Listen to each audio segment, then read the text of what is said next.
Yo, it's your boy Ryan, Northwest Sports Fanatics, back at you with a new video. It is NFL schedule release 2022 with your boy Ryan and the Northwest Sports Fanatics. Make sure you guys subscribe to the channel. Smash that like button either now or on your way out. Donate to your boy if you can. Cash App, $ ORION NWSF on the YouTube Super Chat right here. And if you're looking for merch, Northwest Sports Fanatic merch, link is below every video on the YouTube page. Follow me, Facebook, YouTube, Twitter, Instagram, NW Sports Fanatics. Like I said, I was going to start the stream closer to 5 p.m., but I'm already in here right now watching the Heat and the Sixers. They're knotted up at 16. Now it's 19-16 Heat. And like I said, we're going to be grinding it out for the next 3-4 hours. I believe this is going to be over around 8 p.m. Pacific time. Message from a Golden Eagle in the building. What to do? Michael is in the building. Great to see you in the room, buddy. Mental Health Awareness Week is real. And like I said, you got to hustle. You got to grind. I actually talked to Sarah and I asked her, should we go around the time, around 5? Should I do my normal stream time around 7:30? Girlfriend still has some work to do in the office, but we're going to share the office here in probably in about an hour, but I will be able to grind it out. So I'll be watching a little bit of basketball. We'll be doing a little bit of hockey, a little Tampa Bay Lightning and the Toronto Maple Leafs, Bruins and Hurricanes. Maybe I'll watch a little Pirates and Reds, Astros and Twins, but we're going to be focusing on NFL Network. For the next 3 hours, there's been a lot of leaks, a lot of, different schedule releases for week 1. So we kind of have an idea of who's playing who at the particular time. And I was going to start this about 15 minutes from now. But, what the hell? I'm already here online. We can get some people in the room maybe a little bit early. We got about 28 minutes before we end up starting everything off. And I'm either going to grind on this stream from now until like midnight, and we're going to do like a fucking 7-hour stream, or I'll do the NFL schedule release from now until, 8 p.m. for like a 3.5-hour stream, end it, and then start another one. I guess we'll kind of play it out. We'll see where we are at, maybe on the donos, who's in the room, and we can kind of play it by ear. But I might just continue with this, and we will just do this stream from now until who knows whenever I decide to stop. We usually are doing about 4 to 8 hours on every stream that we've been doing lately, if you haven't been in here. But I'm ready to go. So I was going to give you a heads up, Sarah, that I was going to go online, even though I put in the post, hey, I'm going to be online in like 20 minutes. Then I said, fuck it. Might as well just get it started off. This is a big day. Every little thing with the NFL is big, okay? As you can see with the chain, everything is really big. So whether it be the combine, the NFL draft, and it's kind of crazy. Even the schedule release is bigger than any playoff game that's for hockey on the NHL side or the NBA side. We just want to see if we got Monday night, Thursday night, Sunday night games, what matchups, what weeks are we playing these awesome games, and we'll be able to kind of break down every team. So I'm excited, and they're doing it on NFL Network. Thank God it's not like on ESPN or one of the other networks there, because, who knows? Just like in the NFL draft, when you see some of the other, networks covering it, it usually is shit. So I'm glad that NFL Network is keeping it here, and then we're lucky to have the playoffs, I believe, on ESPN for this particular matchup of the Heat and the Sixers. So it's going to be a long stream, just like it always is. It's just going to be a little bit later. No beer for your boy today. I still got a couple drinks here as well. Got some food coming. I'm going to have some spaghetti and meatball from Pastini coming probably in an hour, hour and a half. At what point, we will see. But I'm here. I'm ready. I got the Devin White jersey on. I'm ready to go. Let's see how everything kind of plays out today. And great to be here. I love you guys and I appreciate you guys. The grind is real. And like I said, any comments that you guys want to put in the chat, please do. And there should be we'll probably have more people in this stream than in most.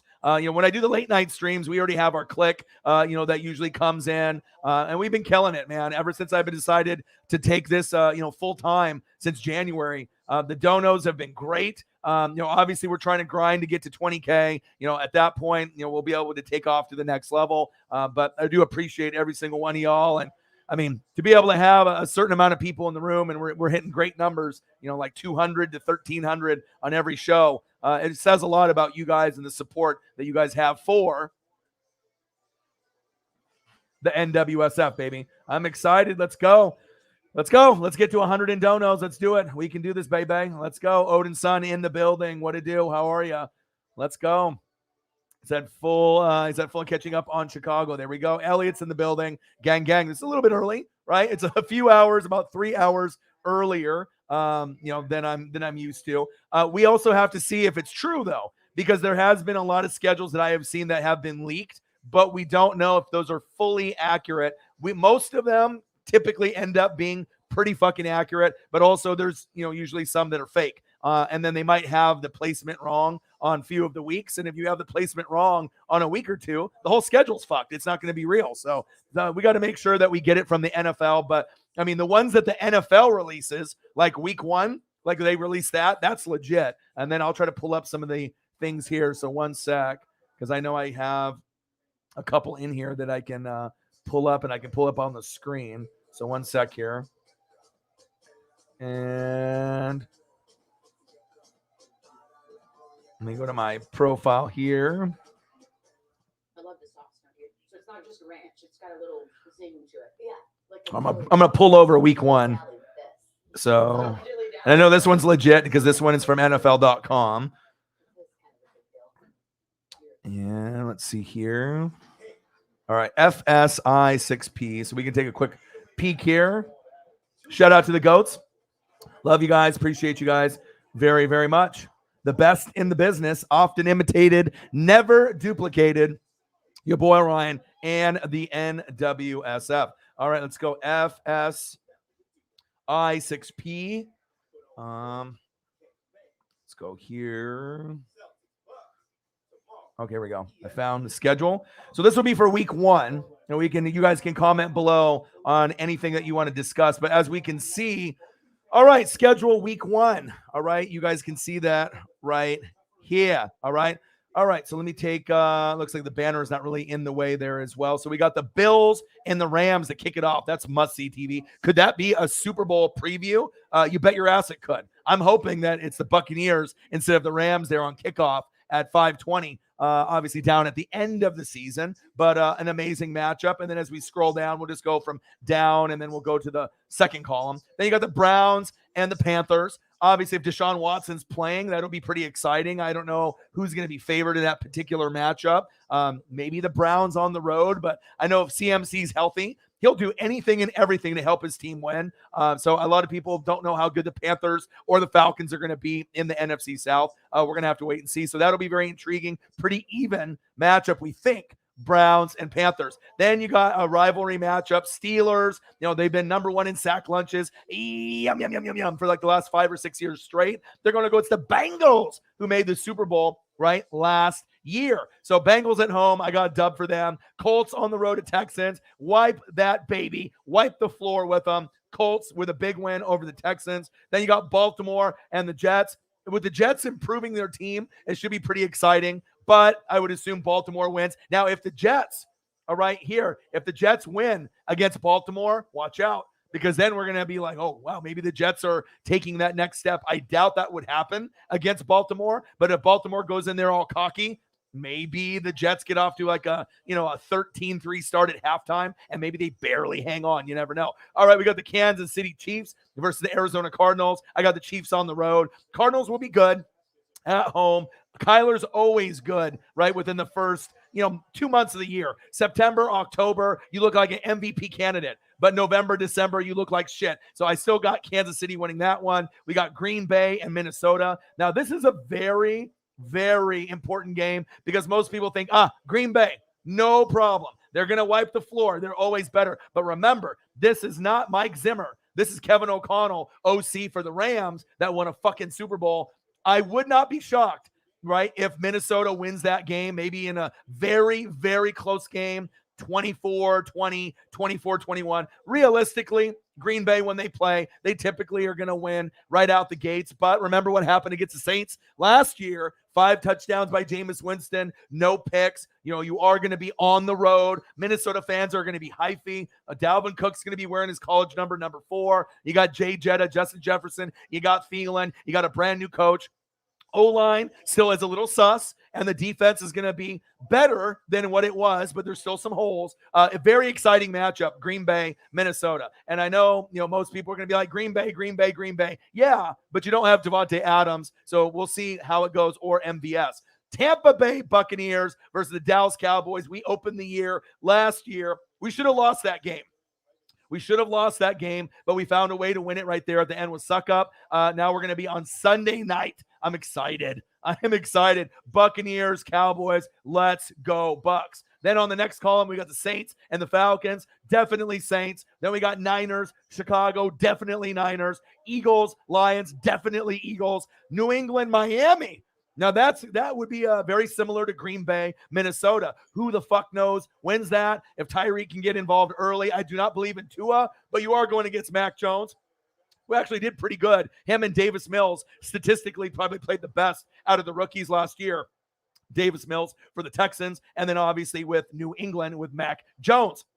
Jags and Washington, Commandos, Washington, Raiders and Chargers. Who the fuck knows? I would assume maybe the home team with the Chargers, but if the Raiders win that game, would I be surprised? No, I would not. That's an awesome matchup. Raiders, Chargers, that's one of the best ones of the entire week, just like Green Bay, Minnesota, Tampa Bay, Dallas, and definitely Bills and the Rams. After that, you got the Giants and the Titans. Go Titans, tighten up. Jameson Mays, I see you. And then Broncos mopping the floor with Russell Wilson going back to Seattle. Monday Night Football. That game is crazy. Denver by 1 billion. But you did see Jerry Jeudy in the news today getting arrested, you fucking dummy, right when they're trying to get some continuity and whatnot. But hey, it is what it is.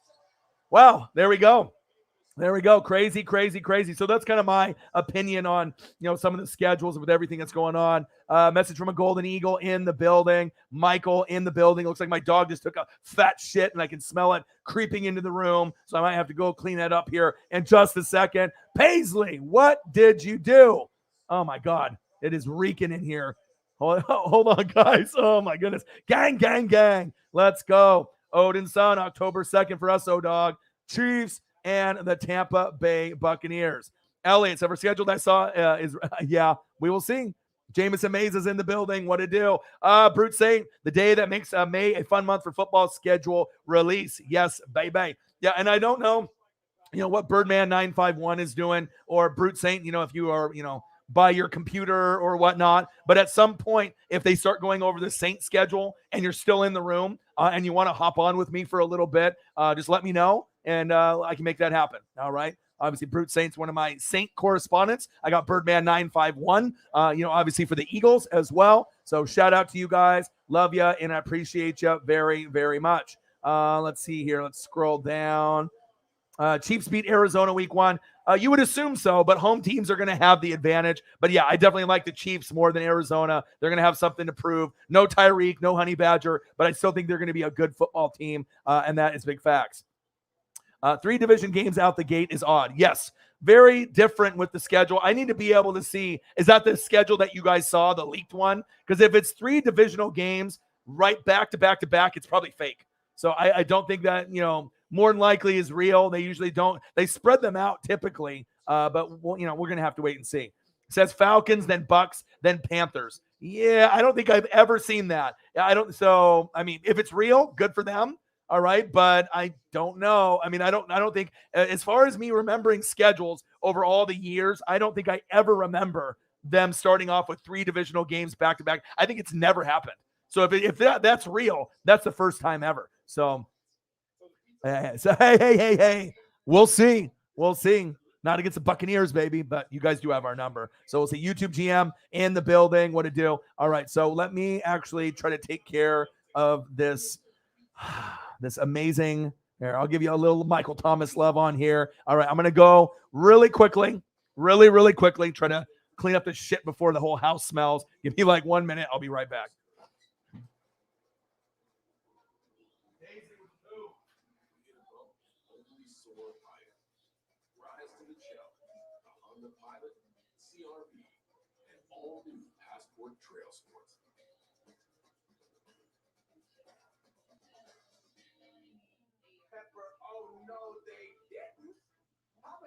Just took their signature pepperoni and hand stuffed it inside that garlic kiss crust. Oh, now that's an epic pepperoni stuffed crust pizza like no mouth has ever seen.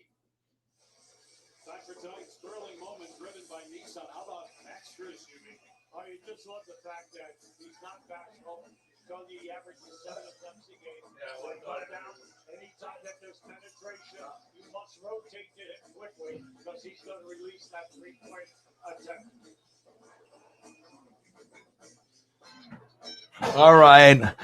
NFL 2022 Poo Fest, specifically from Paisley, stinking it up with her poos. But at least I got it taken care of before the stream for the football schedule got released and started. I'm back, baby.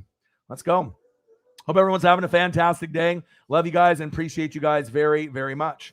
Julio has initial. Yeah, you got to get it done. I mean, I know Julio, you don't want to overpay, right? But, I mean, he might only play 8 to 10 games. Best case scenario, maybe like 13, 14. But you need help at wide receiver. That's just facts. So I don't know, if Jarvis Landry's in the rumor mill or if they even are interested or Julio. But I would assume that connection with Julio and Matt Ryan. I imagine Matt Ryan right now, is talking to Irsay and is talking to, Frank Reich and the boys, and they're like, you know what? I get it. Julio is a liability, right? He's not the same player that he was even a few years ago. He's not. He's a first ballot Hall of Famer, but he's injury prone. His hamstrings are made of string cheese. Okay. But with that being said, that could still help them with double teams as a decoy and still being a red zone threat if he actually can get out there with those string cheese hammies. Okay. So we'll see what happens there. But I mean, I know you guys need a little bit of help, but we'll find out. First 2 weeks, we take back-to-back teams from New York. Two ass-whooping wins, more than likely, right? So I'm excited to see where it's going to go. Michael, we're going to have our hands full as we face Minnesota in the home opener. And like I said, my sleeper teams right now, and we have to see what other free agents, get kind of, signed and what happens. But it's definitely the Saints, and it's definitely the Minnesota Vikings. Those are the sleepers, and after a few weeks, they probably won't be sleepers that much after that. Minnesota's the biggest sleeper. I think Saints with Honey Badger and everything they've done, I mean, it's the Rams, it's Tampa Bay, it's the Saints, the Packers, the Niners, Cardinals, and then Minnesota's like kind of on the back end, but they have potential to win the division, potential to actually keep up with Green Bay for once, but there's still, this is the first year of Kevin O'Connell's reign. It might take year 2, year 3, year 4 before they get enough, firepower to punch back properly. But I do think that the games with Minnesota are going to be a little bit more dicey. And like I said, in the next 3 years, don't be surprised if Minnesota wins the division, even though it's been Green Bay's forever. It's been Green Bay, King of the North. But I think Minnesota, they're starting to get the right pieces, and I wouldn't be shocked if they end up winning the division in the next 3 years. And it could be as early as this year. Minnesota is my sleeper, and on the AFC side, my sleeper is going to be the Colts. No one's talking about them. They got good pieces there. They still need to see Jarvis Landry or Julio or someone walk through the door. Wide receivers and tight ends were the concern. Jelani Woods, and you got Alec. You got some wide receivers in the draft. You got the tight end, but it's young guys. We got Matty Ice there. Thank God you got Jonathan Taylor. Thank God that you end up getting Quentin Nelson. You got a good defense on the other side with Darius Leonard, Kwity Paye, DeForest Buckner. You got some studs, okay? But there's a lot of other teams that are going to be talked about, right? It's going to be the Broncos, the Chiefs, Raiders, Chargers, Buffalo Bills at the very, very top, right? Bengals. And then we'll see what the Ravens and the Steelers and, what are these other teams are going to do. Titans as well. But I definitely think Colts and Vikings are going to be the sleepers. I was going to say Saints, but I think everyone kind of knows now. If you look at the team and you're not a hater, I think the Saints are better than the Packers. I think the Saints are better than the Niners. And I'm saying that those two teams, Niners and Packers, could probably win 10 to 13 games. So as long as the Saints don't get injured, Tampa Bay and the Saints will have 2 of the top 3 teams in the NFC with the Rams,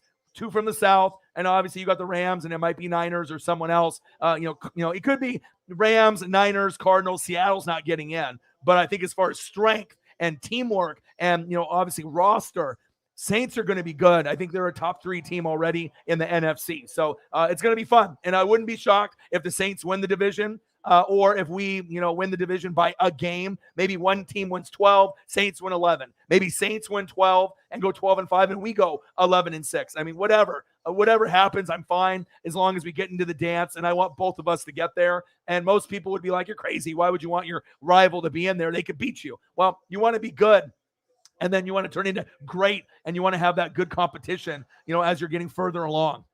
You don't want to have a cupcake schedule, because if you have an easy schedule, you get to the playoffs, you get punched in the mouth, right underneath the chin, uppercut style, and then sometimes your season is over. So we will see.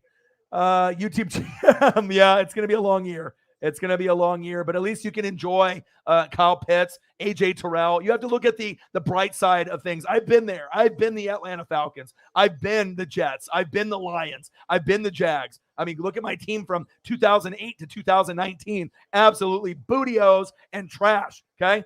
So even though your team might suck, you have a top 5 corner and AJ Terrell. That's cool. You got a top 5 tight end, Kyle Pitts. That's cool. So food has arrived. Awesome. I got to take this jersey off if I'm going to be eating some spaghetti and meatballs here before we get started. But I'm definitely excited to see where it goes. I got no bias. I call it right down the middle, and that's what you're going to get with me compared to other people. We know Schrager and Good Morning Football, they watch the show, Madden, EA Sports. A lot of these people that are on TV, they have social media teams, and they follow, Grossi or NWSF or, Sports Fury or these other guys that are on there doing the coverage. It's going to be fun. But with me, that really separates me, I feel, from everyone else, is the research, the film study, and not being biased. Like, most Tampa Bay fans are not going to give credit to Saints, Panthers, Falcons, no matter what. Super Bowl contender or not, they're like, most Tampa fans are like, fuck the Saints, they're garbage, and I'm not like that. I know they're going to be good. I'm rooting for them to be good. And for me, I like all 32 teams. I'm not just one of those guys that likes Tampa, and that's it. I'm a fan of all the teams, all 32, including the Detroit Lions, okay, the Jags, and the Texans, the dumpster fires in the league. Let's see here. Crazy Cajun in the building. Hey, man, in your honest opinion, what do you think about the Saints team as a whole? I love it. The biggest threat to Tampa Bay, the Saints and the Rams. Could the Saints overachieve this year and make NFC Championship game? You bet your ass they could. I really do believe that. I mean, if you look at the roster, I'll bring it up here. Some of the opponents obviously have, I'm already linked up here. Look at the schedule. There's going to be some easy ones and there's going to be some tough ones. Falcons, we're looking at home first. Falcons win. Panthers win. Tampa, probably a win. Rams, loss. Seattle win. Baltimore could be a win. Bengals, maybe a loss. Raiders, who knows? Vikings, probably could win, but that would be pretty close. Away, Cardinals win. Falcons win. Panthers win. Maybe you beat Tampa Bay again. Browns, you can win that. Steelers, you can win that. Niners and Eagles will be tough, but this guy right here is going to be a big key. This guy right here, Michael Thomas, will even be a bigger key. But hey, move those feet. Move those feet. Get it, Jameis. All right, I get you the gifts. I give you the HD photos. We got to see where it's going to go, but I'm definitely excited to see where it goes. Jameis Winston, as long as he doesn't get injured, you should be good to go. You got Jameis. You got AK-41. You got Michael Thomas. Things are going to be looking very, very good. Oh, did I forget Honey Badger? Yeah. So I'm really excited to see what happens, but I definitely think that they're a top 3 team in the NFC. Think about it.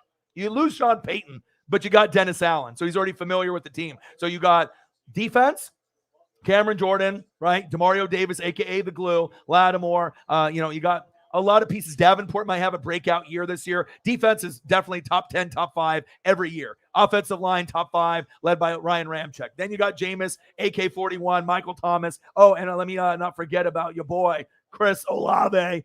This guy's going to be awesome for you guys. I can't wait. You're going to be able to see a lot of plays where it's going to be, Jameis Winston getting settled in, shotgun set, Jameis looking, scrambling, bootleg, looking for his receiver, going long, going deep. Touchdown, Chris Olave. The dome will go wild. Man, it's going to be crazy. Who dat? It's going to be crazy. I do think they're going to be very, very good. Even if I'm a Bucs fan, like I said, that could be a team that gets a little bit further along than people think. Like also, with like the Colts, nobody's really talking about them right now. Now I heard the Jerry Jeudy news, and I kind of had Bills 1, Broncos 2. I think Russell Wilson's going to make a big impact. Obviously, the Chiefs lost, Honey Badger and Tyreek, so they might slide down a little bit. Maybe the Chargers move up and Raiders move up a little bit, but we have to wait and see. But I do really like what the Saints are putting together. And like I said, don't be surprised if they end up getting 10, 11, 12 wins. I think the maximum amount of wins for a team in the NFC might be 13, whether that be the Saints, the Rams, or the Bucs. We'll have to see what the Niners and the Packers do as well, but it's definitely going to be going down. That's big facts. All right, let me scroll down here. Crazy Cajun's like, damn, this guy actually believes in the Saints. And, I'm not biased, and that's why Saints fans love your boy. NWSF for life, all right? If you got great players and you got greatness, I don't care if it's the rival. Just like Saints fans know Tampa's going to be good with Brady. Now, once Brady's gone, all right, we're not going to be the same team. We got to be able to see what's going to happen. But Saints fans, everyone in the league knows if Tom Brady's on the team, and who's going to be more motivated than Tom Brady going into, obviously, his broadcasting career, possibly after this season. It could be we walk off into the sunset, we win a Super Bowl against the Bills or the Broncos. That's what I'm kind of hoping. Okay. Then he goes in the booth for 10 years, 375 million, 37.5 million, per year. Or maybe he goes, to Miami or the 49ers, but it doesn't look like he's going to be an owner of Miami. That seems like a bunch of bullshit now, right? Part owner, player, personnel guy. It doesn't look like it's happening. All right. Since obviously he signed the TV deal. So we'll see where everything kind of plays out. But I'm looking for one more opportunity, one more time to be able to get one more Super Bowl for the Tampa Bay Buccaneers, because I might not get another one for the rest of my life. So, hey, I'm looking for that one more chance to be able to put two hands in the air. And I'm thinking, if it ends up being Bucks Bills, we're winning that. If it's Bucks Broncos, we're winning that. But the Rams, the Saints, the Packers, the Niners, the Cardinals, the Vikings, a lot of other teams are going to say otherwise, obviously in the NFC South and in the NFC in general. Crazy Cajun in the building. What to do? Let's see here. To be the best, you got to beat the best. That's why I like a division rival as a playoff opponent. Me too. That's why I want you guys to win. I want Jameis to succeed. I want you guys to be a top dog. It just makes our conference look better. I'm NFC South all day, every day. I want, at one point, if we could have the Panthers and the Falcons be just as good as the Saints and the Bucks, kind of like how they have in the AFC West and previously in the NFC West. That's kind of my dream. I want, the Panthers and the Falcons to get good, but realistically, they're not going to be as good as Tampa or the Saints probably for quite some time. And we're probably never going to have a powerhouse division like that unless we get some, free agents to go to those teams or they draft insanely well over the next few years. But I like having the NFC South to be very, very good. Let's see here. I'm scrolling down. Finley in the building. Michael in the building. What to do? Finley, what to do, brother? How are you? Let's see here. I'm scrolling down. I think everyone's excited for the season. Absolutely. And we got to see if these schedule leaks are real or they are fake. Birdman in the building. What to do, man? What are you doing right now? Are you on your computer right now? Are you at work? Do you want to hop on with me? You can hop on with me at any point. I'm going to be going live. I'm live right now from 27 minutes in. I'll be live doing this from now until maybe midnight. I'll either do 2 streams. I usually do late night streams from 7 p.m. Pacific time until midnight, 2 a.m. So we usually grind it out for 4 to 8 hours every day. I'm just grinding it out, talking NFL, football, hockey, wrestling, whatever it is. So just let me know if you want to hop on, Brute Saint or Birdman, if you guys want to discuss the Eagles, the Saints, anything like that, you guys just let me know and I can have you hop on now, or as we go in a little bit later, you just let me know. Okay. Birdman in the building. I see you. Nice photo right there at the NFL draft. I see you, my brother. I see you. CX fans boo Russ week 1. No, he's a legend. He brought him a Super Bowl. He got to 2, won 1, lost 1. Probably should have won 2 and ran it with, Marshawn Lynch and obviously with, the beast mode. But, it is what it is. All right, so let me go here. I got to put the game on the computer now. I got to switch it. Okay, so let me get the Sixers and the Heat. I'm going to switch that, and then I got to go to NFL Network now. I'm going to multitask, okay? And that's what we do. And I'll have hockey on later and more baseball. And we'll be watching a little bit of everything. Yeah, so we can talk, NFL, college football, NFL draft, a schedule today, AEW, WWE, NHL playoffs, whatever you guys want to talk about. I imagine there's going to be some people that do boo him because they're pissed that Bobby Wagner's not there, Russell's not there, and they're rebuilding with booty-ass Drew Lock. right? But most of the people, standing ovation. Seattle fans usually have class, us here in the Northwest. So I assume it's going to be an overwhelming cheers, but maybe slightly a couple boos. And also maybe booing because Russ is no longer there. And also booing because they probably know their team is not going to be very good. And they're going to get their ass kicked by Denver by probably like 30. So we'll see where it goes. A guy. See Titans fans complaining about the NFL hating them because of their schedule. The AFC is tough. Right. But, I mean, there's those schedules that are much harder. Rams, Chiefs, Saints, Buccaneers. We got harder schedules than the Titans. So, I mean, it is what it is. But let's get to 100 and donos, baby. All right, you're at work. Okay, DM me, man. Hop on with me, bro. Let's talk Eagles. And let's just talk NFL in general once you get home. Let's get it. Daredevil. If it's true, Pittsburgh and Cincy. That one is true. I got it right here because this is actually from NFL.com. And turn on NFL Network, y'all. It's starting right now. Let's go. But this is accurate. This is real right here. This is actually from NFL.com. So I know 100% this is real. So Steelers are going to be playing the Cincinnati Bengals on the road, Daredevil. 100%. I looked into this. I made sure that I'm not going to post anything on my fucking stream unless it's real. But post this, I don't know. We have to wait and see. Let's go. Crazy Cajun. Brian Kelly. Odd a little bit. I'm not sure if he, remember when he was dancing with the one recruit and then the recruit didn't even sign with you guys? It's like he's trying to be, this like Southern playa gangsta. It's like, bro, you were at Notre Dame. You know what I mean? Now you're at LSU that has a lot of swag. They have a lot of athletes. The one thing that bothered me about it is that he didn't seem authentic. It's like, bro, you're not a pimp. All right. You don't have that kind of swag. You know what I mean? Just be yourself. And I think that he would have, worked out a little bit better based off fan perception. But the bottom line is he is a good coach. He definitely knows how to coach. But it just was weird to see someone, trying to immerse themselves in that swag culture. And it just seemed incredibly fake. And then he did that like little music video thing where he was posing. He was doing all this shit, and then the recruit didn't even sign with you guys. So, 100% be authentic, be real, just like NWSF. Don't be someone that you're not. There's a lot of fakes out there on YouTube. There's a lot of fakes on Twitch.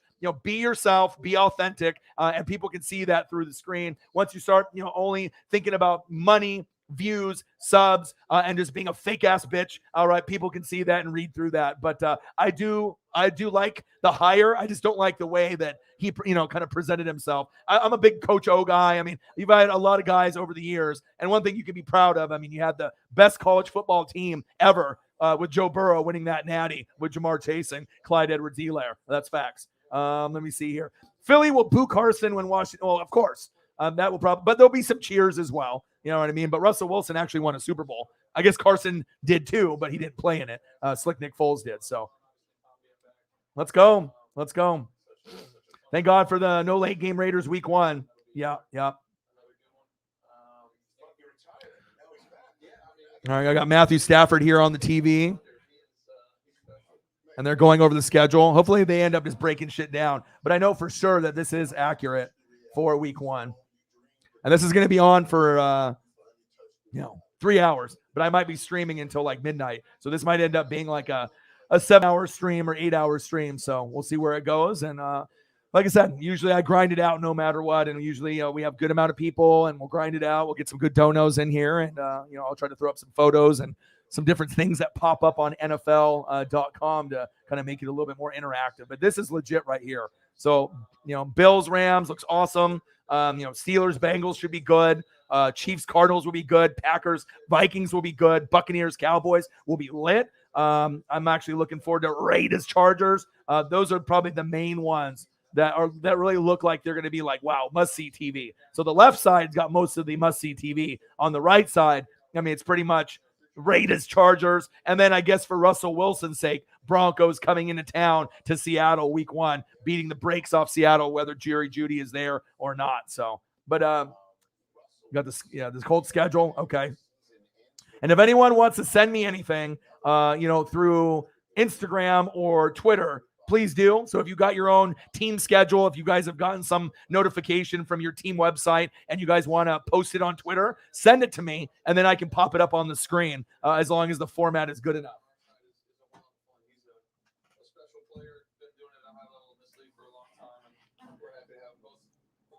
All right, NFL schedule release, baby. But you know what? We talk a lot about the great players. Oh, the Rams going to get these old veteran guys.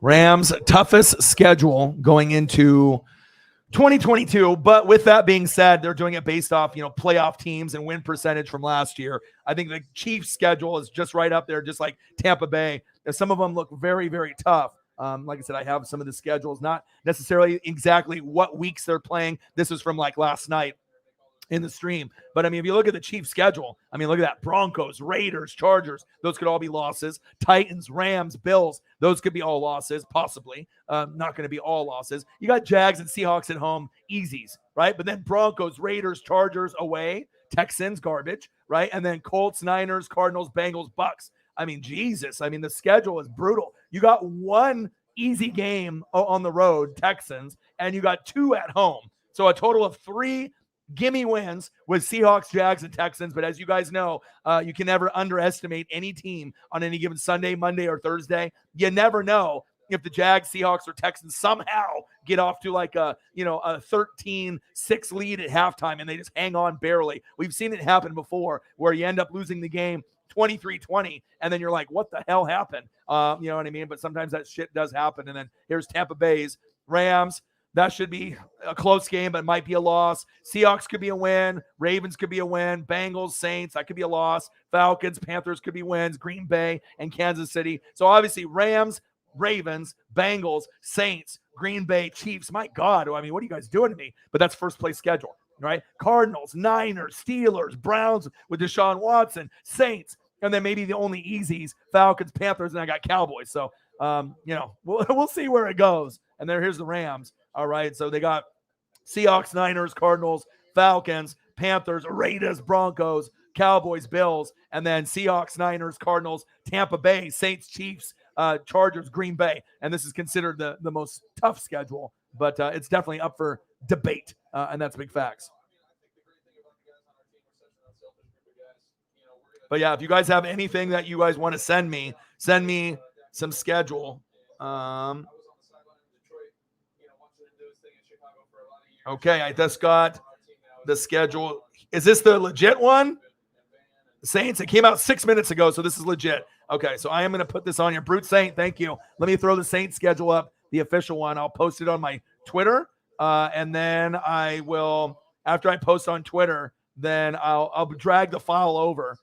So let me do that. So one sec here. Or I can just go to the Saints Twitter, and then I can get it there, and I can drag it over. So let's do that. So one sec. Saints from SeatGeek.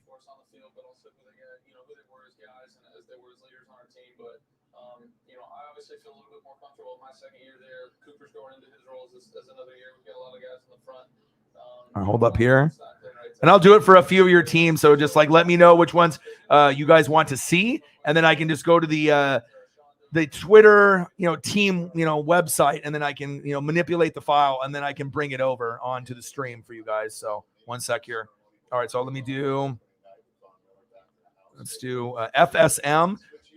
All right, one sec. For Christmas Day, a 1:30 p.m. Pacific time start. Are you going to bust out, dust off the Stafford Thanksgiving family plan for that day, where you play a game and you go home and celebrate a holiday? That's a great question. Yeah, I am actually interested to see what's going on for Christmas and Thanksgiving, because I want to see where kind of those matchups play out. But here is the Saints schedule, home and away. So if this is legit, then wow, look at that. NFC South the first 3 weeks. I've never seen that before. So maybe this leaked one, or this is the official one from the Saints on their actual, team website, through Twitter. So you got week 1 on the road with the Falcons, at home against Tampa Bay week 2. Fuck. So I got Cowboys week 1, and then Buccaneers week 2. Fuck. First 2 games. And then I know I got Green Bay, and then coming up, early in the year, and then like the Chiefs. Like, this is not going to be easy for me in the schedule. My goodness. And then you're looking there. You got Panthers, Vikings, Seahawks. I mean, so you could definitely get off to a really good start within the first 6 weeks of your schedule. You could be 5-1. You know what I mean? I don't know about the Bengals and Tampa Bay and the Vikings. We'll see. And then you got Cardinals, Raiders, Ravens, Steelers, Rams. You get Rams much later, so that's good. Niners, Tampa Bay again, week 13. Circling that. You got your bye, week 14, which is late. That might work out for you, depending on if you have injuries early or later. And then Falcons, Browns, Eagles, Panthers. Man, you guys are going to win some games this year. They're going to be looking very, very good. Hey, Michael Thomas, flex on him, baby.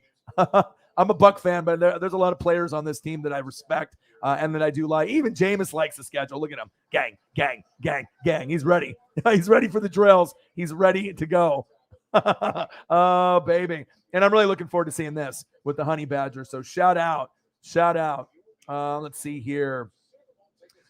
Andy Reid announced it. Yeah, so I'll pull up. So if you want to send me on Twitter, send me, or I can just go to the Twitter, for the Chiefs, but I can do that. Yeah, it's fucking true. Weeks 1 through 3. Wow. TN Jose in the building. What a deal. He said Odell to the Patriots. We'll see. So I'll try to do all the schedules here. Brute Saint, I just brought that up, and I'll be able to bring that up as well. Jameis Ameza, Titans, 4 primetime games. Nice. Yeah, well, we already planned on doing it last year for the NFC Championship game. So when the Packers and the Bucks play, we are going to collab. So unless he changes his mind, but I assume that I'm the biggest Bucks fan on YouTube. So, and with the amount of followers and people that I have, I assume that it'll be maybe the time where we blow up here on the NWSF. So, but yeah, we are going to collab. Anytime that they play together, we should be able to collab, Packers and the Bucks. And then maybe at some point I can be the 6th man for clickbait. Ultimately that's going to be the goal. They already got their main 5. They got Grossi, they got Perna, you got Scooter Magruder, you got Urinating Tree and 5-Point Vids. Why not add NWSF once they see what I can do, when we collab for Packers and Bucks? We'll see. Maybe that'll be something that happens, maybe not, but I'm going to grind it out. And I know I got one of the best channels on YouTube. That's facts. And on planet Earth. You feel me? Pats and Bucks. Let's go. Saints, Bucks, week 13, Monday night. Let's go. As if the Saints need more help stopping the Bucks offense. Galadese. Well, both teams are going to be great.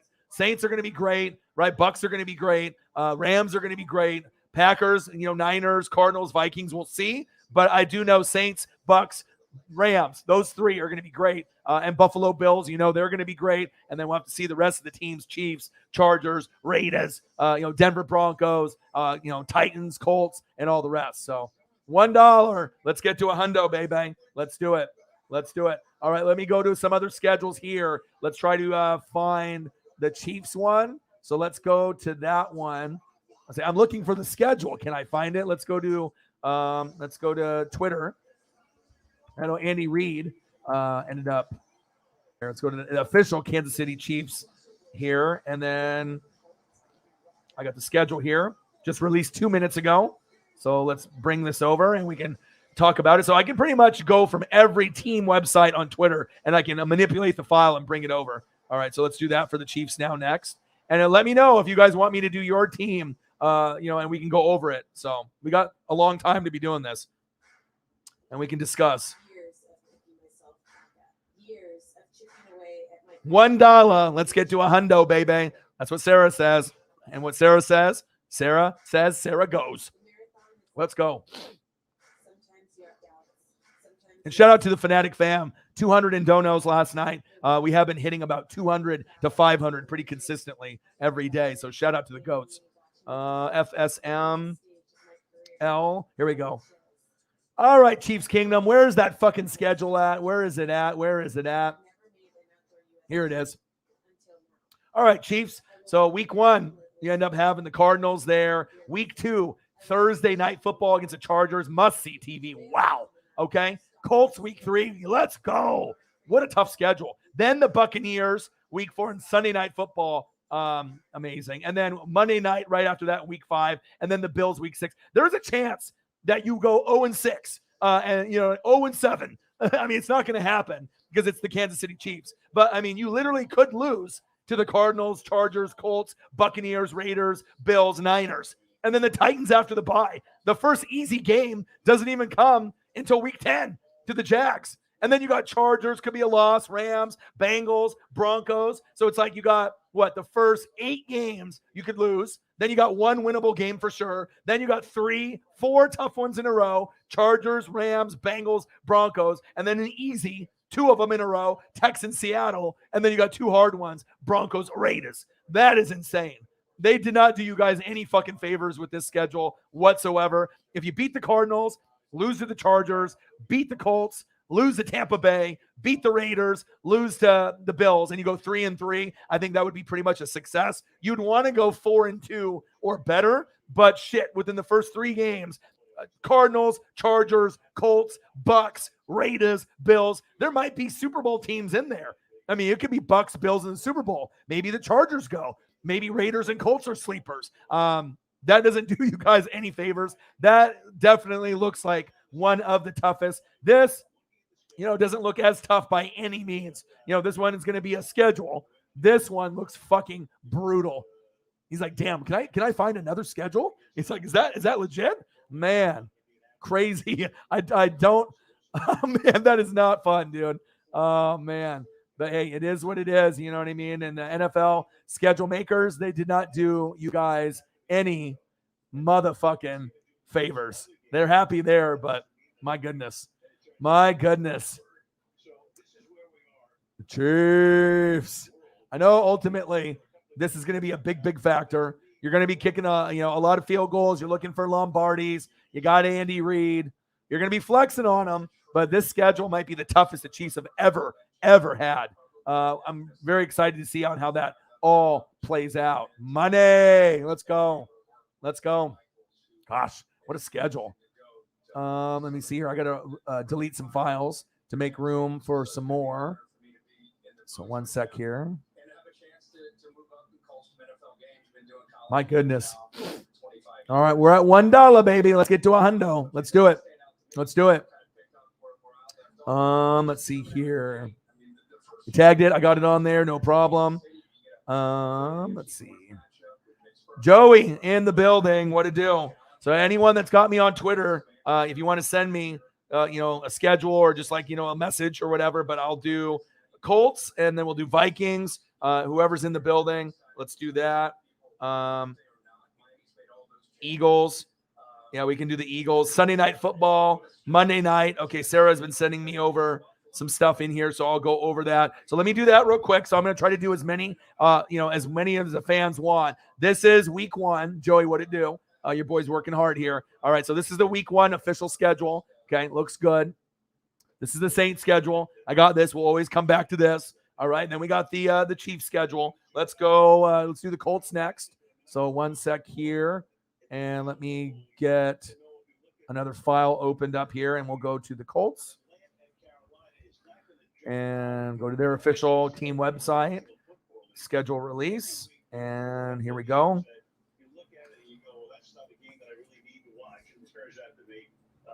And then I'll do Monday night, Sunday night, Thursday night. We'll go over everything in there as well. FSMLZ.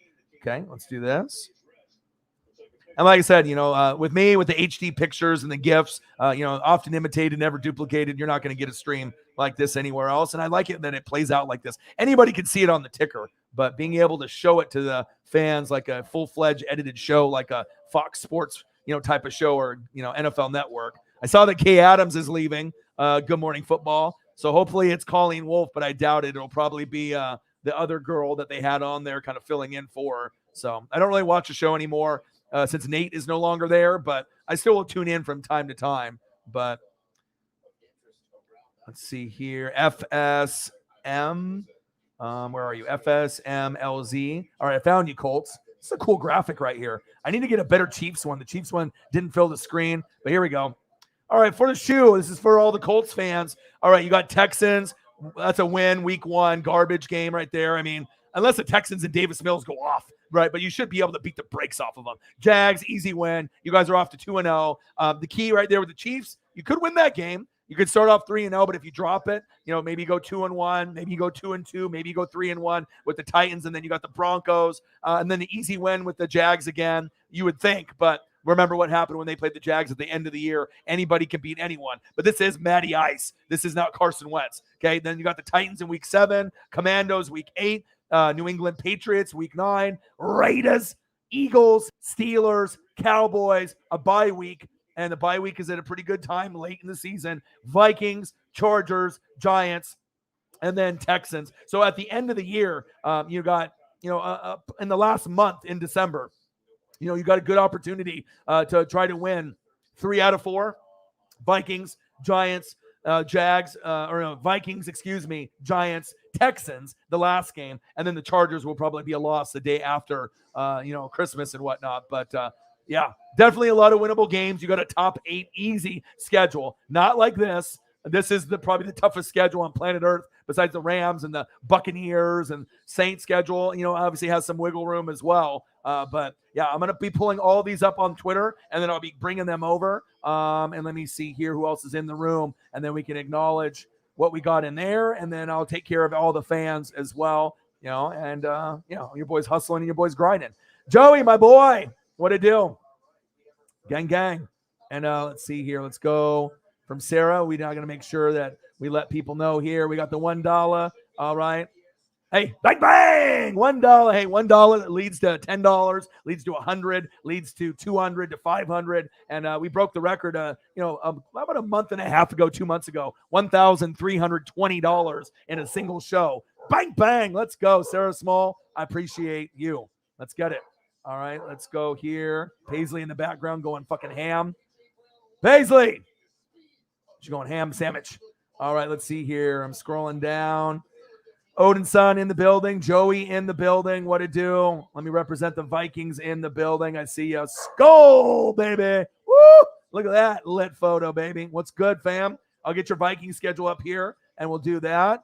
Not much, guys. I got a rain day at work. Nice to get in an earlier stream. Yes, absolutely. Hybrid is in the building. Cali Ram fan, in the building. Ramily, Super Bowl champs in the building. What a deal.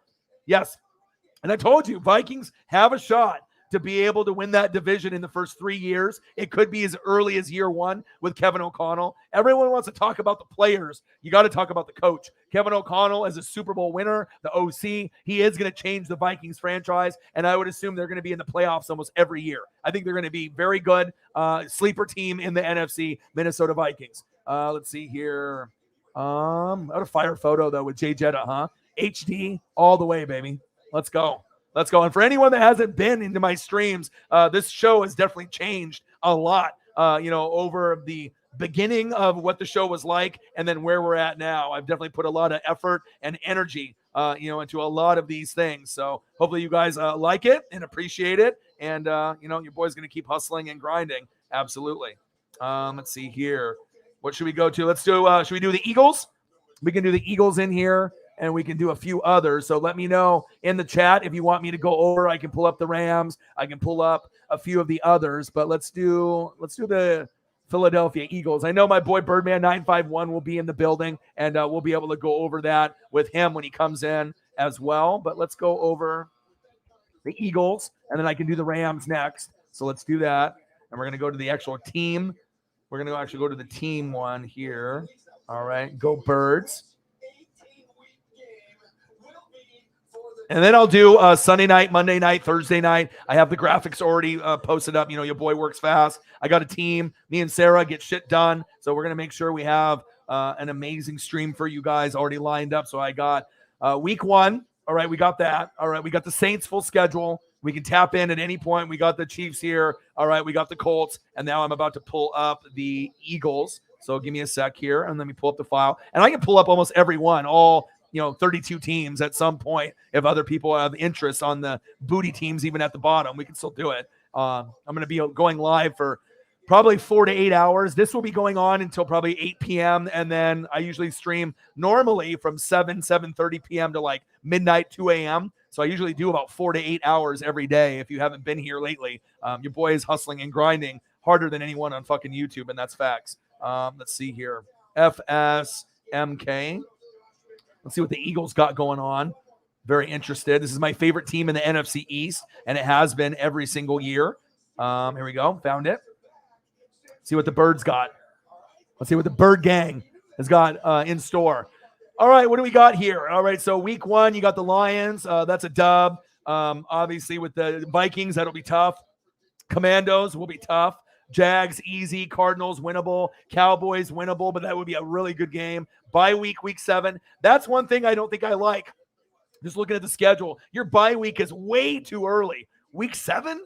That makes me nervous because Buccaneers bye week is going to probably be early too. You definitely don't want your bye week that early, but it can help, I guess, to a certain degree if you have some serious injuries within the first 6 weeks. But normally you want your bye week somewhere between week 10 and week 14. But let's see if the Eagles, they're going to have an easy schedule. So it's not going to matter. If you got your bye week in week 7, but your schedule's easy as fuck, you're going to be romping people. Steelers should be a good game, but winnable. Texans, winnable. Commandos, winnable. Colts should be a good game. Green Bay could be a game that the Eagles can win.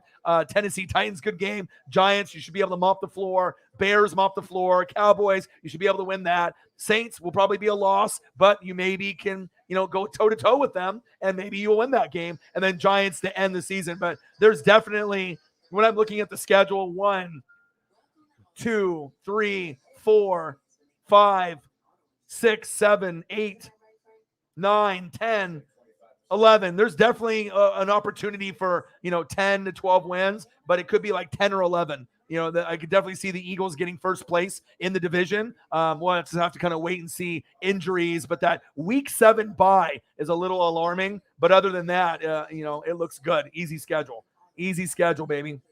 There we go. Bang, bang, spreading the Rams vibes. Let's do that next. Thank you so much, dude. And when you get Cali Ram fan that comes in here, let's go. Bang, bang. Let's go. $10. Bang, bang. Appreciate you, Cali Ram fan. Hey, Cactus Jack loves you. NWSF loves you. $10. Bang, bang, bang, bang, bang. Let's go, Cali Ram fan. Shout out, dude. Appreciate you. All right, let's go to the Ram schedule. Let's do that next since your boy is so gracious and with the donos there. Let's see here.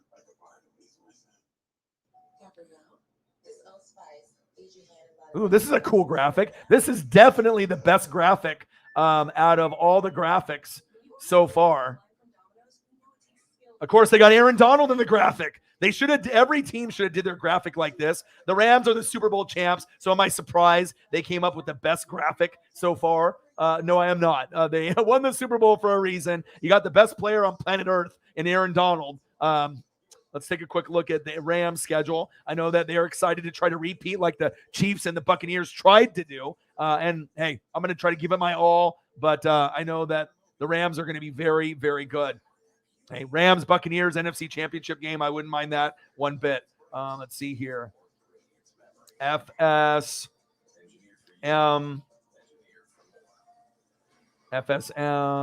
Where are you? Right. Where are you at? FSM. Colts, Eagles.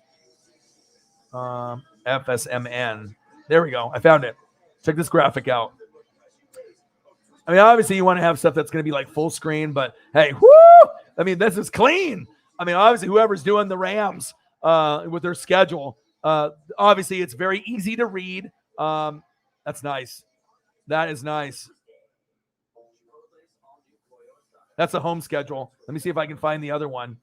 I didn't know that it looks like they broke it up in home and away. Look at them. Look at the Rams are so good. They're like, look at this. All right, let me do actually the full schedule because that's the Matthew Stafford one. They did Aaron Donald first, so then you can look at that. So that's a home schedule. So that's what you got going on right there. Bills, Falcons, Cowboys, Panthers, Niners, Cardinals, Seahawks, Raiders, Christmas Day against the Broncos. Let me give you the full schedule, and that's going to actually be Matthew Stafford. Okay, Rams. I see your social media unit. You guys are killing it, dude. Love it. Let's go with the Matthew Stafford look now. And what a way for a guy to revitalize his career, to be one of the top dogs from Georgia, #1 pick, go to a shit organization like the Lions. You've had guys like Barry Sanders and Megatron, that weren't able really to fulfill their full potential, but they're still recognized as a top 5 wide receiver of all time, Megatron, Calvin Johnson, best running back of all time, Barry Sanders. And then now Matthew Stafford is going down in history as a Hall of Famer, and deservedly so. Let me see here. Here we go.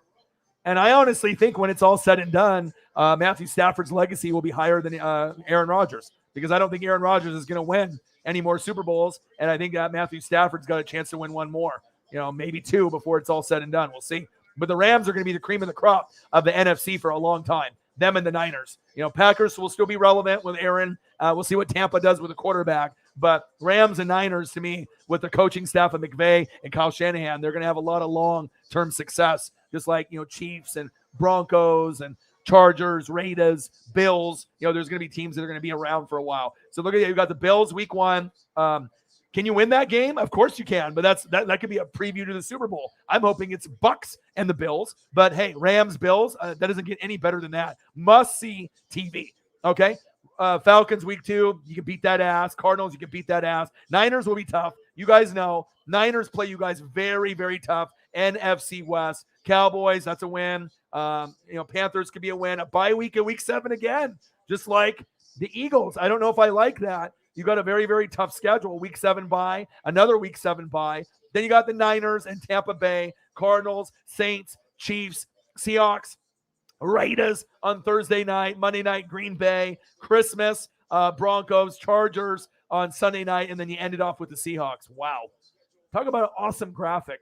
You know what I mean? No disrespect to the other teams and their graphics, you know what I mean? But you can tell some teams definitely put a little bit more time into their graphic. They obviously have to work very quick and have a good social media team. This one's got the nice players in it. But this one definitely, if this was full screen, it would be the ultimate. But shout out to them on showcasing their Hall of Famers, Aaron Donald and Matthew Stafford. And shout out to my guy, obviously, with the $10 dono. Appreciate you, Cali Ram fan. What a do. Appreciate you.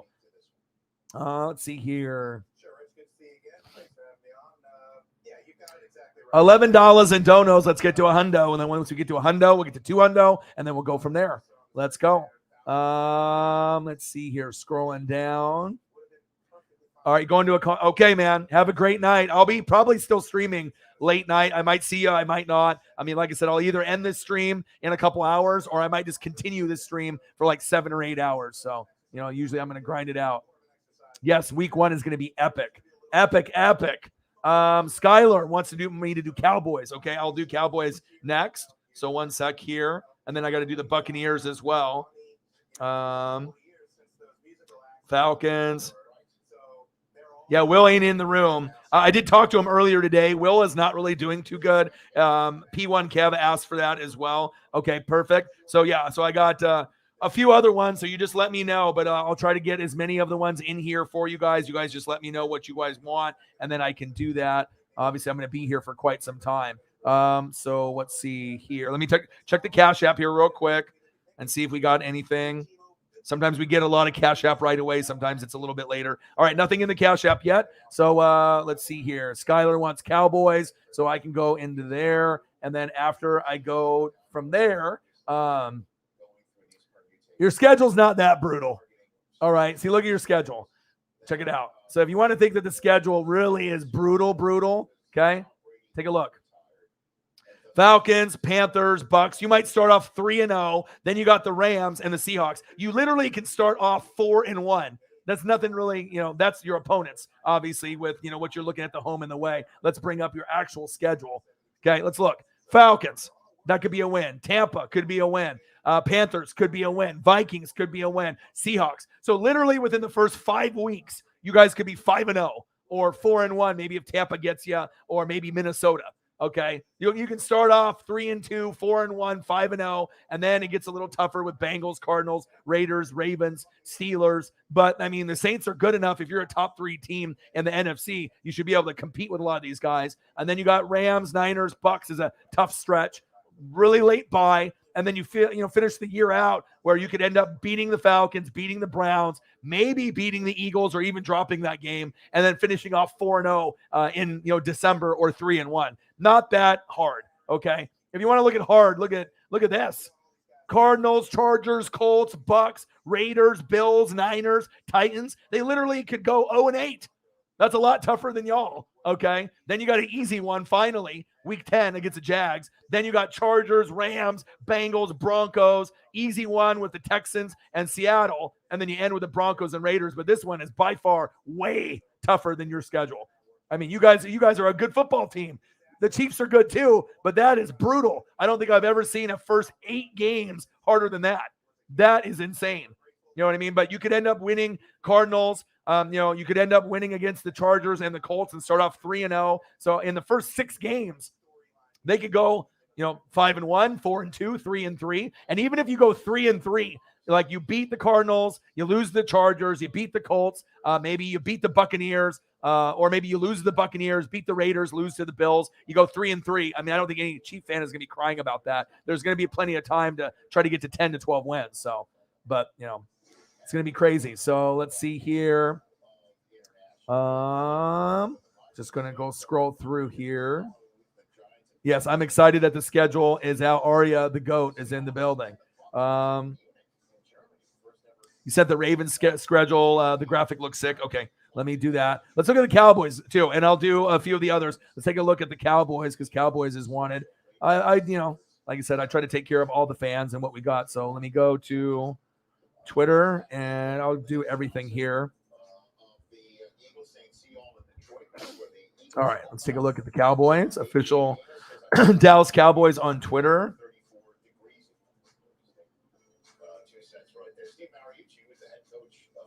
All right, do they actually even have a graphic up yet? Cowboys, what are you doing? Cowboys are just doing what are they doing? They're just doing videos?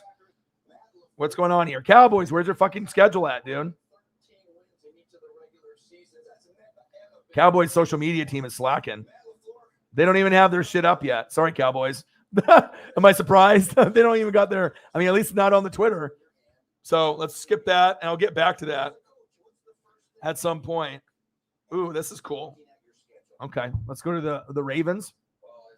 And then once the Cowboys get there, what's going on? I can search for it on the internet, but okay, let's do the Ravens. And then I know that Odin Sun sent one for P1 Kev. We can do Panthers. I can do literally all 32 schedules. It's not a problem. I usually grind it out for 4 to 8 hours anyways. All right, so let's do that next. I got some spaghetti and meatballs to eat at some point here too. Okay. Ooh, this is a cool graphic. You are right. You got to put the players in on there too if you're going to make the graphic. Make it at least sexy,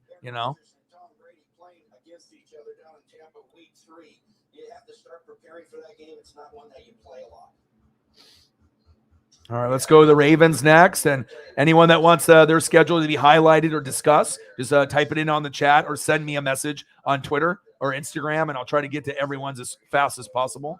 FSMK. Okay, here we go.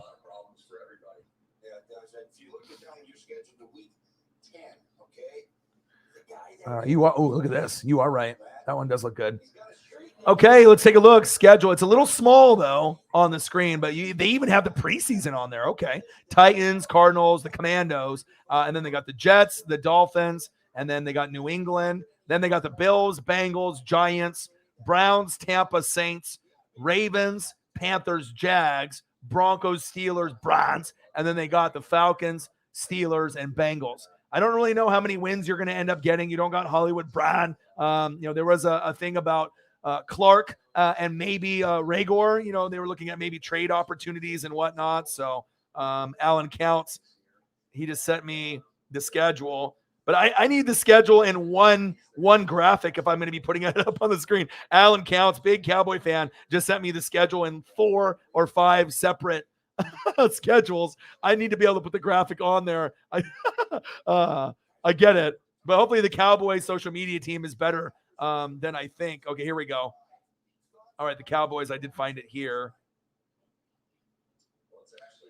All right, Son of Odin got the Cowboys taken care of for me. He's got the Bills, Panthers, P1 Kev, Will the Thrill. Appreciate that, Odin Son. All right, so that schedule looks pretty fire. It's going to be relatively easy.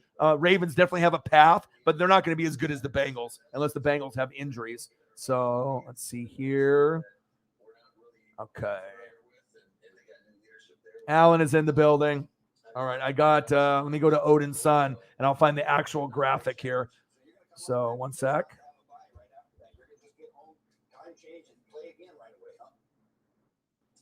Yeah, but instead of taking the early bye, we thought it might be best in the best interest of our football team to. Oh, this is a cool graphic. CD Lamb. We're fortunate to have. All right, KG3E. Alan, I'm going to do this for you, brother. Okay. All right, where is it at? KG3.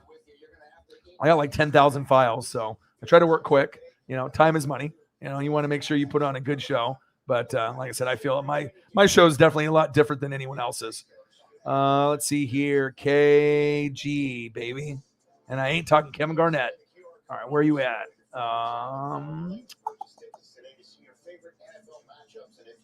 KG3.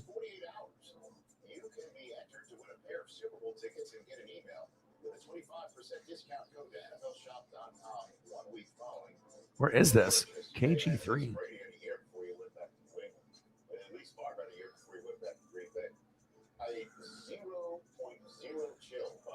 It starts off with a hyphen. What the fuck? Hold on. There it is. It was totally in the wrong spot, but I found it. Here we go. All right, it's loading now. Here we go. All right, let's take a quick look at the Cowboys.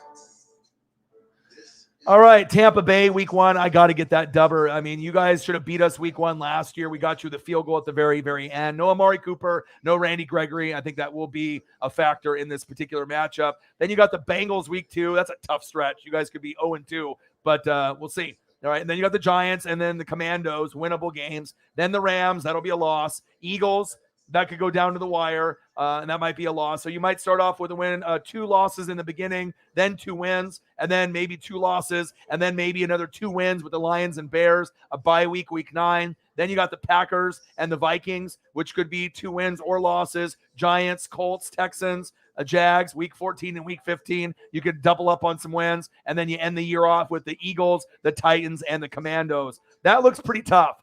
I mean, I know the Eagles got an easier schedule, and it's going to be between the Eagles, the Cowboys, and the Commandos. We'll see where it goes, based off talent and, progression. I hope that they end up benching, Zeke and they put Tony Pollard in the lead seat. But with him and the politics with being best friends with Dak, I don't see that happening. But this is an opportunity for C.D. Lamb to step up and to be able to get, better moving forward. So shout out to Odin's son. We did that. And then I know Will the Thrill obviously hasn't been feeling good. He messaged me, money is tight. And like I said, I wish I could help, more of my friends. But with all the bills and all the shit that I already got money out to like 3-4 friends already. And it's like I can't let too many people borrow money from me if they're in a pinch. If I don't get money back to, pay me back before I let you borrow more. You just can't keep asking me to borrow money over and over and over if I don't get anything back. You know what I mean? So, and I'm not saying necessarily Will is doing that, but my boy Marcos Pineda asked me today, and he's going through a tough time. Big Seahawk fan, so I don't worry about Marcos Pineda. But with Will the Thrill and with all his health and everything he's got going on there, I just pray for him, and hopefully things can get good for him. And if I had a little bit more extra money, I could throw some money. He's all the way in Scotland out there. And like I said, I am a man of the people, and I do like to help people, but I also have to make sure I get a little bit of the funds back before I let anyone borrow more. But no, let's keep our prayers up with Will. Hopefully things are going to go better for him. But in the time being, let's throw up the Falcons schedule for Will. And then I'll also do the Panthers and I got to do my own fucking Buccaneers at some point, don't I? I got to do that. Let's see here. This will be for Will the Thrill and Shepard Williams, even though I don't know if they're in the room right now. Probably not, but let's just throw it up. People can always watch the replays as well. So we'll go through as many as we can based off all the fans and what they got going on. So I try to make everybody happy. You know what I mean? Like, I know a lot of people are going through the ups and going through the downs. Mental health week is this week, and I'm going to be doing mental health Mondays moving forward for the rest of the existence of the channel. It's very, very important, to be able to support each other, with a lot of these tough times that we're going through, especially if you have surgeries and other shit going on or you're missing work. Things can kind of get tough. So here's the Atlanta schedule, as if this is the official one. So you got Saints, Rams, Seahawks, Browns, Tampa, Niners, Bengals, Panthers, Chargers, and then you got Panthers, Chicago Bears, Washington Commandos, Steelers, a bye in week 14, and then you got Saints, and then you got Ravens, Cardinals, Tampa Bay to end it off. This is going to be a tough year for Atlanta. Marcus Mariota, I wish you the best. Desmond Ridder, they got AJ Terrell top 5 corner. Love him. Kyle Pitts, I love him. But this is going to be a long, long year. I think we are all under the assumptions that it's going to be very, very tough. Okay. Let's take a quick look here. Let me go through some of the comments as well. Let's see here.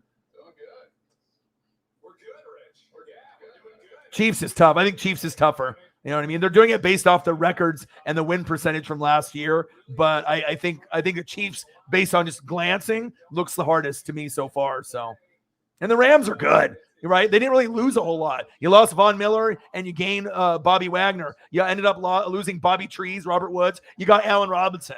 The Chiefs lost Tyreek and Honey Badger. So, you know what I'm saying? I'll take a look. I'll be able to find it for you, man. So you guys just let me know, message me, and then I'll be able to get everything on there. Hybrid, I got you, so no problem. Let's see here. Calvin Griffin. Yeah? You think so? Here's a schedule for you, Calvin. Posted that up there.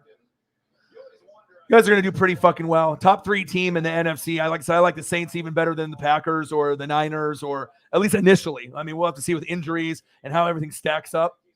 But, I mean, shit, when you got this, okay? And then you get this.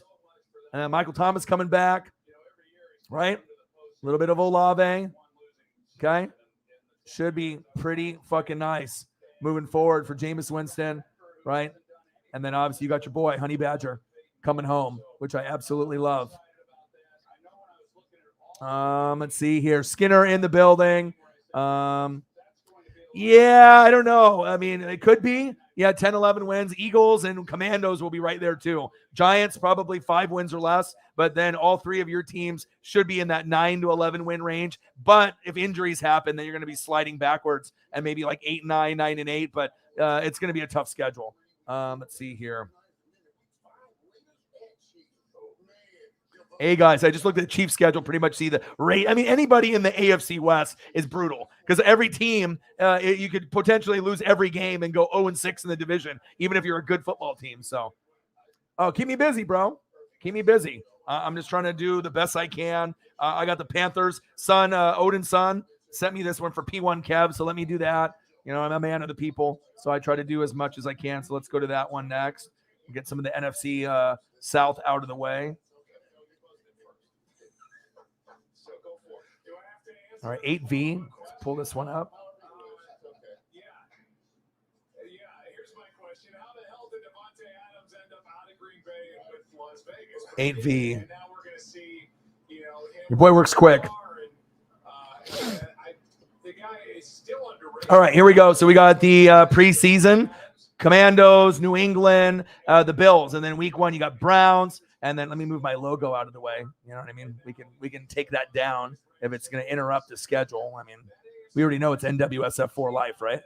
Okay, so we got Browns, we got Giants, and then Saints week 3, Cardinals, and then we got Niners, Rams, Bucks. That's tough. Saints week 3 to week 7. Oh my God, that's rough. Saints, Cardinals, Niners, Rams, Tampa Bay. That could all be losses, right? And then Falcons, maybe you get back to a win before Halloween. And then Bengals, that's tough. And then Falcons, Ravens, Broncos, Seattle, Steelers, Lions, and then Tampa Bay, Saints. Ouch. You know what I mean? If you're in the NFC South and you're playing, the AFC West, or you're going against certain teams like in the North, because obviously we're doing the AFC North. We're doing the Steelers, we're doing the Ravens, we're doing the Bengals. Ouch, that's tough. And then obviously when you have to play, the West, I mean, Jesus Christ. You got Niners, you got the Rams, you got the Seahawks, you got the Cardinals. That's not fun. And then you got some other teams sprinkled in on top like Denver. Fuck. Yeah, that's P1 Kev and Finley. This is rough. Just like the Falcons. Like I said, I might be in the same boat post Brady. I'm trying to get one more, Super Bowl, but that schedule definitely looks challenging. That is big facts. That's what I got to do to the competition. RKO. Out of nowhere. Let's go, baby. For newbies that have come to the channel, they're like, oh, this channel's come a long way. Damn right it has. All right, let's see here. All right, so I got that one out of the way. We got the Cowboys. We can do the Buffalo Bills. Let's do Bills, and then I'll go back and look in the thread, and if there's any other ones that you guys want me to bring up, I can do that too. Odin Son, thank you so much. Brute Saint, for you guys for sending me schedules. It's always good. I can always go to the Twitter, but if you guys go to the Twitter and then you just send it to me, I can do it that way too. I can either look it up myself or you can help me out either way. Let's see here. So let's do Buffalo Bills next. This is the front runner for the AFC, hands down. I mean, they've been so close trying to get past Kansas City. Now you don't have Tyreek, you don't have Honey Badger. I would say this is the number one team, arguably in the NFL, not named the Rams, and definitely the number one team in the AFC. That's facts. So I think the Bills could make the Super Bowl this year. The Bills could win it, but what's really holding me back from that, and maybe other teams like Denver, the Chargers, the Raiders, all the other teams that are out there, right? You don't have a running game. You have Josh Allen's legs, right? But Singletary, Zach Moss, and Duke Johnson you replace with Matt Breida. That's not good enough. You need better. So, I mean, I know you got guys in the draft and there's free agents still available, but I mean, until you get a Nick Chubb, until you get a Josh Jacobs, a Jonathan Taylor, that's when the Bills are really going to start winning Super Bowls, when they get their Thurman Thomas. But until then, I don't think Josh Allen's legs are going to be good enough, because if the Rams or the Buccaneers play the Bills, the Rams or Bucks are going to win the Super Bowl. It's going to be NFC. Last two Super Bowls have been NFC, and it might be NFC again. You know, until the Bills and the Chiefs, you know, maybe get a little bit more depth on the running game. And obviously we know the Chargers could be the Bengals of last year. But let's take a quick look at the Bills schedule here. It's a little small. I was hoping this would be a little bit bigger, you know, but so it looks like you end up having, let me see, how do I read this? Week 1. It's like, it's kind of hard to read. What are we looking at? Are we going down? Is that what's going? So we got Rams, Titans, Dolphins, Ravens, and then Steelers, Chiefs, tough. And then a bye in week 7, a little early. Packers, Jets, Vikings, Browns, Lions. They got a stretch right there from November 6th to November 24th. Those could be all big wins. And then you got New England, Jets, Dolphins, Bears, all booty. Jesus Christ, right? And then Bengals, New England Bills. when you're in that fucking division, we know Dolphins and Jets are going to be improved. But yeah, that's easy as hell. That's not, is that even a challenging schedule? They might just get to the Super Bowl by fucking default, right? You feel me? All right, so we got that one. All right, appreciate. Let me give you a little, thanks, bro.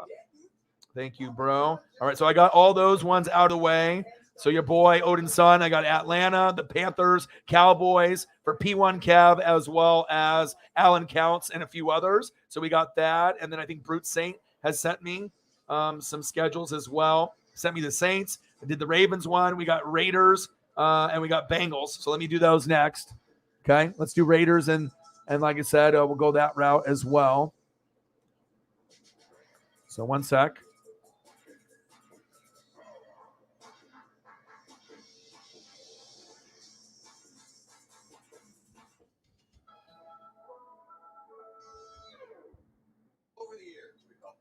All right, Brute Saint, let me go to your Twitter here. And obviously the graphics that are just easier to read, like that Bills one was like too small. You got to be able to make it easy to read for, people that can't see as well, like your boy. Okay. FSM. All right, let's take a look at this one.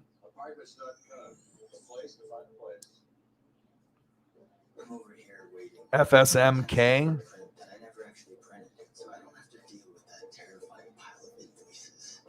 Hold on. I got like a bajillion people messaging me at the same time, so apologize if I don't get to everyone as quickly. But I will, I promise. Let's see here.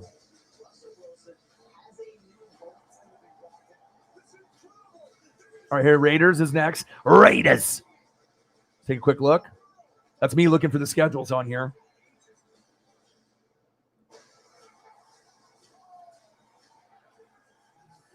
All right, so Raiders, you got preseason, you got Jags in the Hall of Fame game. Okay. And then you got Vikings, and then you got Dolphins and New England. Hopefully there's no injuries that are serious in those particular matchups in preseason. And then we got Chargers, Cardinals, Titans, Broncos, Chiefs. Rough. You could be 0-5 right there. All right, bye week way early. Jesus Christ, week 6. And then Texans, you can win that one. Saints will be tough. Jags will be easy. Colts will be tough. And then Broncos, Seahawks, Chargers, Rams, New England, another tough stretch. And then Steelers, Niners, KC. That is tough. That is definitely not an easy schedule either. But we know that you got Carr, you got Devontae Adams, you got the best underrated wide receiver, Hunter Renfrow, Darren Waller. Offensive line, defense are going to need some, help. Little sus, right? But you got, Josh McDaniels. So I'm looking forward to seeing what the Raiders do. They could surprise a lot of people this upcoming season, and that is big facts. Okay, so we got that one done. Let's go Bengals. Let me go Bengals next. Still need to do my Tampa Bay Buccaneers. I don't even haven't seen that one. If someone wants to send me the Tampa schedule, or I can go to my own Twitter. And they have Tampa Bay and Buffalo primed for the most wins, 12-13. But we'll see. FSMG3.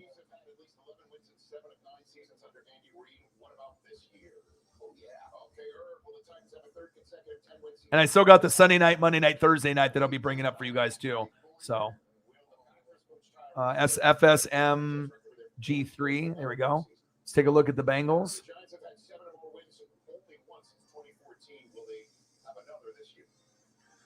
All right, Bengals. All right, so you got the Steelers, Cowboys, Jets, Dolphins, Ravens. I mean, you could start off the season right there, 5-0. Then you got Saints, Falcons, Browns, Panthers. This is an easy fucking schedule, dude. I mean, you literally, because 1, 2, 3, 4, 5, 6, 7, 8, 9. You might be 8-1 by the bye week. The only loss you might have would be the Saints. Okay. Then it gets a little tougher on the back end of the season. Steelers, Titans, Chiefs, Browns, Tampa, New England, Buffalo, Ravens. So the first part of the schedule, you could be like 8-1. But then the back end of the schedule, that's where you're going to be dropping games. Nice little graphic there with Joe Burrow and a few of the others on there. I see you. Brood Saint, thank you so much for sending that as well. Let me make sure I say my thank yous because, this is a team effort. If you guys haven't noticed, we are a team here.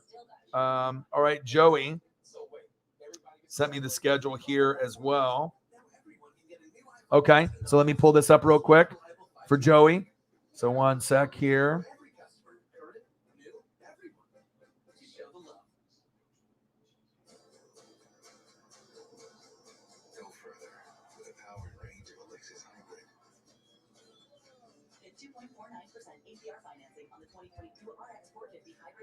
Wild boy, Joey P, my boy.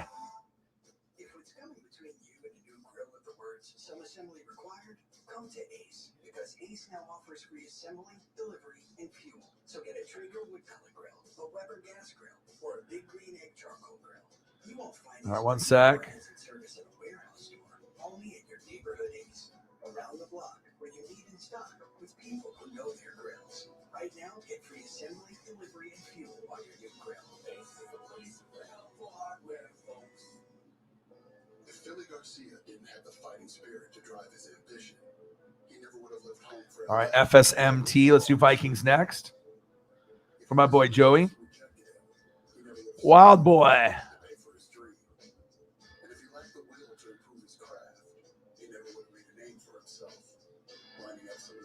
All right, FS. Where is it at? FSMTX. FS. There we go. I found it. Okay.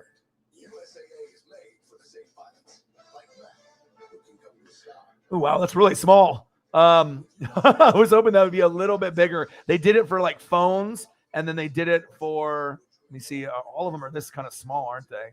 All of them are this way. Gosh, I wish they would have did this like bigger.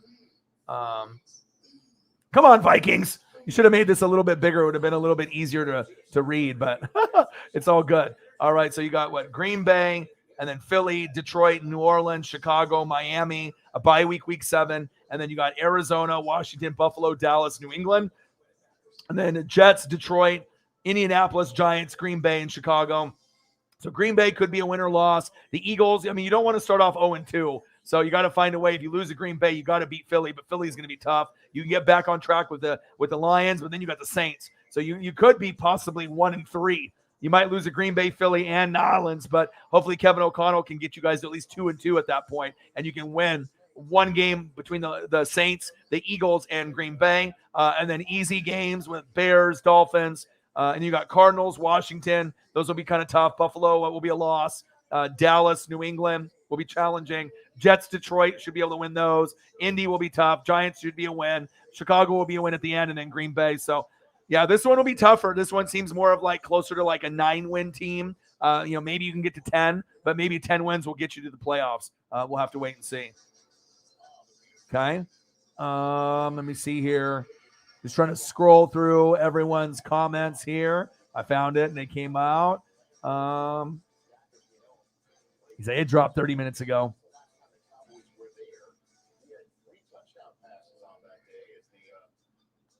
Yeah, there's some winnable games, but there's going to be some tough games too. But with Kevin O'Connell, I mean, you can get to 10 wins. You know what I mean? I think the ultimate goal would be probably to cap out like at 11, but maybe 9 to 10 will be where the wheelhouse is. So same thing goes for the Cowboys with Allen here. Skinner in the building. What to do? No D-Hop for week 1. What about Jerry Jeudy's situation too? That's going to be interesting. It's another 5-12 season. Yeah, it might be. I did see that. Thank you so much.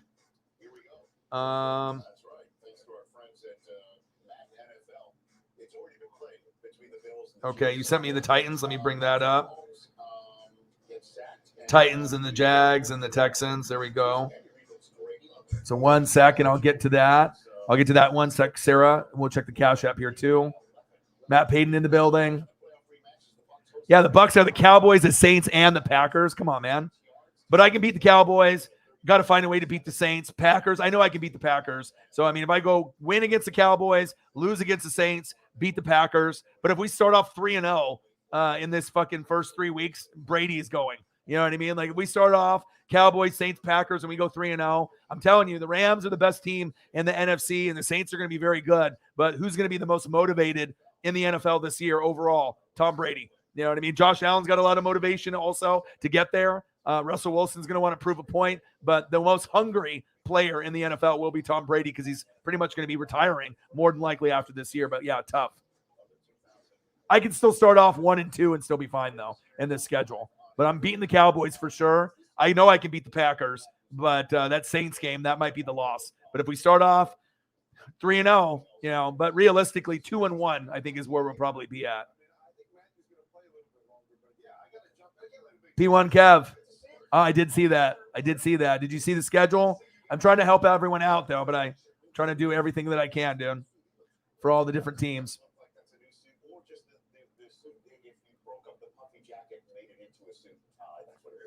Yeah.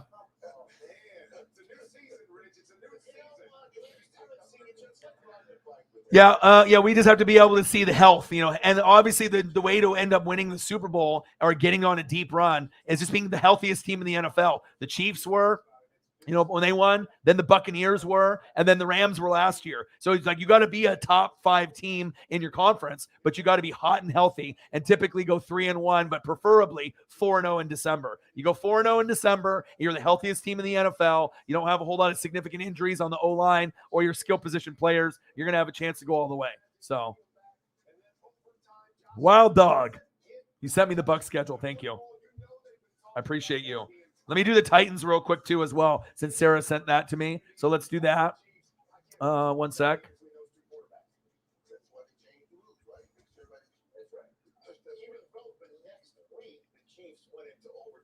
I'm patiently just sitting here doing all the schedules, even besides my own. I don't even know what the fuck's going on yet because I'm working, but I'm grinding, baby. That's what you do. Thank you, Brute Saint. Thank you, Sarah. Thank you for everyone that's helping me. Appreciate you. And I don't think most channels are really breaking it down like this either. So it's definitely a treat for you guys as fans to be able to see what I do on a daily basis if you haven't been here. And if you've been here, you already know what I do on a daily basis. So FSMKVO2. Okay, boom, found it. I don't know if Tighten Up or Jamison Mason sounded like he was going to a concert, but so he might miss out, but he can always catch the replay. But let's look at the Titans schedule because they're going to be competing with the Colts. So you got preseason, Baltimore, Tampa, Arizona. All right, you got Giants win, Buffalo loss, Raiders even, Colts even. Commandos should be pretty close, but could be a win. Bye week 6, don't like that. Colts even, Texans win, Chiefs right there even, Denver even, Green Bay even, Bengals even, Eagles, and then you got Jacksonville, that's a win, Chargers, and then Houston, Dallas, Jacks. So that might end up helping you right there at the end. You got 3 easily winnable games. The Dallas might be a loss, but no matter how it goes, all the way up to December 18th, once you go to the right where Christmas goes, right? Weeks, obviously, with Houston, Dallas, Jacksonville, depending on how many games behind they are to the Colts. If they go 3-0, that might get them into the playoffs at the end of the season. So there's the Titan schedule with Simmons. Cool graphic there. Let's get that. Okay, thank you so much. I haven't pulled it up yet, but I'm trying to pull up all of them. I am only one man. Okay, I'm trying to do the best I can here with just able to, kind of go through these different things.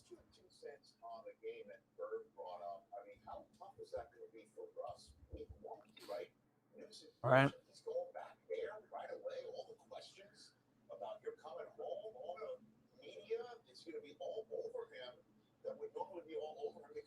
All right, here. It's going to be a great game. It's going to be fun from the emotional standpoint. So Tampa split it up into home and away. Is that what's going on? I'm on the Tampa Twitter here.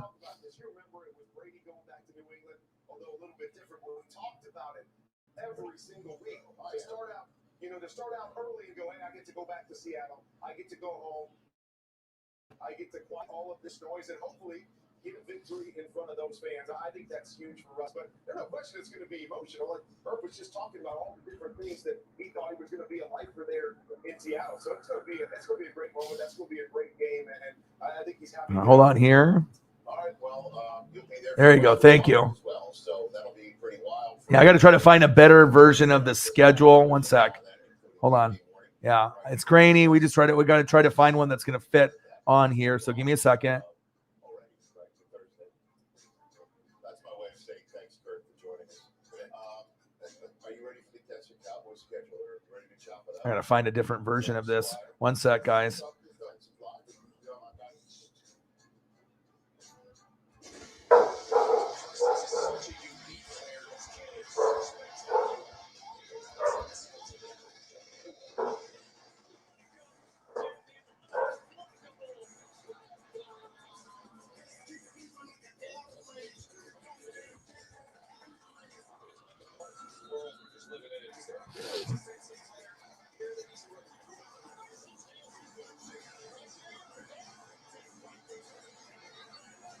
Wow, that is the only size of that image that I can find.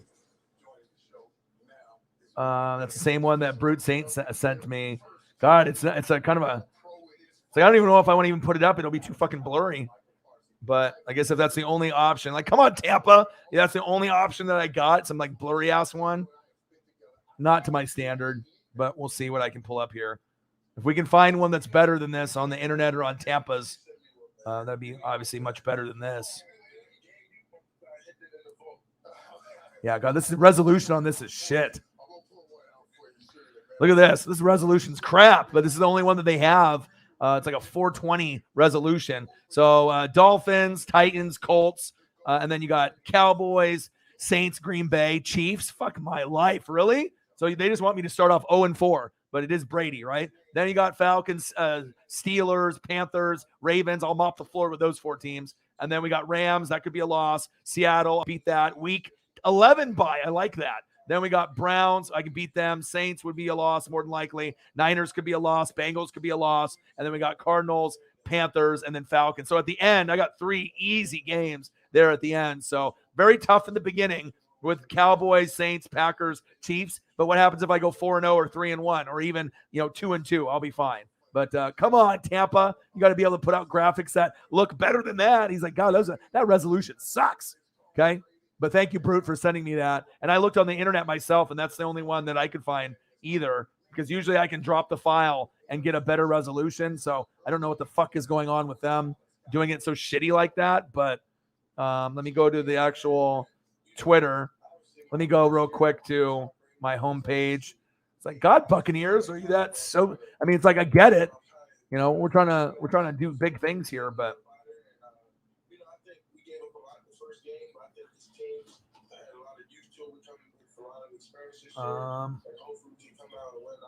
FSJQ. I mean, at least I can give something that looks a little bit better than that crap. I'm not going to have everything, but I have to redeem myself with that crappy graphic. FSJQ.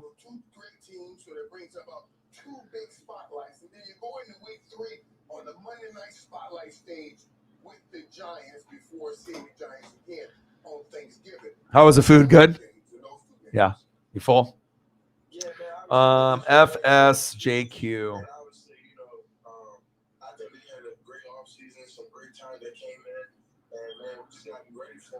So at least I got to redeem myself with the blurry graphic to the good one. So this is on the internet. This is unacceptable. Okay. Boo. But at least I can do this. Sharp. All right. It doesn't show everything, but at least it shows, you know, Brady looking sharp. I can, this is what is more acceptable to me. So if anyone can come up with a full schedule of Tampa Bay that's like 1920 by 1080, that's like HD, that looks good, or like this, you know, that's much better than this crap, whatever that is. But that looks good. So, but thank you, Brute Saint, for your effort. Because like I said, I looked for it too and I couldn't find it. So.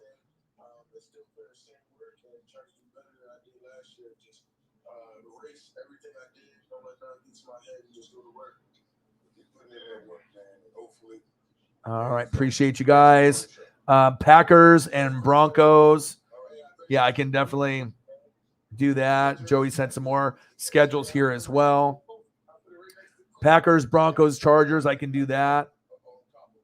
Yeah, I know. Yeah, I know. Nate the Great in the building. What to do? How are you, brother? Yeah, I'll keep searching too. All right, let's Nate the Great's in the building. Let's do Broncos while he's in here. So let's do that for him, and then I'll do some of the other ones that you guys sent. Then we'll do Packers, and then after that we'll do Chargers. We do pretty much everything in that division. Oh, this is a cool graphic. My goodness, with all the drama with Jerry Jeudy getting arrested, you fucking dummies. Just like whenever you got a team that seems like something's really going to happen and then some motherfucker always gets arrested or does something stupid. Does anyone have any details on the Jerry Jeudy thing? As far as I read, there's not really a whole lot of information out there yet. So I don't really know, like, if we're talking about a suspension or how long or what's going on. But let's pull up the Broncos. And I still think that they are going to be a Super Bowl contender. Like I said, it wouldn't surprise me if they make an AFC championship game first 3 years. They could make the Super Bowl year one with Russell. I would not be shocked by that. Bills are the front runner, but I think Denver is going to be very good. But if Judy's out, that definitely is going to be a blow. Let's see here. And shout out to everybody in the room. Appreciate you guys. I love you guys. Thank you for the support. And anything you guys want to send me, just send it to me on Twitter or Instagram. I can pull up the files this way too. SFMB.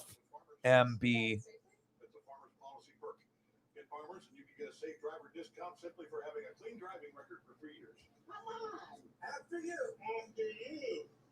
All right, here we go.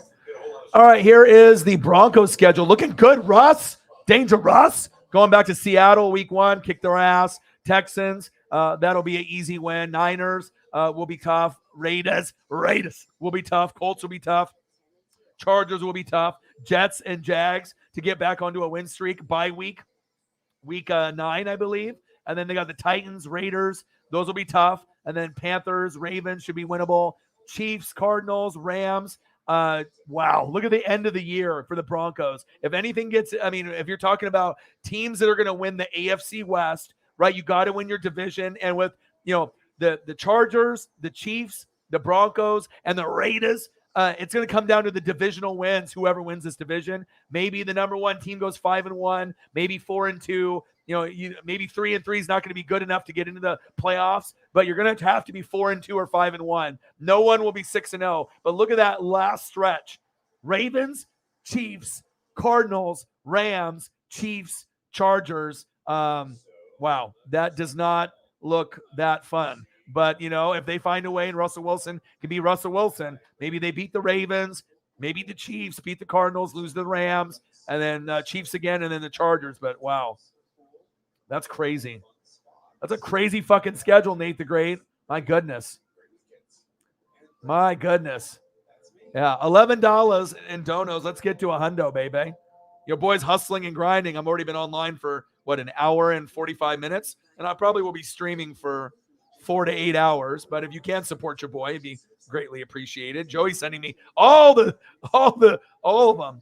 He's sending me all the schedules. Appreciate it, bro. I hear you, Paisley. She says. Okay.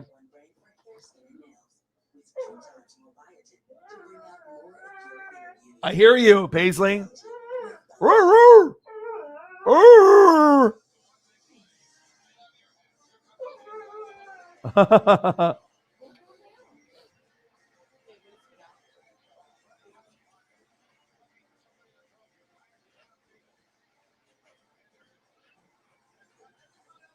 So make sure she doesn't step on the power cord. Caitlin Graham, go Pack, go. Let's pull up the Packers. I was just about to pull up that schedule. Let's pull up the Packers next. Your boy is hustling and your boy is grinding. Let's go to the Packers. They're going to be a very good team this year, even though they lost Devontae Adams and MVS. Watson should be good. It'll be interesting to see how all of it plays out. All right, let's take a quick look at the Packers schedule.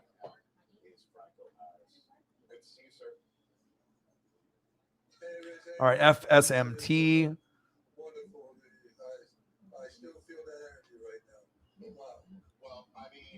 Let's see here. The Miami Heat are spanking the Sixers. I'm just tuning over here to the TV. Miami's up 3-2.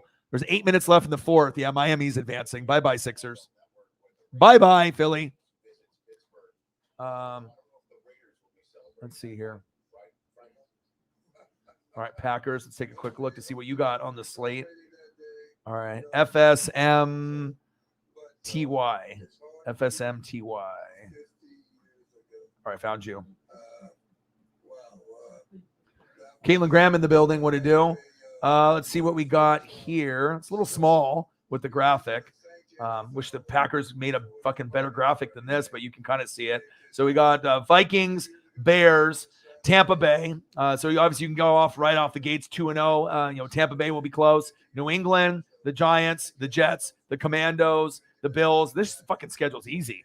And then you got Lions, Cowboys, Titans, Eagles, Bears, and then you got Rams, Dolphins, Vikings. Yeah, this schedule's easy as shit. You should be able to get 10 to 13 wins with this particular schedule. Obviously, the Tampa Bay game and the Rams will be definitely very difficult, as well as the Bills. And I think the Vikings will be a little bit better this year, and we'll see what the Titans can do also. So I see you. Paisley, calm down. Man, my dog going crazy in here. Calm down, Paisley. Oh, my goodness. 15 years. Nice. Yeah, I mean, I've been watching football since 1985. Believe it or not, your boy is 40. Just turned 40 a few days ago, May 2nd. But I've been watching things for a long, long time. And, I mean, I've been a Buck fan since, 1995. And Grossi Posse and the NWSF will be collabing when we play each other. So that'll be very exciting when that day comes. And obviously we know that it's going to be lit. Week 3, Grossi, NWSF, collab. It's going to be off the chain. It'll probably be one of the best streams, I would assume, for 2022. That's big facts. We were supposed to collab for NFC Championship game last year, but obviously I got eliminated by the Rams, and we already know what happened with the Packers and the 49ers. But that might be the time where we, really start to take off and blow up. And that's big facts. Caitlin's in the building. What to do? Let's see here.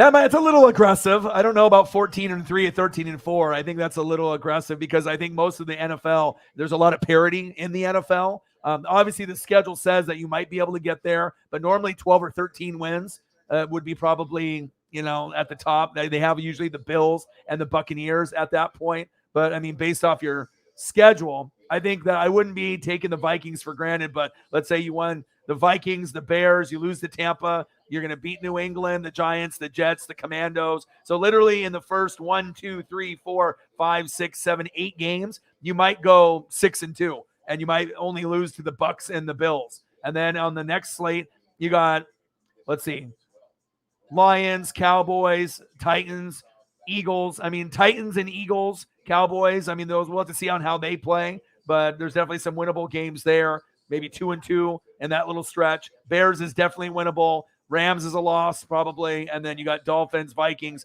But yeah, so 6, 7, 8, 9, 10, 11, 12. I'm thinking maybe more like 11 or 12. Maxed out, maybe 13, but that just depends on what you end up doing with the Titans, the Cowboys, and the Eagles, Buccaneers, Bills, and Rams, depending on how you play. So it is possible. Still going to be a top 4 team in the NFC, but I think the Rams are going to be better. Personally, I think the Bucs are going to be better, and then we'll have to see if the Saints can stay healthy. They might be better as well. Grossi's the man. Like I said, he rated the channel for me when I got my puppy last October.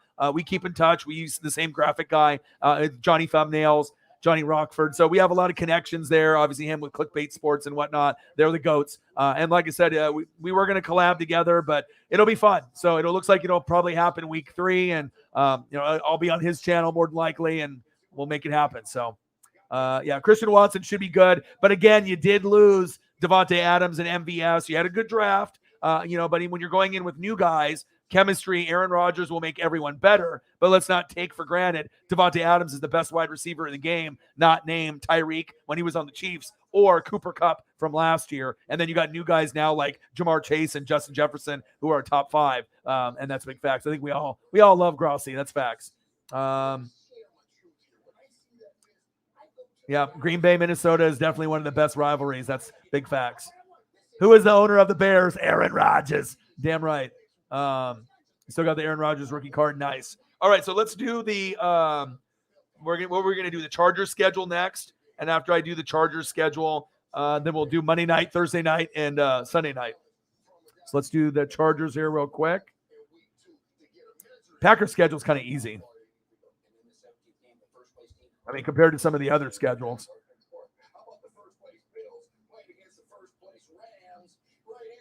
Oh, the graphics for the Chargers is lit. And I think there is a possibility the Chargers could win the AFC West. I just don't really like Staley that much. And they have that, defensive kind of curse, where they just can't fucking stay healthy ever. So I don't know if this year will be different. But if there's going to be a team that kind of comes out of nowhere, it could be the Chargers doing the same thing that the Bengals did last year, but they have to be hot and healthy in December. And I don't know if we know if that's going to happen, or not. So, all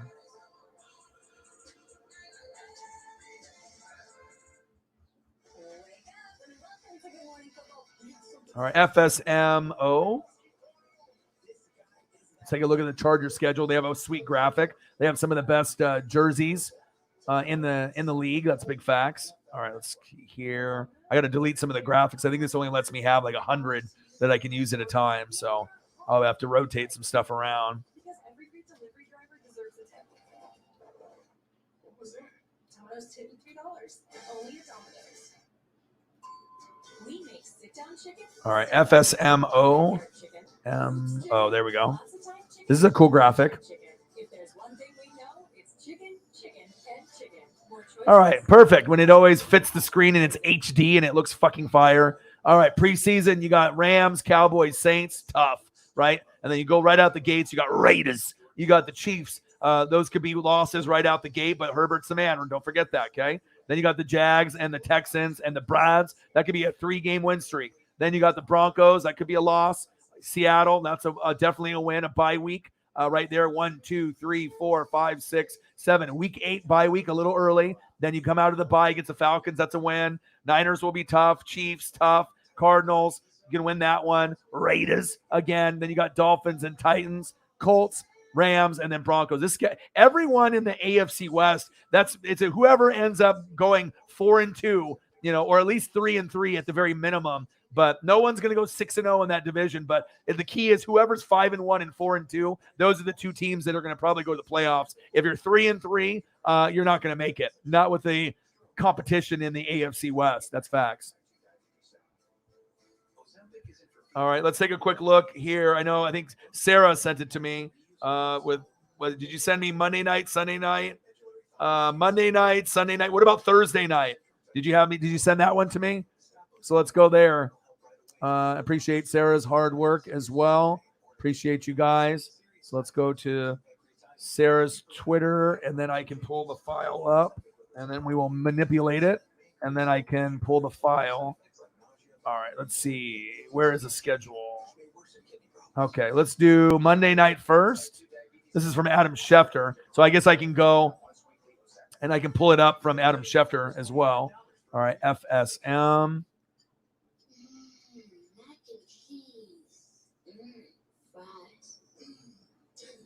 Okay. Yeah, AFC West is tough. Because when we thought the NFC West was tough, but obviously now Russ is no longer there. And the Cardinals, I know the Super Bowl is going to be in Arizona, but they're not going to. They might make the playoffs and squeak in, but I'd rather have Minnesota in the playoffs over the Cardinals personally. All right, FSML.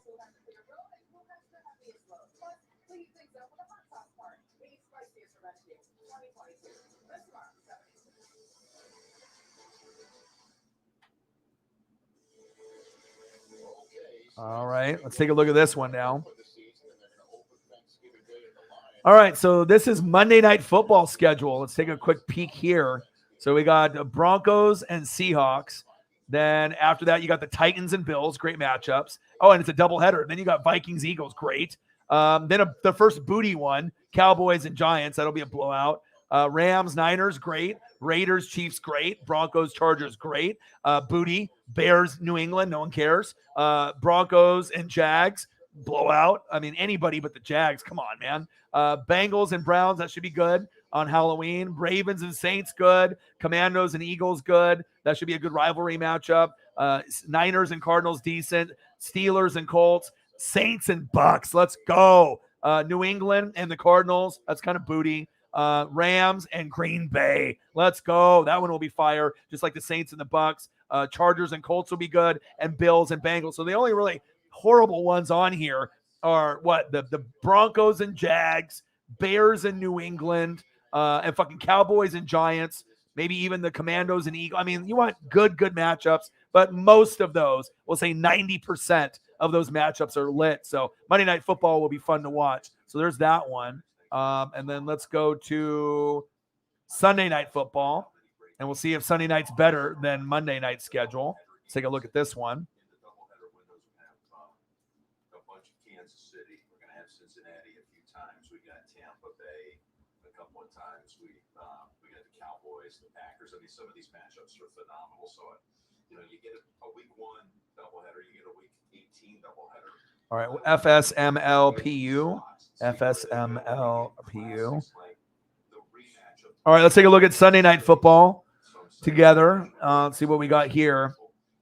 All right, so Sunday Night Football, we got obviously my Buccaneers versus the Cowboys. Let's fucking go. And then we got rivalry matchup, the Bears and Green Bay. Who is the owner of the Chicago Bears? Aaron Rodgers is the owner of the Chicago Bears. Niners and obviously Broncos, great matchup.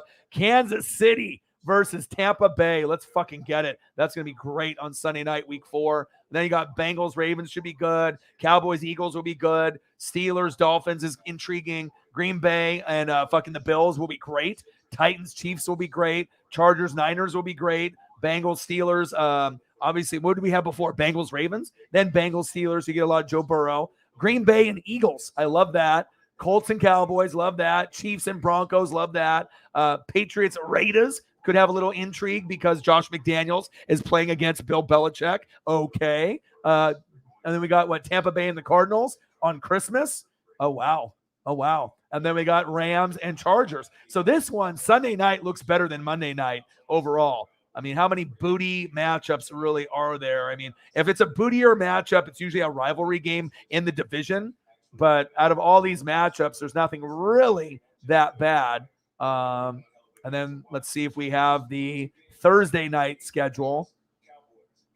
One sec. And for the last few years, let's just call it what it is. They have been one of the most talented rosters on Nate the Great. They haven't fulfilled expectations. And then on the flip side, they've got Dallas, America's team. Have they released the Thursday night one yet? I'm going to go to Schefter real quick. Schefter. All right, Monday night. I got that. Okay. Is there anything else on here? I only see that. Anyone Thursday night schedule? Anyone in the room that can find that for me and send that to me if you have it? I'm not sure if they've released that or not, but if they have, let me know.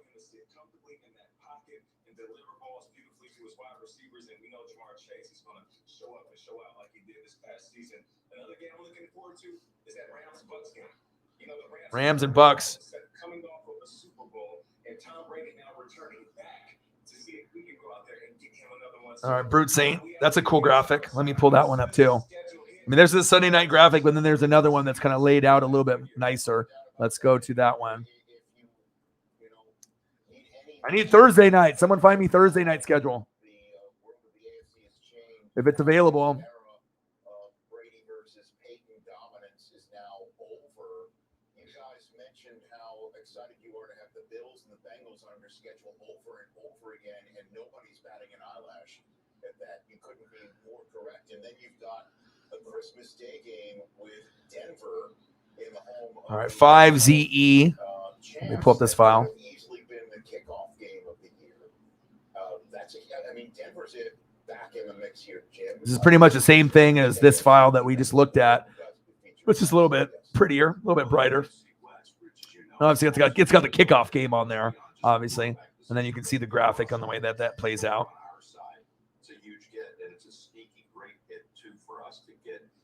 And then to be determined there at the very end. Okay. I need the Thursday night though. It's nothing. You're good, Paisley. I think I got caught up for the most part there. My Bronco buddy Jay Graves said we're opening in Seattle. Broncos have a chance to get off to a good start, but the last month looks rough as fuck. Yes, it does.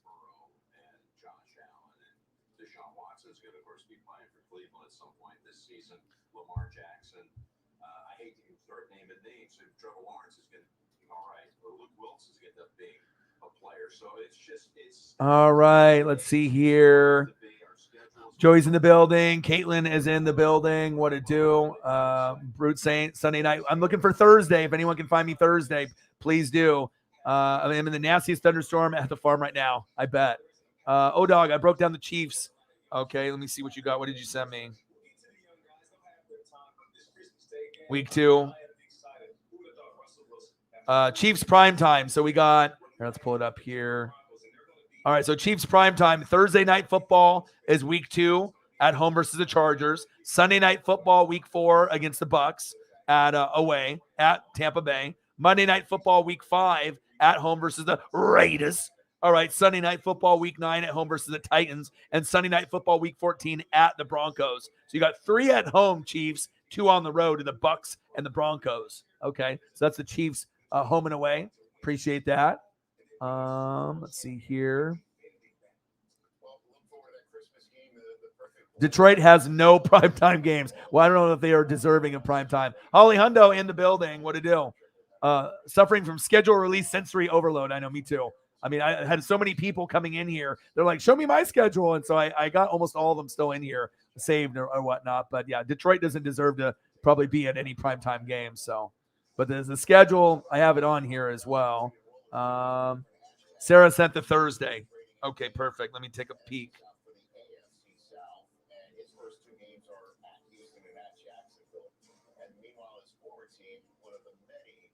Okay, let me pull this Thursday up. All right, Sarah.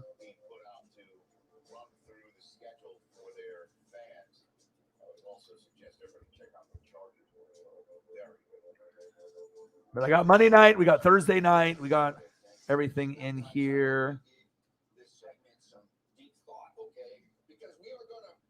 Okay, here's the Thursday night schedule. We had Monday night, we had Sunday night, but this is the one I wanted to see what we got here. Been working, man. Moving my fingers nonstop here. I got spaghetti and meatballs I haven't even got to yet. Just sitting there. Let's see. And we finished the season with the Rams and the Bills. That's the teams I think everybody might say have the two best rosters in football. Now I know we don't play on paper, but how awesome would that be? A great game. FSMN. FSMNE. No, MNNN. Okay, I found it. Okay, here we go.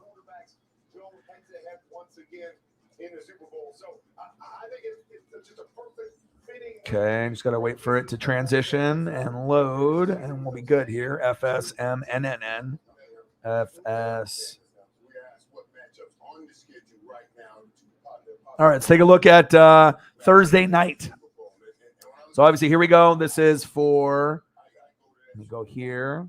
So this is the Monday night schedule overall. Take a peek, take a gander, and I'll go through it, and we'll go it back. Then we have Sunday night. Looks a little bit better overall with the matchups. And let's take a quick look at Thursday night. And if anyone wants me to, take a peek on that, or if you want to glance at that for a little bit longer, let me know. But here we go. All right, so what do we got here on Thursday night? All right, so we got this Amazon Prime shit. And so everything on Thursdays on Amazon Prime. I don't know if I like that. And who owns Sunday Ticket now? It's not DirecTV, right? So I'm not sure if I like this. I know Kay Adams last day, Good Morning Football was today. So I don't know if she's going to Amazon, but that was the rumor that they were trying to get Pat McAfee and Kay Adams to go over there to compete with ABC, or CBS, NBC, Fox, ESPN, and obviously the other networks. So we got Chargers and Chiefs on Thursday Night Football. Great matchup. Rivalry matchup with the Steelers, small hands, Kenny Pickett versus Deshaun Watson, the masseuse advantage, taking advantage of person quarterback. We got Dolphins and Bengals, Colts and Broncos, which would be nice. Commandos and Bears, Saints and Cardinals, Ravens and Bucks. Let's go. Eagles and why the fuck are the Texans on fucking Thursday night? Can't they put a better matchup than that? Falcons and Panthers. So at least the Falcons and Panthers are not really too hyphy about their season, but at least they have bragging rights and they can play each other. So that one will actually be pretty good. That one might surprise people because anytime you have a matchup like that in the division, even though the teams might both be at 6 wins or less, they'll play hard. And then you got Titans and Green Bay, great matchup. Bills and New England. Bills will obviously win that. Raiders and Rams. Imagine if the Raiders find a way to win that game. Niners and Seahawks. And then you got Jags and Jets. And normally you're like, oh my God, Jags and Jets. But sometimes those matchups end up being pretty good. And then that'll be Trevor Lawrence versus Zach Wilson. So I'm actually kind of intrigued for the booty teams at the bottom. That matchup will be actually probably a pretty good game. And then you got the Cowboys and the Titans for the fall release. So this one definitely by far is the worst as far as matchups are concerned, Thursday night. But Monday night is much, much better.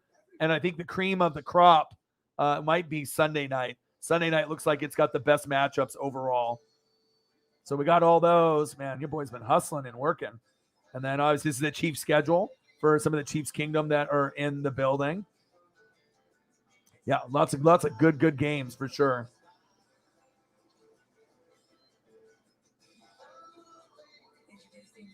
The kickoff game is so good. Yes, it is. Yes, it is.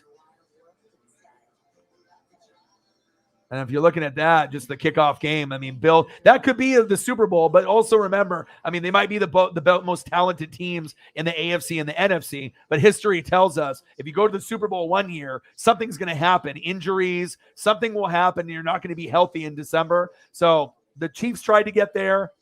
After they beat the Niners, they couldn't get there. Tampa, my team, since obviously 1995, we tried to get there and repeat. We fell short. Now you got the Rams. So essentially the Rams and the Bengals are two of the top 6 teams overall in the NFL. But if history, repeats itself, those two will not be in it. So who's up next after that? I mean, could it be Bills and Bucks? Could it be Buccaneers and Broncos? Could it be another team besides the Bills? Maybe the Saints?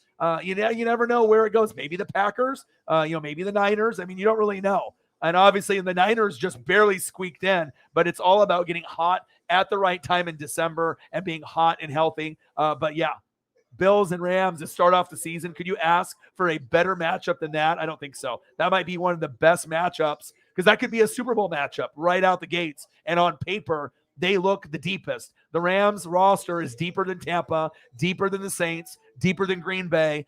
Maybe the Saints, based off depth, are closer, than some in the NFC. But the Rams on paper are the deepest.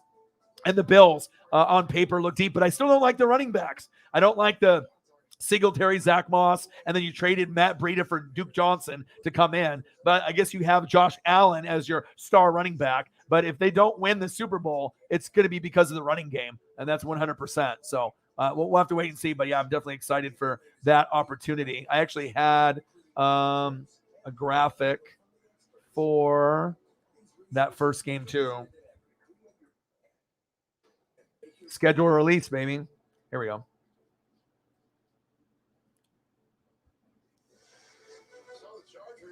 FSLVO.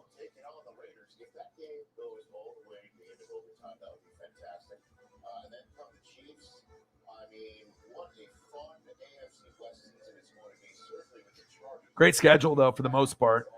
Thursday night's kind of booty-os, but, it is what it is. You can't have great ones all the time. So it just, it is what it is. But let's see. I got to delete some of these other ones. And Derwin James on the TV right now on NFL Network. It's all about being healthy, though. You know what I'm saying? Like, the Chargers got the talent on paper. I think they might have one of the most talented rosters from top to bottom with the Rams and the Bills. I actually kind of like the Chargers roster better than the Bills, honestly, but I don't like the coach. I just don't like Staley very much. And they always have that injury bug and they're kind of cursed. But maybe this is the year Staley turns into Zach. Taylor did, for the Bengals, and maybe they overachieve. Maybe the Chargers get first place in the AFC West, and maybe they go to the Super Bowl this year. I would not be shocked by that. You know what I mean? I know it'd be shocking for some people, but you just never know. The NFL is a wild league. And that's a kickoff right there. The Bills and the Rams. I mean, you're talking about ratings to get everything kicked off. Stafford versus Josh Allen. Yes, please. Sign me up. And then we went over quite a few other schedules as well. Schedule release. This is obviously week 1 right out the gates. I ended up getting that right in the beginning. Then we have the Saints schedule. Pulled up the Chiefs schedule. What else do we have? A Colts schedule. Eagles will have maybe Birdman 951 hop in. Then the Rams with their home schedule, but then their full schedule. Nice graphic that the Rams did there. Cool graphic there by the Ravens, the Cowboys, Atlanta, Panthers, did the Buffalo Bills, Raiders, Bengals, Broncos. Nice graphic there with Russ, even though Jerry Jeudy's in trouble. Nice graphic right there by the Chargers. Herbert, I see you. And then obviously I've pulled up the graphics for Monday night, Sunday night, and Thursday night. This one definitely looks kind of booty-os, but there are some good ones in there, like the Chargers and Chiefs. That one might be the best one out of all the games in this entire slate. Definitely going to be awesome. Can't wait to see it. And then obviously we kick it off with this. Your boy, grinding and hustling. Let's go.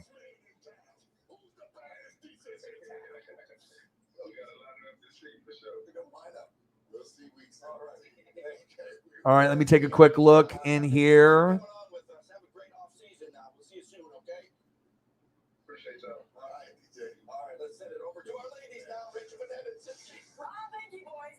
Kickoff game, it looks good. Yes, it does. Odin's son, Bears, Commandos, and Packers. There we go. I still own Stephen A. Smith. Yes, I do. Let's see here. Interesting preseason. Yes, it is. Lions, no love. Maybe they will at some point, but at least they got Jamison Williams and Aiden Hutchinson. So at least they got 2 guys that the Lions fans can buy jerseys of. So Detroit. Yeah, I got some stuff there. Packers, Titans. Yeah, that'll be a tough game. I mean, like I said, but we have to see who's the quarterback's going to be. Is it going to be, is it going to be Ryan Tannehill? Is it going to be Malik Willis? I mean, we're going to have to kind of wait and see on how everything kind of plays out in that regard. I mean, could be pretty wild. Let's see here. Scrolling down. Raiders $600 tickets. My goodness. 600 for nosebleeds? Jesus. Said, why can't Thursday Night Football be on TNT or ABC? TNT is too busy with like wrestling, and other things that they got going on, different sports, baseball and other shit. But ABC, but you got to have the money, and Amazon has a shitload of money that they decided to pitch in on that. But I'd rather just have it on NFL Network. You know what I mean? Should be on NFL Network, right? Not necessarily TNT or ABC, but NFL Network should have the games for Thursday night. Amazon, get out of here. So does that mean that we have to subscribe to Amazon? I mean, there's other ways to watch the games, right? But is that what we have to do? So I don't know. We'll have to wait and see. Stealing my drink? Stealing my drink. Okay. Let's see here. Cash App. Fuck, I don't know. I haven't checked in a long time. Maybe we do. Maybe we don't. I've just been trying to hustle for you guys, and we'll see where we go. Like I said, I've been grinding now for 2 hours and 15 minutes. And then hopefully we can get to a good number. Either I'll end the stream at some point, nothing in the Cash App just yet, but we'll get there, or I'll just continue this stream until like midnight or whatever. We'll see on how long I go, usually 4 to 8 hours. As long as people are in the room and they're having fun, then we keep grinding it out. So yeah, once we get a little bit closer, the hype, and we got to see what else happens in free agency and whatnot. So let's see here. Sarah says, bye-bye Sixers. Yes. That one looks like is over. What do we got here? I'm trying to close out. So this chick right here, is this the one that's going to be taking over for Kay Adams? They're in trouble if she takes over. I mean, I'd rather have Colleen Wolfe take over, but I mean, it is what it is. Ooh, the Dodgers are on. All right, and then we got the Mavericks and Suns. When is that coming on? Is that on yet? Let's see. That might be, what are we looking at? I got to look at the Dodgers too. Hold one sec, guys. All right, Phoenix. Looks like they're about to get started. So let me watch that. I got NFL Network on, and it looks like Luka and Chris Paul and Book are going to go after each other like they always do. So let's pull up also the Dodgers. So I'm going to do that. So starting lineup, Chris Paul, Devin Booker, Michael Bridges, Jay Crowder, and DeAndre Ayton. And I want to go Dodgers as well. My dad's been a Dodger fan since the 50s. Luka, Jalen Brunson, Reggie Bullock, Dorian Finney-Smith, and Dwight Powell. Hopefully my internet is going to be fast enough to have all this going on. Should be. Shouldn't have any issues there. But that one is taking a while to load. All right, let's see here. Too bad Packers and Chiefs are not playing during the regular season. So not giving up for a State Farm showdown. Yep, absolutely. Could be. I just don't know about the Packers in the playoffs. I think everyone has concerns about that. I mean, if you were going to make it to the Super Bowl, last year was the year to do it, but you never know. Aaron Rodgers makes everyone better at the wide receiver and tight end position. That's been very clear, and he's usually the best quarterback during the regular season. We just got to see him step up in the postseason. Otherwise, his legacy is going to be tarnished, and people are going to pass him like Russell Wilson and Matthew Stafford because they're probably going to have more rings than him at the end of the day, unless Aaron and Green Bay, LaFleur, Kuntz, and the rest of them can get it together. Last season, I was looking forward to playing the Packers. I know, exactly. We definitely missed out on some of those good matchups. How is the Kendrick album? I know that I've heard a lot of people talk shit about the Jack Harlow album, but how is the Kendrick album going? Is it good? I haven't listened to it yet. The Kendrick Lamar new album. What's the name of the new album? Normally I know all of this information, but I've been doing so much research on everything with obviously the NFL. I'll throw up an old school picture from one of his old things.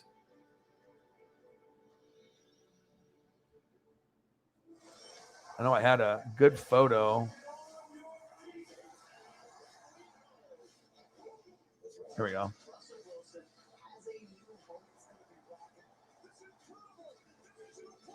Come on, Kendrick.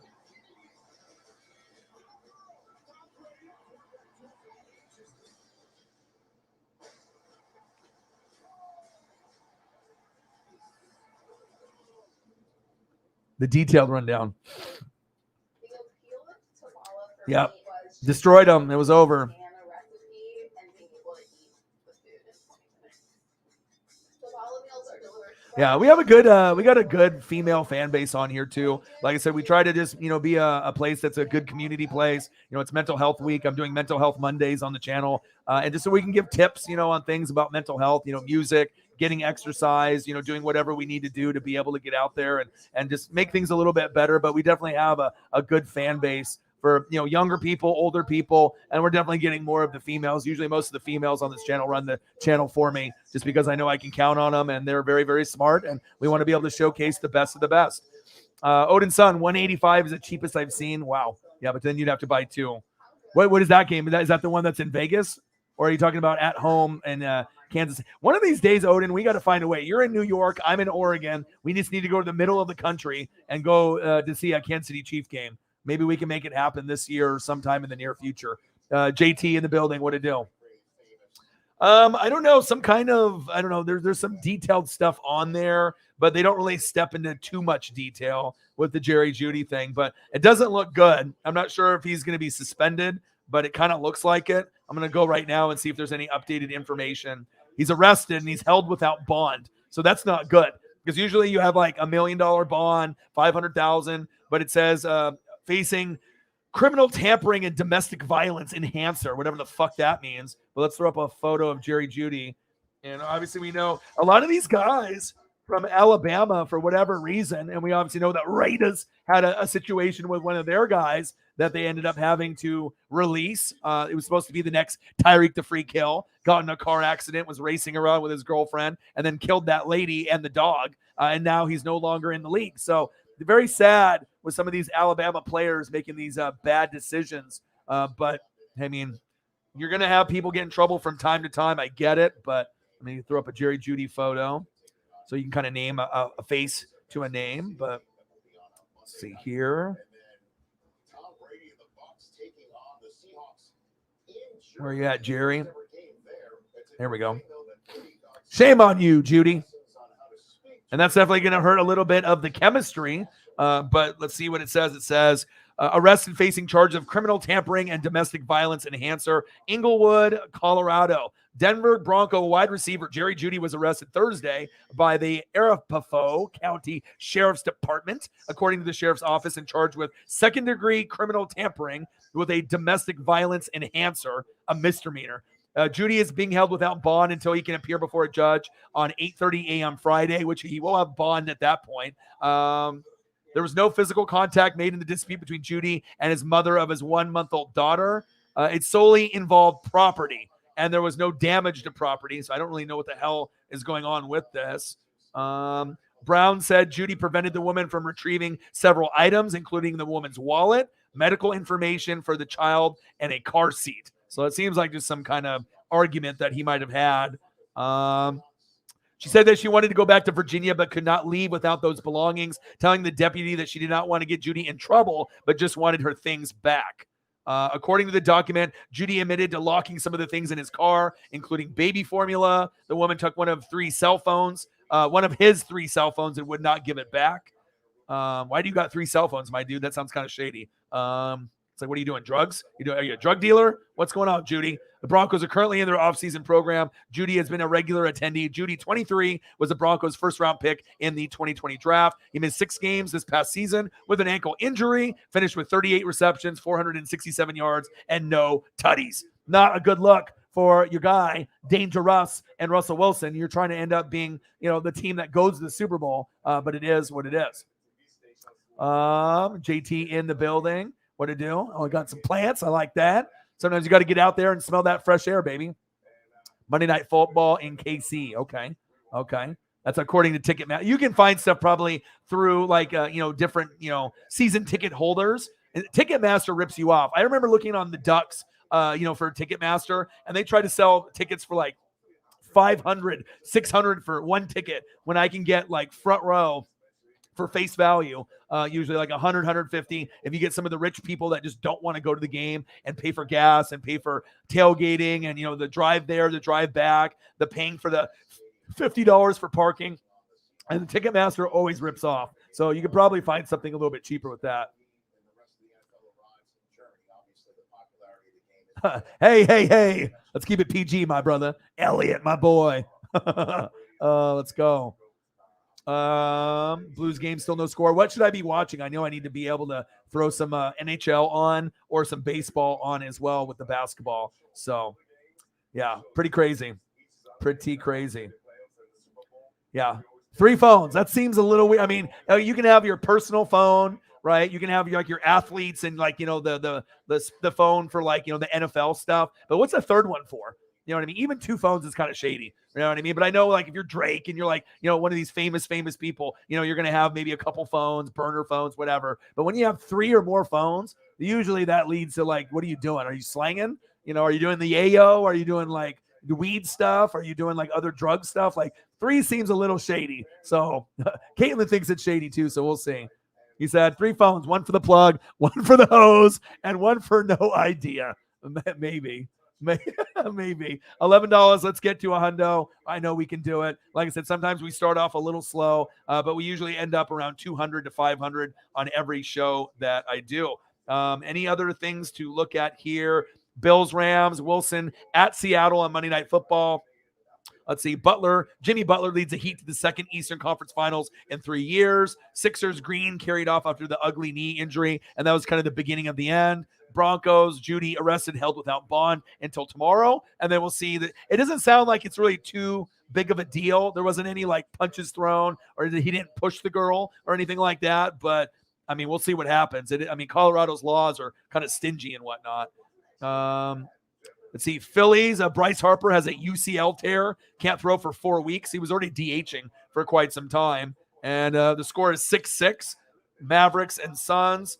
Ooh, look at this. We got Maple Leafs and Lightning are 3-3. Blues and Wild 0-0 for hockey. And then we got the Oilers and Kings later tonight. And then the Bruins beat the Hurricanes to make it 3-3. Wow, we got a game 7. I think I might go to the Maple Leafs and the Lightning. And then I will go to the Dodger game after that. So 1 sec here, guys. When you're a sport fanatic, you want to keep up with everything. But let me go to that matchup. Where are you?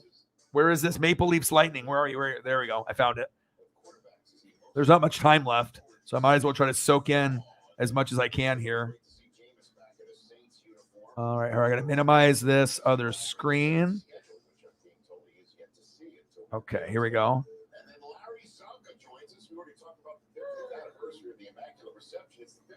Okay, there's that. And then let's take a peek here.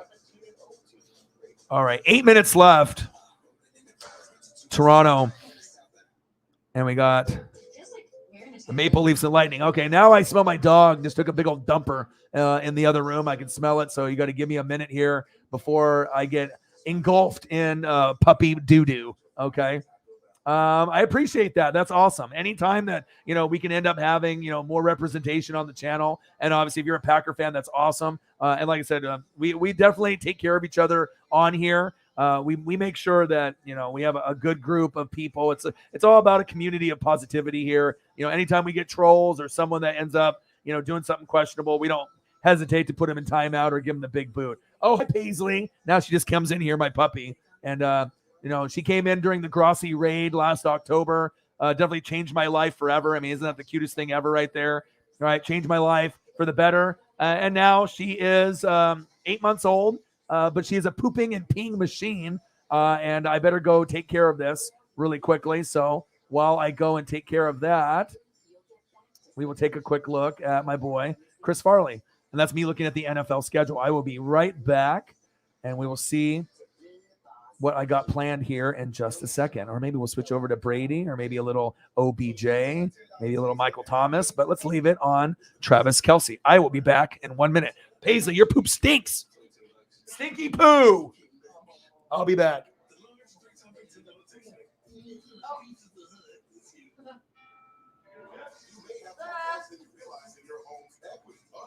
Today, a cash out refinance from Rocket Mortgage. Pay down high interest debt and combine the balances in one simple low monthly payment. Call 8338 Rocket today or go to rocketmortgage.com. So I'm a beachside hotel. As you can see, I'm pretty relaxed. I don't mean to brag, but I do have multiple pools. I'm looking for someone who likes sand and sun. Active types are cool. I know a lot of fun spots. If you have kids,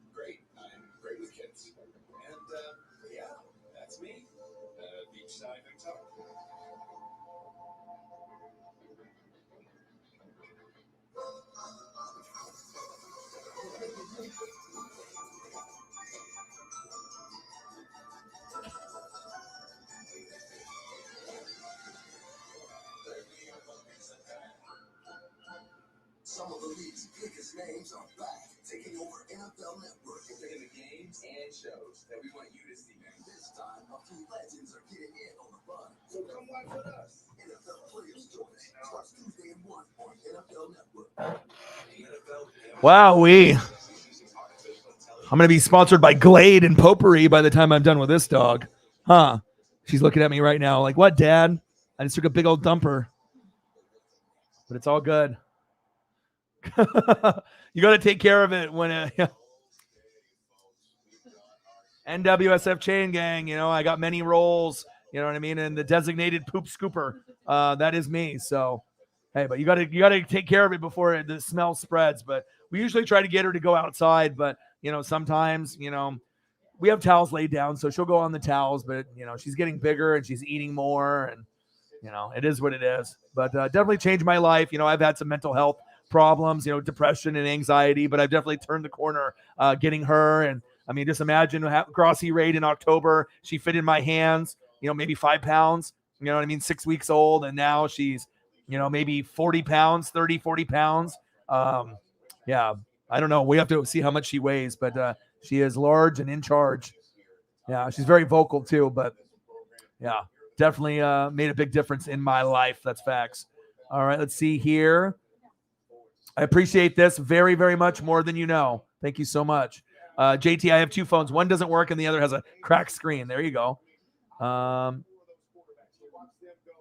JT, I pushed a girl and I liked it. No, we're not doing Katy Perry. And we, you know what I mean? Obviously, you know, with Jerry Judy, I think with him, it just sounds like just more of just an argument that he had. But I mean, if a girl needs baby formula or, you know, it's like, but also she maybe took one of his phones and that's why it probably escalated and whatnot. I mean, who knows? When you're one of these athletes, I mean, how many girlfriends do you got? Who the hell knows? You know what I mean?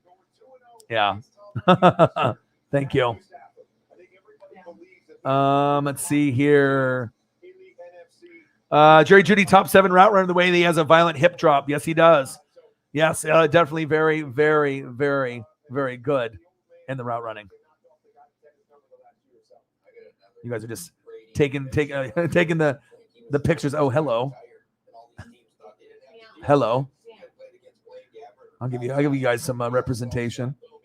A little bit of this, a little bit of that. The best dancer in the NFL, hands down. You know, we know a lot of the brothers, you know, can break it down, but Travis Kelce, though, he definitely is by far the best dancer in the NFL when he scores touchdowns, and that is big facts. High five to the GOATs in the room. Shout out. I love you guys, and I appreciate you guys very, very much. Hey. Paisley. Travis Kelce. Paisley. Calm down.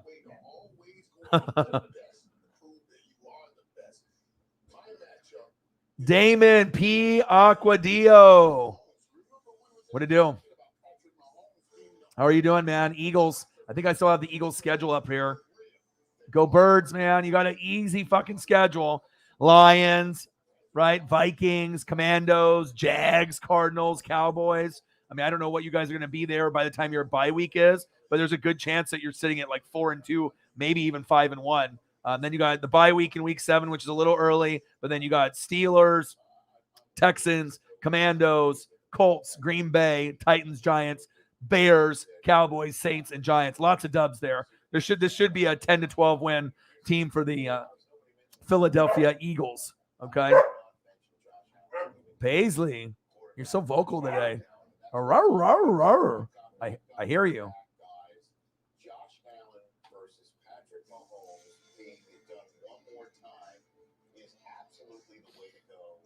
You got a place in Jacksonville? Duval. Nice. I know you moved to Florida. Congratulations. And I know you got a new baby recently as well. Congratulations with that, Damon, as well. Okay. No problem. Good night. Have a great rest of your night. Appreciate you. All right. So it's always good when you can get, you know, somebody new, you know. I think I've seen her in the past. I mean, there's always usually people with guys and girls. Sometimes they just drop in, or maybe they're, you know, part of Grossi Posse or, you know, another channel and they come in. I mean, sometimes you'll get people that will be kind of a dick and they'll troll. But obviously you'll get people like her that are very nice and, you know, just fans of, Aaron Rodgers or Green Bay or whatever team that they're rooting for. And it's great to be able to try to add people with subs. And obviously I think she would fit in really well with the rest of the females and the rest of the group when we grind it out. So no problem there. Let's see here. So is there any other schedules or anything else that you guys want me to go over? So pretty much at this point, I mean, I can just continue the stream on, you know what I mean, from now until whenever we decide to end it. It's already 7:05 now. So, I mean, we've been going online now for 2 hours and 34 minutes. So I don't think I'm going to end it and then start another one. Might as well just continue this long-ass stream, and then maybe we'll end it sometime between now and midnight. I mean, I don't really know if I'm going to be doing 7 or 8 hours, but I do need to eat food. I don't have any beer since I had to do the stream a little bit early today. But you guys let me know what you guys want to go over. I mean, I already went over quite a few of the schedules. Like I said, we started off with week 1, and these are all legit from NFL.com. 5 minutes left between the Maple Leafs and the Lightning. Go Lightning. And then we got the Saints. I think Birdman 951 was at work, but when he gets off work, he's going to probably hit me up and we'll have him hop on for a little bit and hang out. And then here's the Chiefs schedule. Did that. And the Colts. And then we had the Eagles, and I had to delete some. And then we had the Rams, which is a cool graphic. Same thing with the Ravens and the Cowboys. Atlanta. We talked to Will the Thrill today. Sounds like he's not really doing very good. Obviously mentally, physically, seems like it's kind of tough right now. And I just wish I could help out, more people when they're in a little bit of a bind. But like I said, if I already got, money out that I've let people borrow, I got to be able to get some of that money back before I let anyone borrow more. And then I had my buddy Marcos Pineda. He's going through some tough times at home right now too. He's that guy that comes in. He's a Seahawk fan, Blazer fan. He's usually, the main one from, that lives here in Oregon that represents. And so he gets paid next Friday. I let him borrow a little bit of money today to help him get through. And that's what you do for the homies. You try to help them out when they're going through tough times, especially if you have a little bit of extra. It's good karma. Instead of just having money sitting there in the bank, if someone really needs it, you definitely make the effort, for the people that are worth it. So I was happy to do that for them. 4 minutes and 20 seconds left in the third period. 3-3 Maple Leafs and the Lightning. And then we did Monday night schedule, Sunday night schedule. Thursday night looks kind of fucking booty. I mean, let's look at this. Chargers Chiefs is must-see TV, right? But Steelers Browns, Dolphins Bengals could be interesting. Colts Broncos will be good. Not a whole lot of intrigue from Kenny Pickett, Little Hands, and Deshaun Watson, but maybe it'll be better than we think. Commandos and Bears, no interest. Saints Cardinals will be good. Ravens Bucks will be good. Eagles Texans, not a whole lot of interest there because we already know that the Eagles will mollywop them. I am interested in the Falcons, Panthers, and the Jags and the Jets because even those look like the worst. Sometimes the worst ends up being one of the best of the season just because no one has any expectations. And obviously you got Trevor Lawrence, Zach Wilson, and then you got 2 teams in the NFC South that no one expects anything from. Titans, Green Bay will be great. Bills who would mollywop New England, you would think. Raiders and Rams seems like it could be good, but more than likely the Rams will win that one. But maybe if the Raiders just play the game of their life, they can maybe make something happen. And then Niners, Seahawks used to have value, but not anymore since Russell Wilson isn't there. And then you ended off with the Cowboys and the Titans. So we'll see where it goes.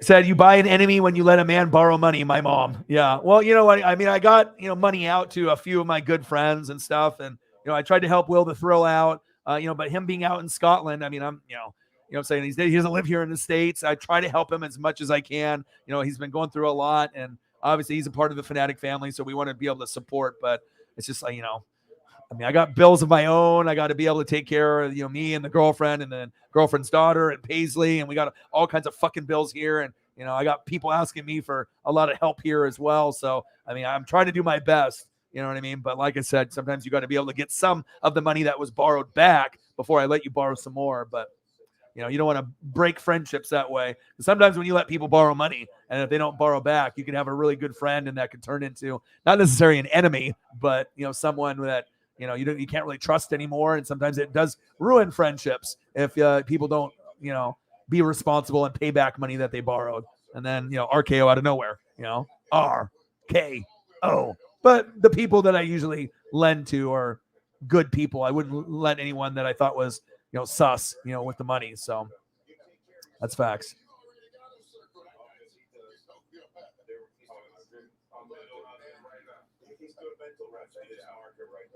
Let's give a little Tommy love for Holly Hundo. So what do you think about the schedule, Holly? Pretty tough, right? I think out of all the schedules that I was looking at, I mean, you had all these people saying, our schedule's tough, our schedule's tough. Anybody in the AFC West is going to have the toughest schedule. But as I looked at the schedule, and then we looked at the Chiefs, I mean, look at the first 7 games. You literally could be 0-7. We know you're not going to be because with the coaching and with everything that you got going on, though.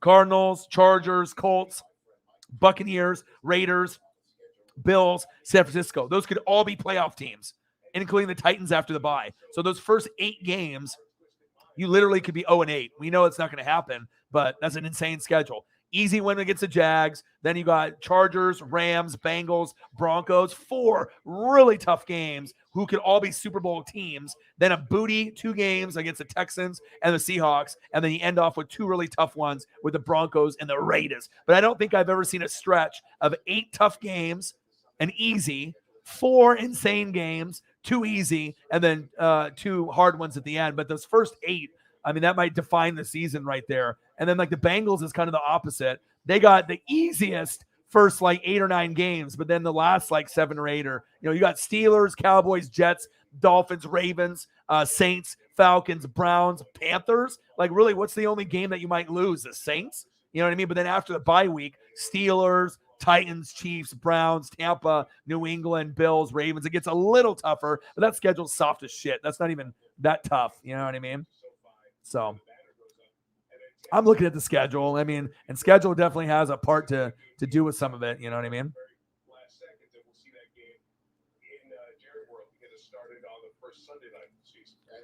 Monday Night Football is the best. Well, Thursday night isn't very good. I think Sunday night's better than Monday night, actually. So look at Monday night. All right, so you got Monday night, Broncos, Seahawks, blowout, Broncos, Titans, Bills, pretty good, Vikings, Eagles, pretty good, Cowboys, Giants, meh, Rams, Niners, good, Raiders, Chiefs, good, Broncos, Chargers, good, Bears, New England, meh, Broncos, Jags, meh, Bengals and Browns could be okay, but Browns usually aren't really that much of a fun team to watch, but with Deshaun, maybe it will be. Ravens, Saints, good, Commandos and Eagles should be pretty good, but for some people, meh, right? Niners, Cardinals, pretty good. Steelers, Colts, pretty good. Saints, Bucks will be lit. New England and Cardinals, meh. Rams, Green Bay, awesome. All right, Chargers, Colts, awesome. And then the Bills and the Bengals. But there's about 4 games in there that are kind of meh. Like New England and Cardinals, I don't care. New England Bears, I don't care. Broncos and Jags, I don't care. Dallas and Giants, whatever. You know what I mean? But then if you look at Sunday night, to me, I mean, there are more rivalry games. If you're going to play a meh matchup, at least it be a divisional opponent, so that way you get a divisional matchup if it's meh, okay? You got Tampa Bay and the Cowboys should be good. Bears and Green Bay is booty, but it's a divisional rival, right? So but that's still kind of a meh game. Niners and Broncos good. Chiefs, Tampa good. Bengals, Ravens good. Cowboys, Eagles should be good. Steelers, Dolphins has a little intrigue. Green Bay, Bills, Titans, Chiefs, Chargers, Niners, Bengals, Steelers, Green Bay, Eagles, Colts, Cowboys, Kansas City, Denver, New England and the Raiders. Normally I would say meh, but you got obviously Josh McDaniels going against Belichick, Tampa Bay and the Cardinals, Rams and Chargers. So to me, this one is by far better than Monday night. Sunday night is better because the only one that's really booty might be the Packers and the Bears. That might be the bootiest matchup of them all. Maybe that one, or maybe Steelers, Dolphins. Everything else looks lit to me. So.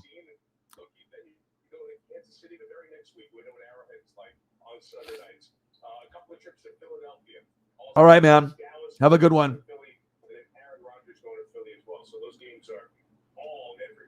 $11, still on a low note. I mean, sometimes it happens when we do streams that are early. Still have faith, though, we can get to a good number. I mean, obviously, I'm doing this as a full-time job. I'm working hard. And, we'll get the right people in. Maybe we'll get Cyberpunk in a little bit later. I imagine he probably just got to work. But we'll see where we're at. Let me check the Venmo and check some of the apps here. So we'll see where we go to. Ice cream sounds good for sure.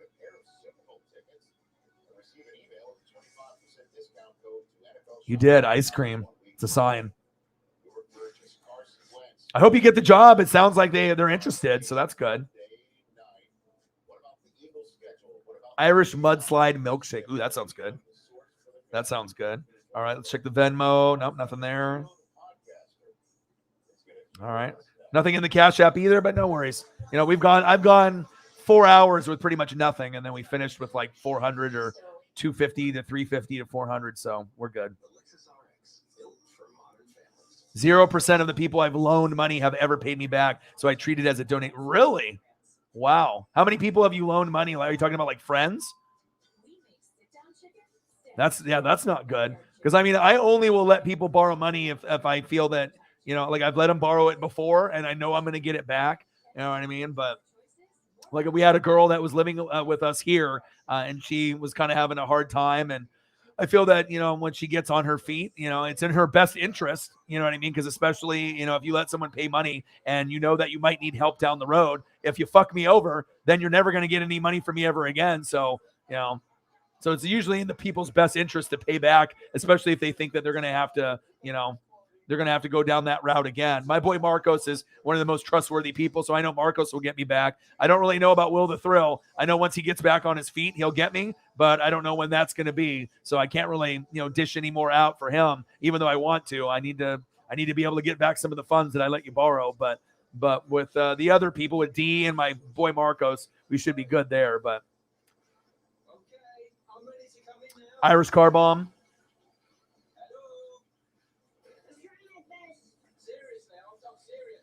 He'll never make it as a bartender. Yeah, if you ended up getting an Irish car bomb done right, it is pretty good, but it's sweet. And so if it's like kind of like the Jaeger bombs, you start drinking them and you're like, oh, I'm fine. And then it hits you and then you're like, oh, I feel like hell. So friends and family. My God, Holly, 0%? You've never had anyone pay you back ever? That's sad. And you're like one of the nicest people on planet Earth. That's wild.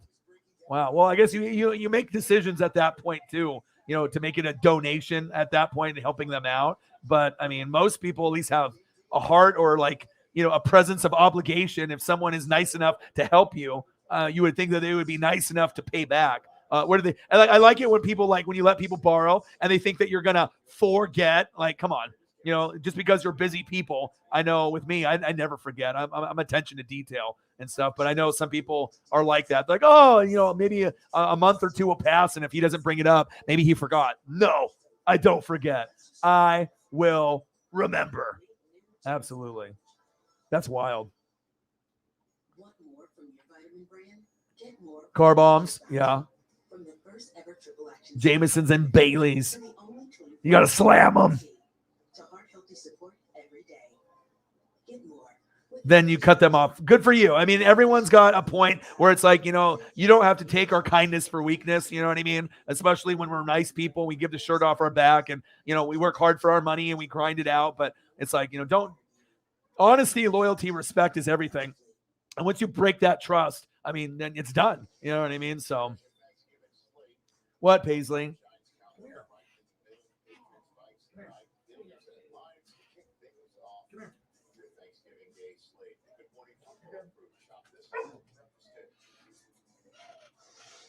Come here. Keep this party going on the Good Morning Football set in New York and talk a little turkey, guys. Which Thanksgiving Day game do you have your eye on? Who wants to go first? We're on this show right now. Usually we're in the mornings. We're on prime time right now. That's how I feel about the Buffalo Bills. And yet again, the NFL is dropping the Buffalo Bills on Thanksgiving.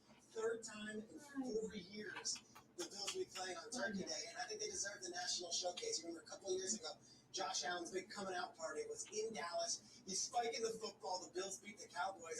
Now we got a Lions team against Buffalo. And if you haven't noticed already throughout the schedule release, the NFL is all in on the Buffalo Bills to get yet another big spotlight game on Thanksgiving Day. You know, the Cowboys are a given, right? On Thanksgiving Day, you know that they're going to be hosting somebody. And the New York Football Giants. Paisley is vocal. The divisional game on a holiday. There's a lot to unpack here. Look, obviously, Ryan Dable, it's his first season as new head coach. Yeah, I believe in karma too.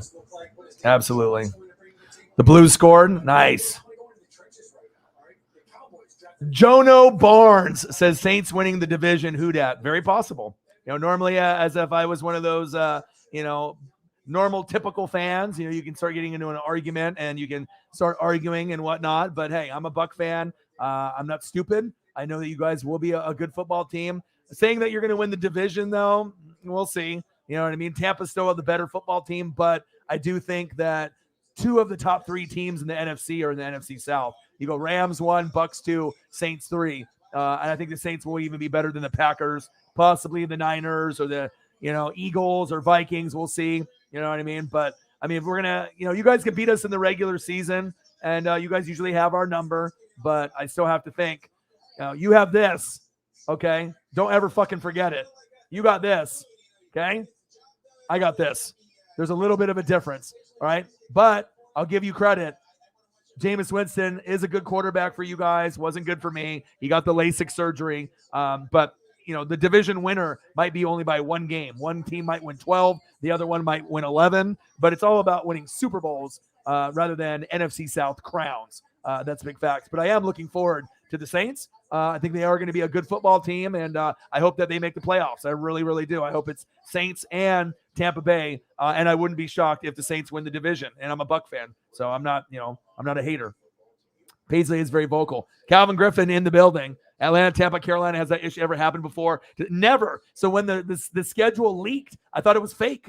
You know what I mean? I was like, no way that they're going to be playing out the schedule like that. I was like, there's just no way in hell. But when they showed it, I guess it was legit. So this is, we knew the home and the away. And then when I saw the schedule, I was like, there's no way. I've never seen it be NFC South, NFC South, NFC South ever, ever in my existence of my life. But hey, you guys could start off the season 5-1. Atlanta, Tampa, Carolina, Vikings, Seattle, and maybe lose to the Bengals. But I think Tampa's going to be, we're going to try. At some point we got to be able to at least split in the regular season, but there is a chance that you guys sweep us. You guys are good. You guys have Tom's number. You really have any number of any quarterback that I have. So, but we'll see.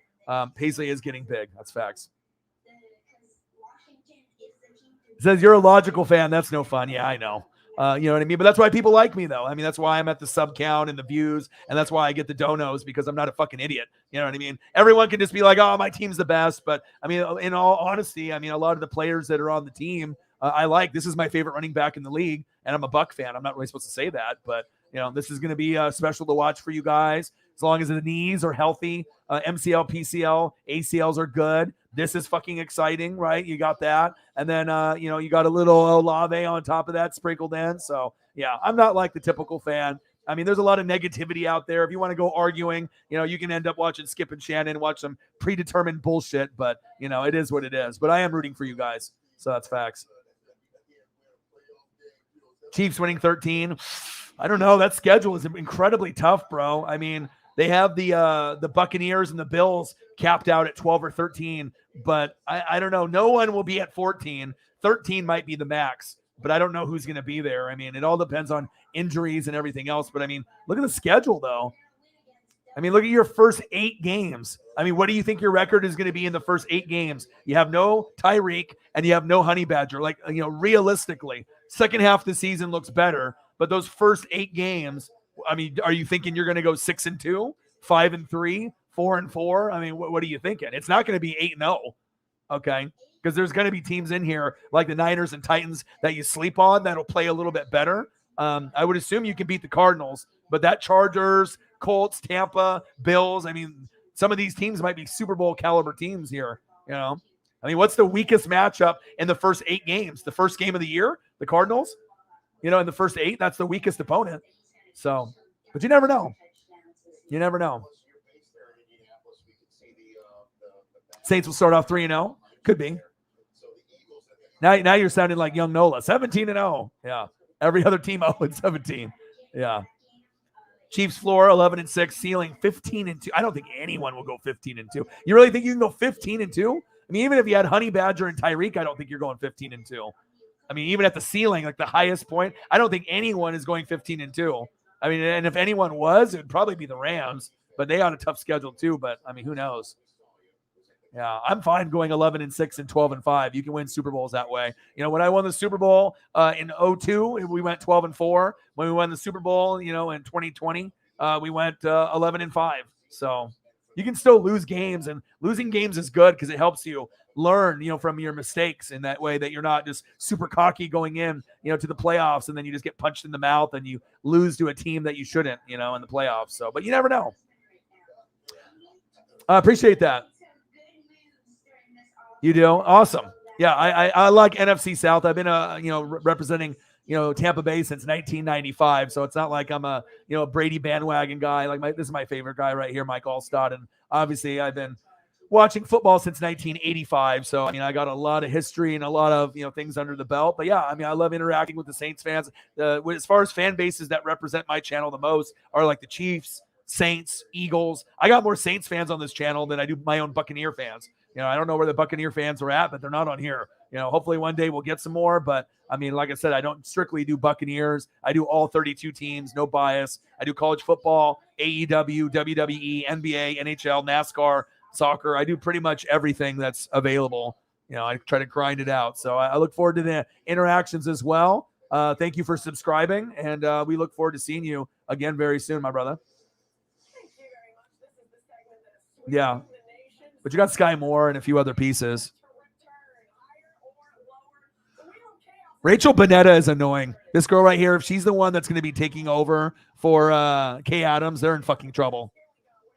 She's almost like a girl version of Kyle Brandt, but it's a little bit over the top. It doesn't seem authentic to me. But they lost Nate. Kay's gone maybe to Amazon or wherever the fuck she's going to go. But Good Morning Football is really going down the fucking shitter. It's like Pat McAfee show. I'd rather watch The Herd with Colin and Joy Taylor, but it sucks because I used to love it so much. And then your boy fucking Traegs, the Weasel, fucking ruined it for me. And now I have no interest in watching. I mean, the only thing I think I would want to watch is Angry Runs by Kyle Brandt.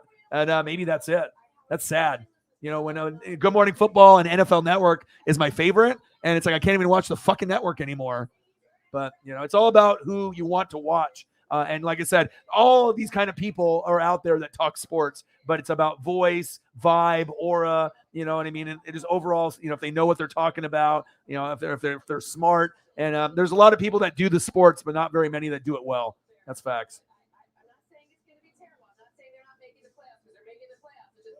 Only some of us are the goats. And then we just fucking RKO everyone else. RKO.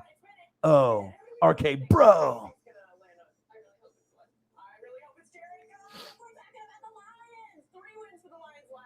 Raiders.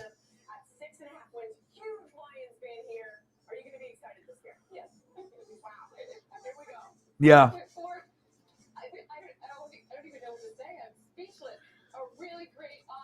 Yeah, plus you got to see what injuries are like, and we still have free agents that are out there too. So, I mean, we have to wait and see.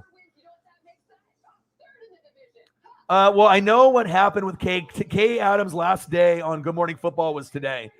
So she's no longer on the show. Her contract ran out, and I think they were just looking for a different direction. So I'm hoping it's Colleen Wolfe who does Good Morning Football on the weekends, and then they had her doing like the NFL show earlier in the day, but then she got replaced by MJ Acosta Ruiz, who's okay, but she's not Colleen Wolfe. You know what I mean? So now they got this Rachel Bonetta chick that's been kind of filling in a little bit, and I have a feeling that they're probably going to go her. If they go her, they're going to lose a lot of ratings. I mean, because a lot of people watch that show specifically for Kay and Kay alone.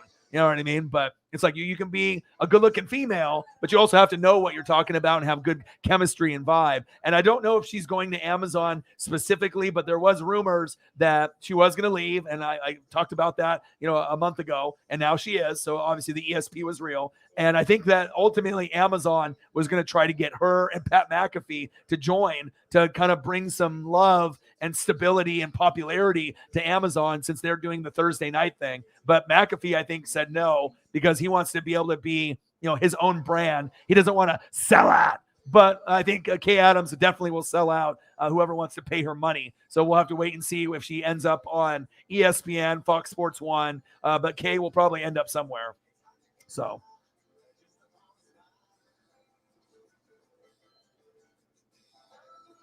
The host for the pregame.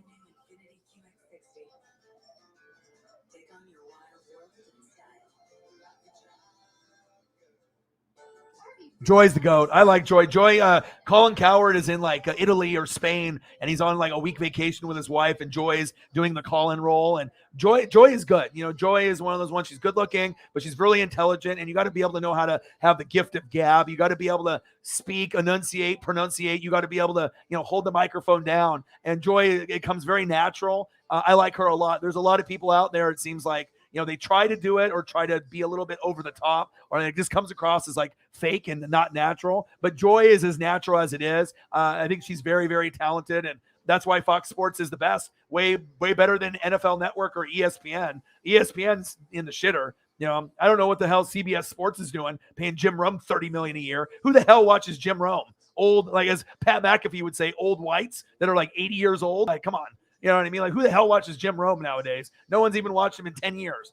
$30 million a year? Who are you catering to? You know what I mean? And then obviously Good Morning Football's gone down to the shitter. No more Nate Burleson. Now no more K. Schrager's a weasel. He's fake. Okay. You got Kyle Brandt for energy. But I'm going to be doing Pat McAfee and I'll do the Herd. And then every once in a while I'll do Skip and Shannon. And that's probably about it. So. No, Amazon doesn't have a football show just yet, but they were trying to get the right pieces and, money. They're trying to lure those people because if they're going to be doing Thursday night football, they need people, right? So obviously if Kay's contract is up, that is kind of what I'm thinking, that if she ends up going there, that's the destination that she's going to go because they probably are the only ones that offer her more money than anyone else. There's going to be other companies that offer money, but they already have so much money involved with all the other people they're paying. But Amazon's got the cheddar. So I would assume if they have the cheddar that they're going to be, and they didn't get Pat McAfee, that, at least not yet. He didn't sell out. But I think there's enough money for Kay that if she wants to go there, she could do maybe the pregame show for Amazon. So first Nate, now Kay. I mean, and Schrager doesn't know how to be original. Tries to come off as that nerd, but all he does is watch YouTube channels and steal from us. So Cynthia Freeland's good. I like her analytics. She's smart. Like I said, and she always goes down with everything as well, just like Amina Kimes. I like to see the females that really dive deep into the stats and the analytics side of it as well. So, but for me, it's also more than just a pretty face. I need to be able to see the vibe. Are you real? How do you interact with the rest of the people? And the one thing about Kay Adams that pissed me off the most is that when Will Selva was on the show and he would, hop in, and he would do his little news break, she would always talk down to him. And I don't know if other people ever caught it on the show, but I don't know if she was just having a bad week or whatever it is. And I know sometimes Will Selva will talk too much. He'll like talk to Schrags or Brandt and they'll have an opening sequence and he'll talk a little bit, maybe too much, and then get into the topic of the news. But the way that she talked down to him and made him kind of look like a fool or like I'm better than you, I lost a lot of respect for her after I saw that because Will Selva is one of those guys, he might be a little bit over talkative once in a while, but he's genuine and, he's a likable guy. And I don't want to see someone someone with the ego like Kay Adams talk down to someone like that. And I saw that multiple times. And that's when I lost a lot of respect for her. So.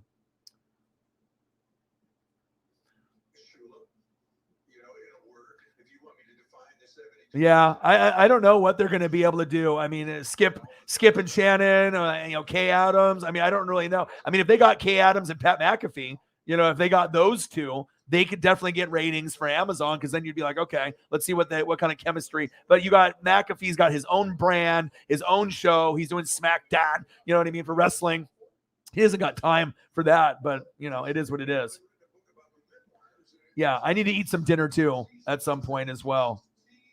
I got some food that I need to start eating as well. So let me actually eat a little bit. Also, let me heat up my spaghetti and meatballs here real quick.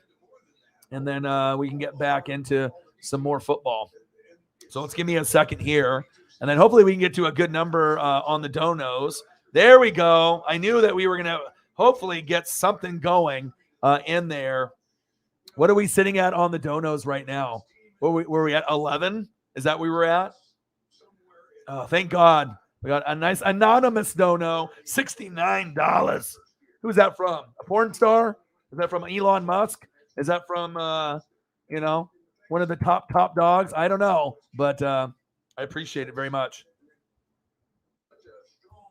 $69 dono. Bang, bang. Let's go. Does that put us at 80? Bang, bang, bang. Let's go. Appreciate all the people that like to support your boy. Bang, bang. $69. That puts us at 80. Good start. Now, the first 100 is always the hardest, but then once we get to 100, then we kind of, take off, and then we go to, usually from there, we'll go to 150, 200, and then you don't know where it's going to end. Awesome. Thank you so much. $80. Let's get to, she said 10, 100. Spell cheek right there. So let me go get some food here real quick, and let me eat a little bit, and then I'm going to keep going. It's 7:35, so I'll probably stream at the very latest until midnight, another 4 or 5 hours. We're 3 hours and 5 minutes in, so we'll kind of just play it by ear, see who's in the room. But shout out to all the goats for helping me, and Anonymous, thank you so much. All the people, Zuckerberg, Bezos, Elon Musk, appreciate you very, very much. Thank you very, very much. Gang, gang. All right, let me leave it on Kelsey here for a second. Bang, bang. All right. Let me get some food in my system here real quick. One sec.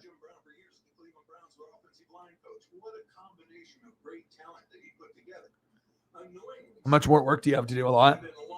Yeah.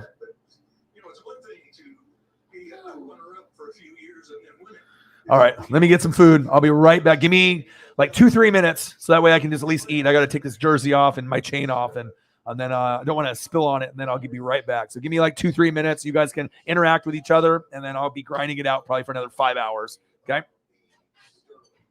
Perfect season of 1972. Thanks for joining us here. Thank you, sir. And Franco, who was a guest earlier on this program, tweeting out the Steelers' schedule, and the Steelers have a fun video about tweeting out their schedule. This is Cam Hayward for some extra security.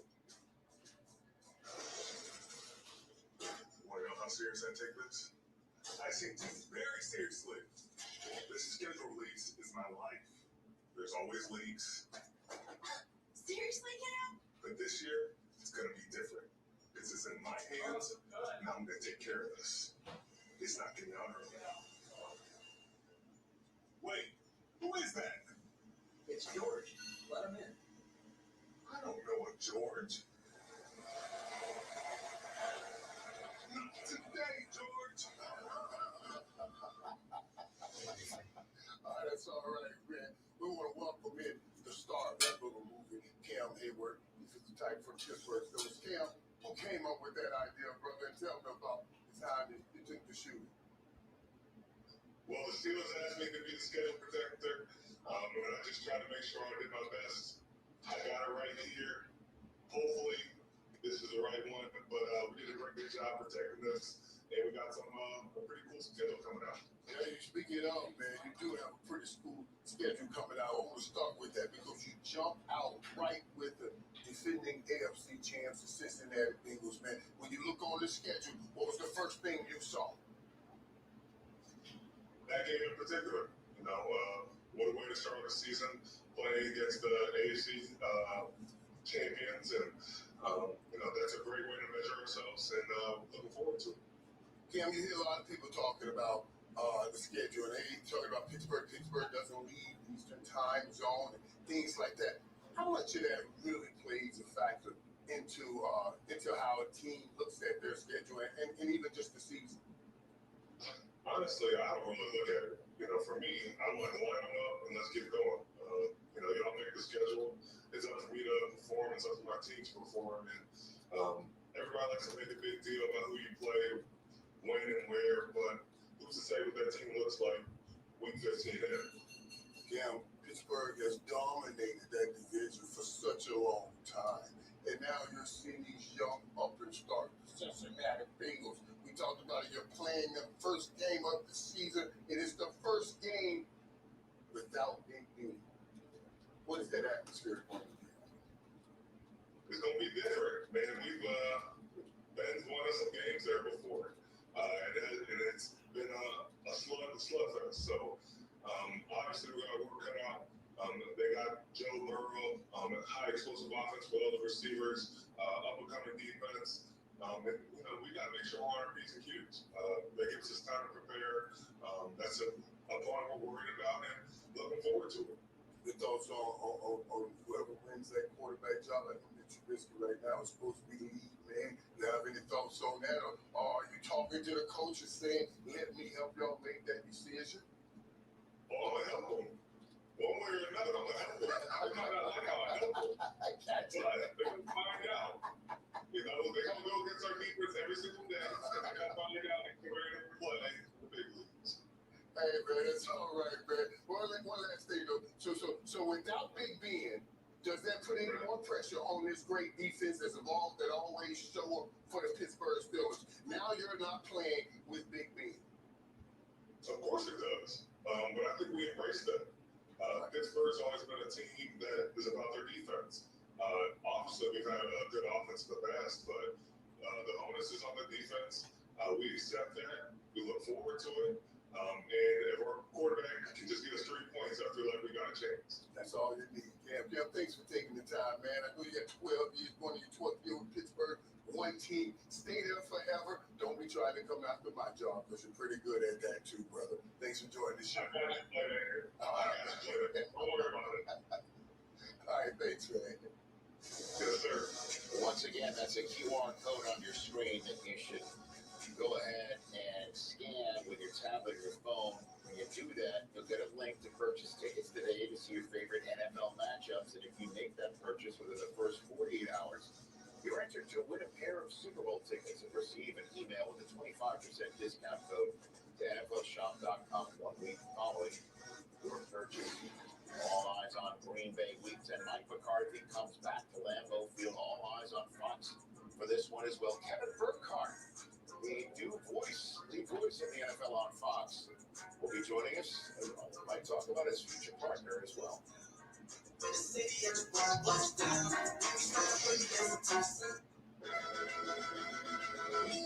You inspired the Lexus ES to be, well, more you. So thank you. We hope you like your work.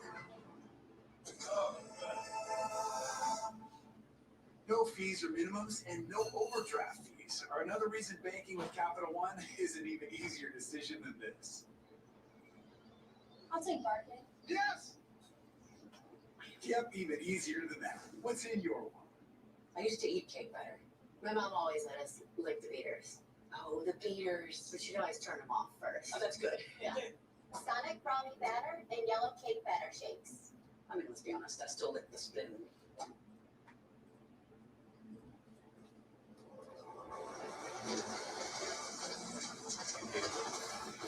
Congratulations, you're having an out-of-apartment experience. These cramped confines might be They're rapidly expanding family, but today are rental listings than anybody else. Apartments.com can help you trade this love nest for An actual nest. baby names. For a boy, Brad. For a girl, Brad. Apartments.com, the place to find a place. Welcome to Allstate, where you can bundle home and auto insurance. Right, Frank? Save 25%. Ooh, yeah. And now you're relaxing. We're working from home. Save up to 25% when you bundle home and auto with Allstate. It's time for our Memorial Day sale on the Sleep Number 360 Smart Bed. It senses your movement, automatically adjusts so you both stay comfortable, and can help you get almost 30 minutes more restful sleep per night. Save $1,000 on the Sleep Number 360 Special Edition Smart Bed, Queen only $19.99. Dinner ready? At a time. Dinner. When it comes to doing, getting what you need starts with our app. Need it today? Pick it up curbside. Need it to you? We deliver. Your trunk, our trucks. However you get it, we got you. It's made for doing. Download the Home Depot app. I'm rubbing the arms of my chair, admiring the craft and detail I've put into it. That way I try to convince myself that I'm in control of the business side of my business. Intuit QuickBooks makes it easy for you to get a complete view of your business, so you can sit back and Relax.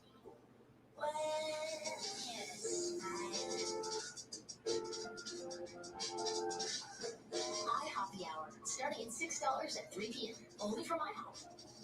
Download the app and join the rewards program today. After an unforgettable draft, we'll get you started looking ahead to some of those guys. Our crew reveals which rookies will shine in their new home. The hype train waits for no one. NFL Fantasy Live Draft Fallout tomorrow at 9 on NFL Network. Some of the league's biggest names are back, taking over NFL Network. In the games and shows that we want you to see, man. This time, a few legends are getting in on the fun. So come watch with us. NFL Players' Choice starts Tuesday at 1 on NFL Network.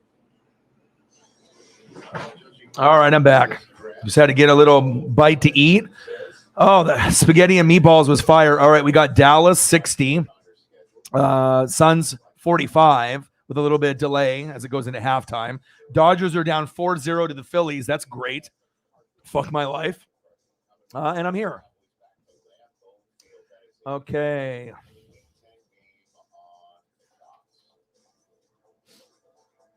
Could get Gronk and some ex-quarterback and have a half-ass interesting show. Or how about Gronk comes back with Brady because I need him. We don't have Gronk and Brady. That wouldn't be a good look, man. I need both. Both. Rich, I'm doing great, man. It's great to talk to you and honored to be on the show for the first time ever. Well, it's a pleasure to have you on here. First things first, congrats on you being big. And now that you've seen the schedule, first is the lead voice of the NFL on Fox. What jumps off the page at you? I mean, there's a lot. Kevin Burkhardt. I look at Thanksgiving weekend for us for the regular season. Kevin Burkhardt and Tom Brady are going to be lit. Obviously, everything's going to be a first time doing it. But He's got good tonality. It's like anything's better than Joe Buck and Troy Aikman. From a network perspective, you got the USA against England World Cup Friday. Saturday, I think you're a little familiar with the game, college football, Ohio State and Michigan. You've probably watched that once or twice before. And then Sunday, to kind of culminate the big weekend on Fox, it's Rams-Chiefs. I remember the last game was 2018. It was 54-51, so I'm just going to be selfish and root for the same thing, like 110 points. Yeah, I remember that. All right, 559-7826. Back in the day when Goff was the quarterback there. Now, obviously, they're the defending champs, and I have watched many of those Gus Johnson, Joel Klatt-called games between Michigan and Ohio State. Last year was my favorite of them all. That was yeah, that definitely is. And the same would be said about where are you? Kevin. I might as well just get that before we return to the schedule. 559. Where are you? I mean, you've got to be out of your mind in a way, professionally, to be able to work with Tom Brady when he's done playing and joining you. Yeah, that's wild. For Fox. So was your first? Kevin Burkhardt's like, dude, I get Brady money. You're like set up for success, dude. Let's go. I need this, dude. You know, before he goes to Amazon, he ain't gonna go there. All right, Odins. Nice Anonimo Dono. That was huge. To get us to 80. $80. Let's get to a hundo. Let's do it. I know it's sold out. I know the website got fucking sold out and it started to crash for sure. Spoelstra? Yeah, he started off as like this stat guy in Portland for the Blazers, and he worked his way up. So, Saints season tickets about to be purchased by you. Nice.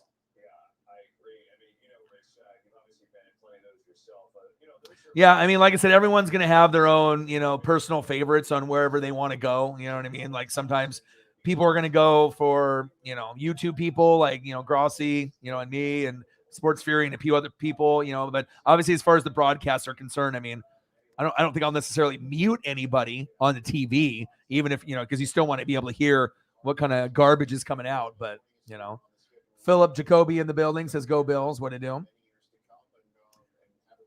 Here's your schedule right here. Relatively easy. Like I said, the best team in the AFC on paper, Rams on the, NFC side, and then they play each other week 1. So we might end up getting a classic matchup with those two teams. We'll kind of have to wait and see.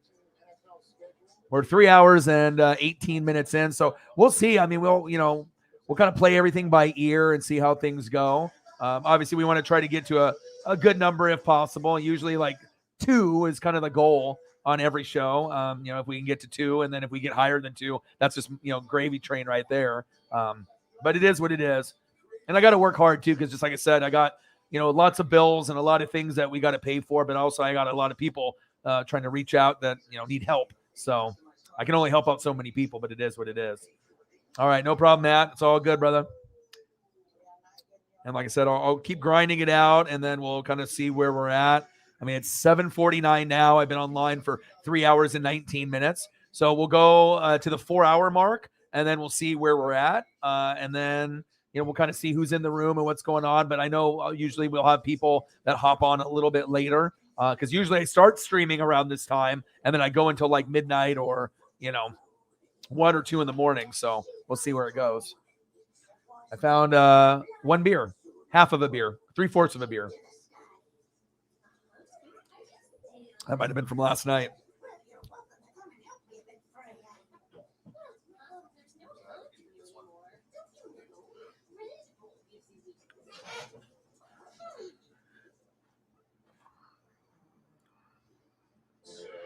Yeah, absolutely. Well, thanks for all the help, with all the people with Brute Sane and everyone else. You know what I mean? Like, yeah, the schedule is pretty crazy. I still, I wonder if they have a Tampa Bay one that came out finally that was like a better graphic. The Buccaneers 2022. See if I can find a schedule. Dodgers are down 4-0. What the hell is going on here?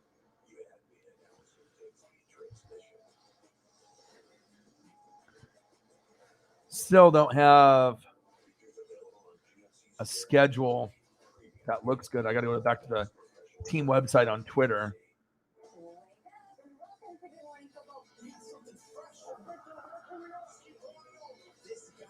I mean, the way they formatted the schedule is all fucked up on here.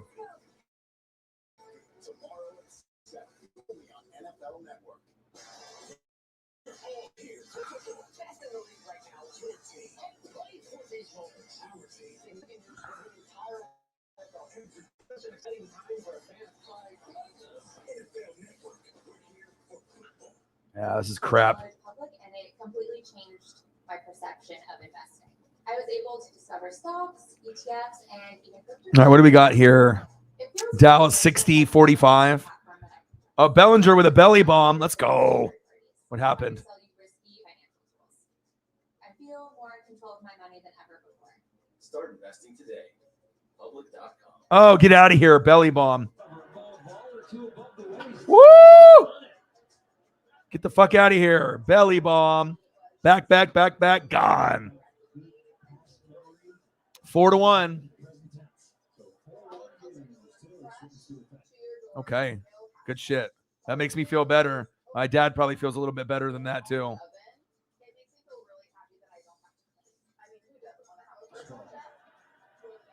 Okay. Bellinger, 5th home run in the season. Well, that makes me happy. I mean, obviously, we were going through all the different things that are going on here. Much better now. Hope everyone had a fantastic day. I started the draft. No. Combine. No. The NFL schedule release early. So I've been streaming since 4:30. Now it's 7:52.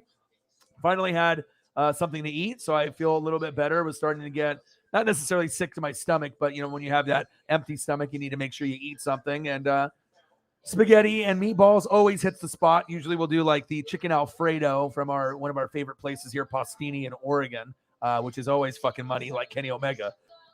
But your boy's here. So anything that you guys want to talk about? Obviously with the teams, I got most of the graphics already put up here. This is week 1. I got the Saints schedule. We got the Chiefs schedule. I got the Colts schedule. I got Fly Eagles Fly, Go Birds. We got some Rams home schedule, the Rams full schedule, and we got Ravens, Cowboys, Falcons, Panthers, Bills, and then we got Raiders, Bengals, Broncos, Chargers, and I had to delete some. And then obviously I got the important ones, Monday night, Sunday night, and then Thursday night. And definitely Thursdays is the worst. And it's on Amazon. Boo. But hey, it is what it is. But that's what I'm looking forward to, baby.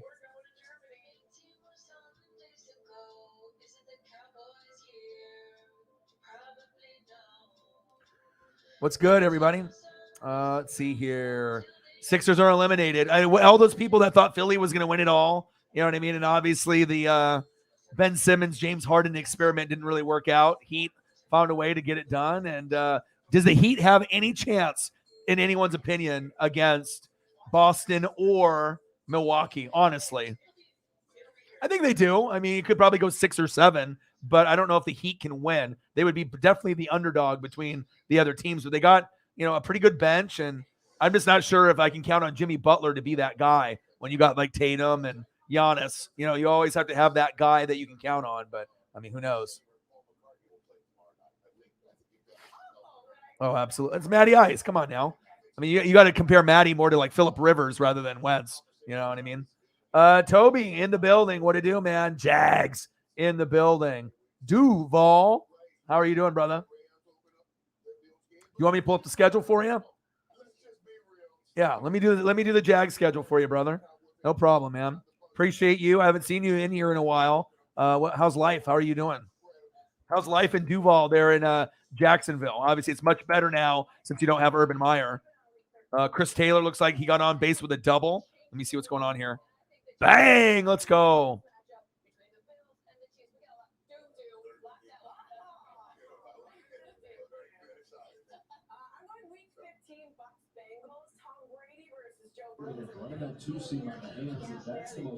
Rachel Bonetta, I don't know if is more annoying than Kay Adams, but they're in trouble.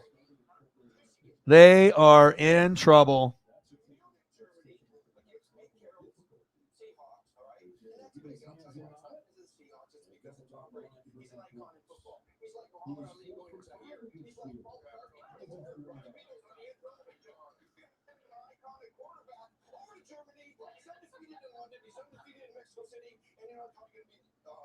I'm going to bring up the Jags schedule for you. And we already know the Jags are probably in the running for the number one pick 3 years in a row. You just have to remember the good times. You know what I mean? You got to remember the good times when things were very, very good. When you had Blake Bortles, Leonard Fournette, Bouye, Calais Campbell, Jalen Ramsey. That's a long ways away from that, but let's take a quick peek at Toby's schedule. It's going to be a rebuilding process for a long, long time, but hopefully you guys can get, somewhat improved compared to where you were.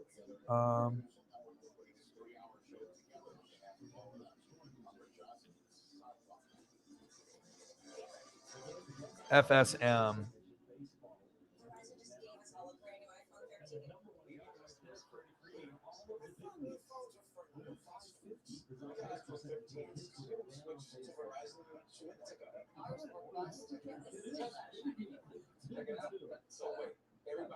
All right, where are you at here? FSM.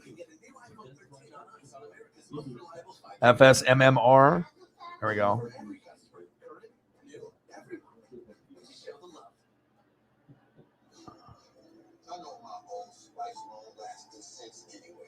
Okay, let's take a quick look. I gotta delete some files here and make room.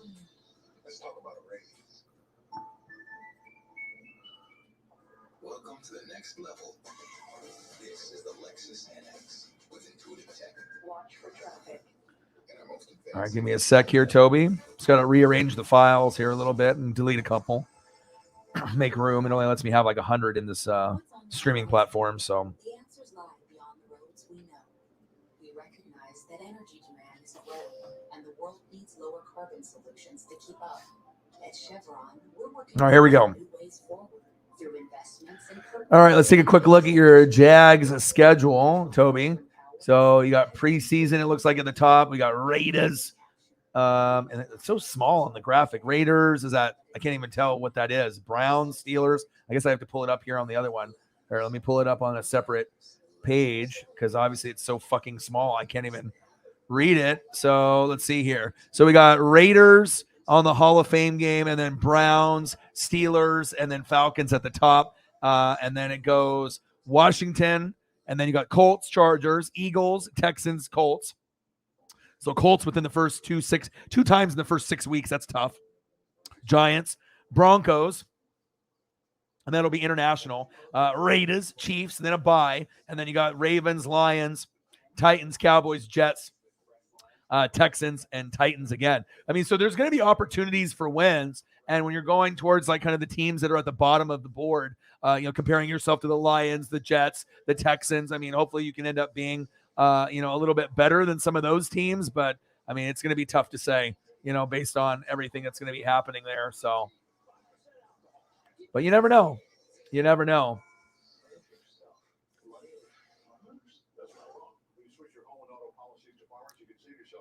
Yeah, I think I would too.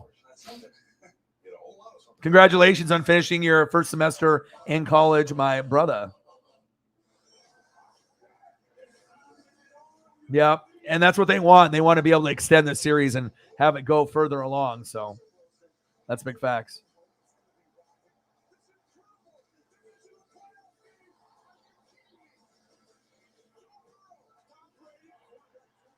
All right, the schedule shit is over. This show went from what,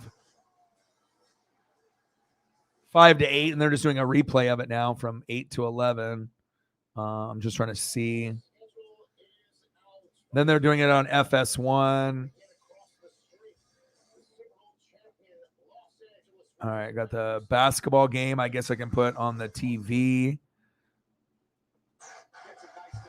All right, 62-45. It just started in the second half. So I'll watch a little bit of this, and then we'll be rooting for the Dodgers to come back. And then we also have NHL hockey, Wild and the Blues, as well as the Oilers and the Kings. But that's what I got going on now. Calm down. That was me. Calm down. It's like I'll tap the remote on the table, and she thinks it's like a knock. My dog is crazy.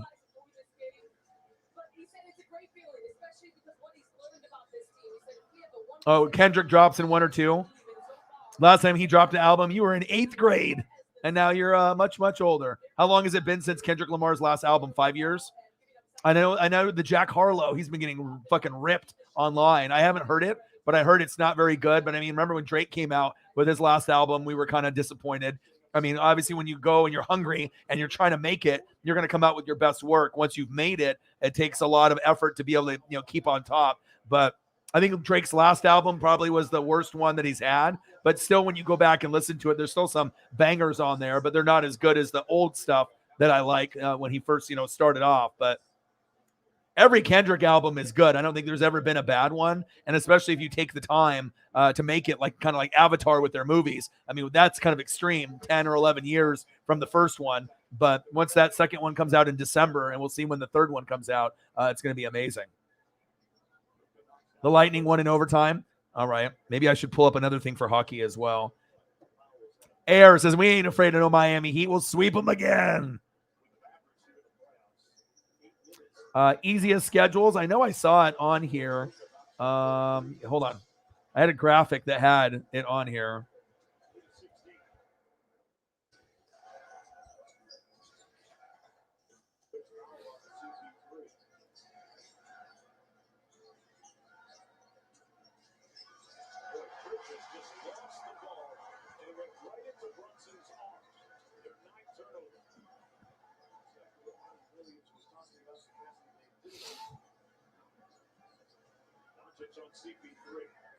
FSHAN. One sec.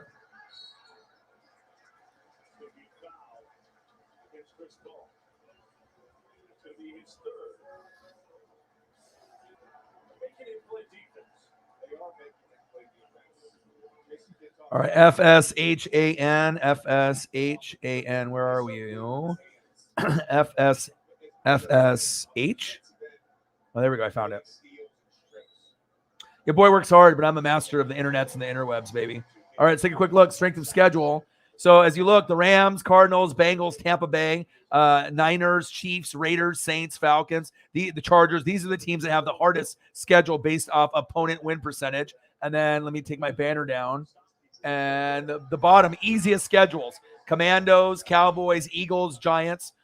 So pretty much everyone from the NFC East. Lions, Colts. Colts are a playoff team, so are the Eagles. So they're going to take advantage. And there's your Jacksonville Jaguars right there. So you got 1, 2, 3, 4, 5, 6, 7. You have the 7th easiest schedule. But obviously, if you're like the worst team in football based off the first pick in the draft last 2 years, it's going to take some time to be able to, be relevant again. I'm not going to sugarcoat it. Your team is bad. I think you know it. You know what I mean? And Houston Texans are bad. The Lions are bad. But I think the Jags, there's some hope there. but we just got to be able to see if they know what they're doing with their draft picks, and hopefully Trayvon Walker was the right guy. I'm hoping for you guys, but I mean, I don't know. It seems like sometimes they don't know what they're doing, but I do like Trevor Lawrence. I don't think he's a bust. I like Zach Wilson too, because I mean, if Zach Wilson and Trevor Lawrence were on the Niners, they would have been good. You know what I mean? But when you're on a team that has a lot of dysfunction, or you're young, or have a lot of just shit players or shitty coaches, sometimes it takes some time. You know what I mean? Me too. Me too. Post Malone's new single kind of ass. I love Posty. Me too. But you know it's bad when Motley Crue was better, and even that single was a miss for me. Yeah. Roddy Ricch. Yeah. Ee-oo, ee-oo. You don't like the ee-oo. You don't like the Roddy Ricch? Cooped up. Yeah, I like Post Malone too. I mean, he's gone through a lot with the drinking and the drugs and everything, depression and whatnot. We hope it's a good hire. It can't be any worse than Urban Meyer, Toby. You know what I mean? It can't be any worse than that. You got to think it's got to be somewhat better, but Doug will get fired after a year or two, and they'll go for someone else at some point. That's facts.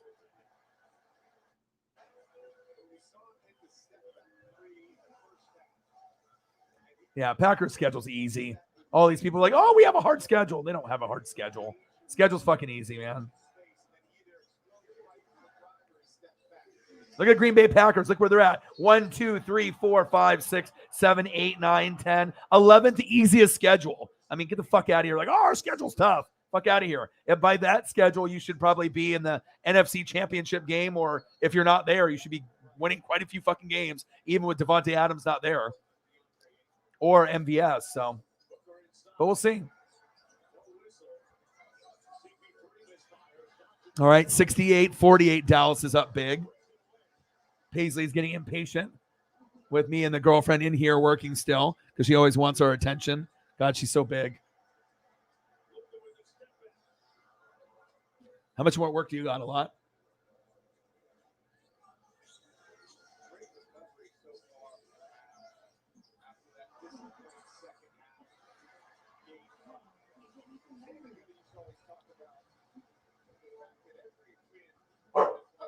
Paisley, stop. Yeah, but I felt I did a good karma thing. My boy Marcos Pineda, he's been going through a lot of tough times at home, and it felt good, to be able to help a friend out when you know that they will pay you back and help them, get on your feet. Because I think we've all been there where we've been poor. It would be like, Elliot eating pepperonis and fingernails for dinner. I mean, sometimes things get a little tough with money and whatnot, but if you are in a position to be able to help other people out, it always feels good. Get him. Damn it. 5-1. Paisley, stop. Calm down. Stop.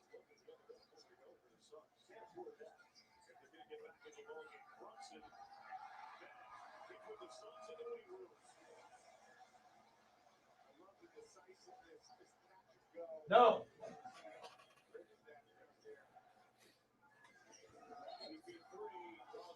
She needs to go into like Brooklyn's room, or where's she at? Brooklyn in her room? No. This dog is going crazy with both of us in here. Oh, she's angry right now. She's pissed off because usually there's only one of us in here. Usually the girlfriend is in here from 7 a.m. until 4, sometimes a little bit later. And then I'm in here usually from, 5 p.m. sometimes to 7 p.m. to midnight or 1 or 2. But usually there's at least one of us that she can play around with and whatnot. So, yeah, very relatable. Very, very relatable. I agree. No, because obviously they're making a way of Tony Khan and Shad, and they're doing AEW. They're making it better than WWE. It's just that the roster, you know what I mean? They need to, put other people in position of power to be able to draft and, evaluate the talent. But you need better head coaches, better coordinators. But it all starts at the top. But no, I don't think that they're the owners. You know what I mean? They've done a great job with AEW with his son, Tony. It's just a matter of finding the right pieces. And plus, like I said, the team is bad. You know what I mean? You're at the first pick in the draft for the last couple of years. So you got to be able to bring in, people as free agents, but not a lot of free agents honestly want to go there. You know what I mean? But hopefully you guys can score some, draft picks that pan out. And then that might lure, some people to come in the next few years. But it's going to be an uphill battle. That's facts.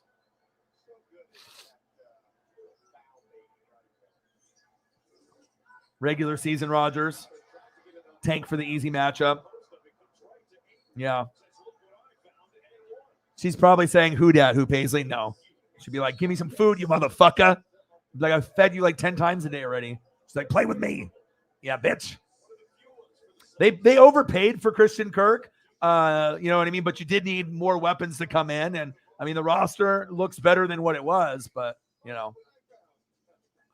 The Bucs play Cardinals on Christmas Day. And that's crazy because I don't know what I'm going to end up doing for Thanksgiving and Christmas. I do want to be able to record, but also I need to spend time with family and do that too. But if I'm able to be home in time, depending on what I got to do between my family and my girlfriend's family or what's going to happen there. But I definitely want to try to, you know, watch on Thanksgiving or Christmas because obviously, you know, family, friends, football, food, and being able to vibe and whatnot. But I don't know. There's no guarantee. I mean, it depends on what time the game is on. And if it's on early, I might not be able to do it. But if it's like that late game on Christmas or late on Thanksgiving, maybe I can do those ones. But the ones that are on in the morning, like the Lions on Thanksgiving in the morning, that's not going to be doable. Usually the afternoon one is like Cowboys, and usually that's not doable either. But with Christmas, it's sometimes a little bit different, but we'll see. Because, I mean, I know I've done games on the like holidays before, and I actually got a pretty good amount of people. It's just, you know, they have their couple hours where they do some stuff, and then they're free the rest of the day, or they're driving or traveling. So, yeah, we'll see.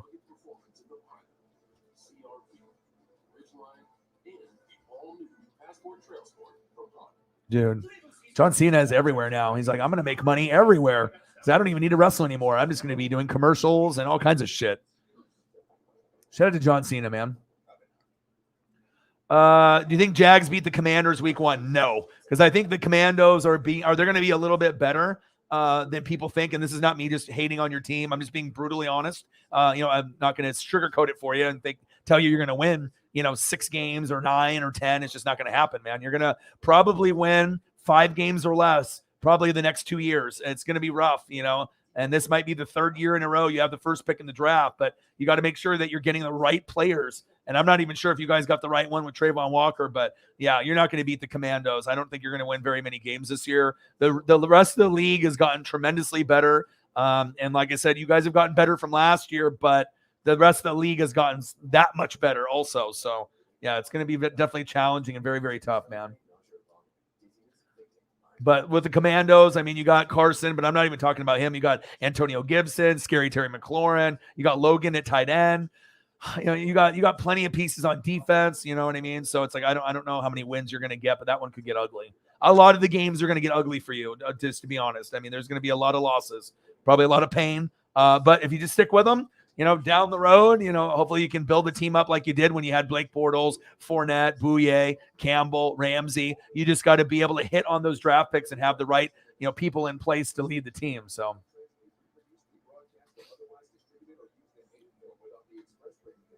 yeah.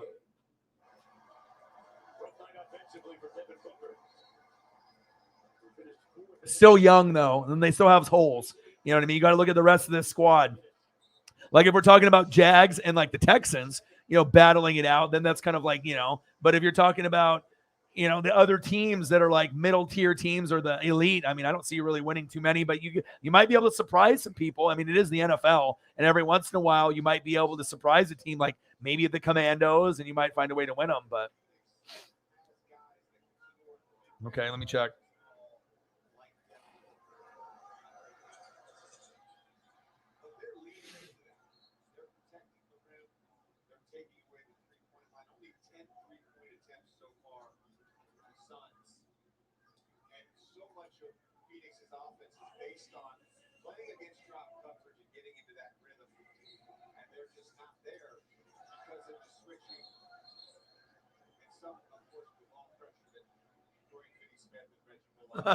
Yeah, well, you guys have our number, man. You know what I mean? I always try to keep up with you guys, but you guys definitely, Saints defense finds a way to do big things. So ice cream and a shower. I had some spaghetti and meatballs, so I feel a little bit better myself too.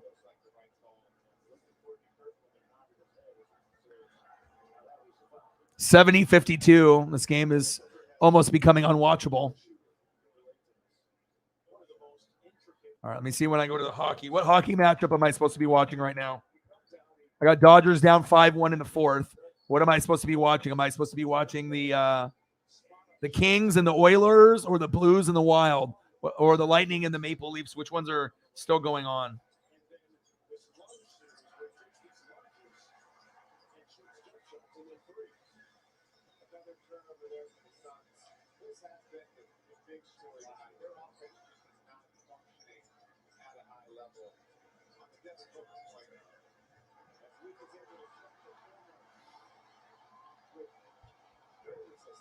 What would you do for a Klondike bar? And I saw the commercial guy shaved off his fucking eyebrow. Yeah, definitely not shaving off my eyebrow for a fucking ice cream sandwich, dude. Saints trolling on Insta. Yeah, of course. Ooh, Reese's Klondike. Those are good. Reese's Klondike cone. I don't think I've had the cone, but I've had the ice cream bar of the Snickers and the Reese's. Those are good. You think Klondike's the worst? There's worse ones than Klondike, though. There's worse ones than Klondike, trust me. There's like the ghetto version of it. Kings game. Okay. Kings and the Oilers. All right, let me go to it.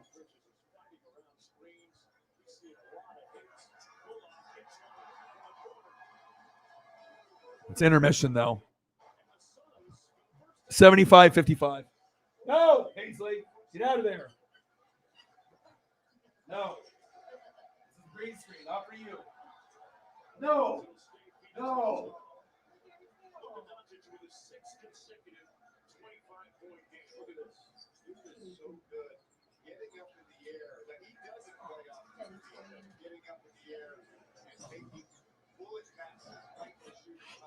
Paisley's like, let me eat the green screen. No.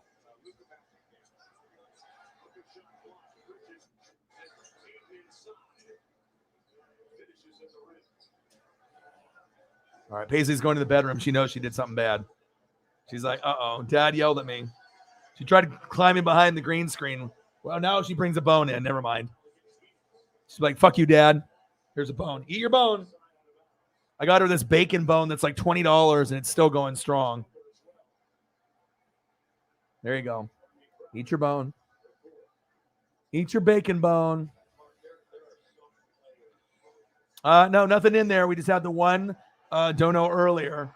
But we got 14 minutes to get to 4 hours. But I'm still hustling and still grinding.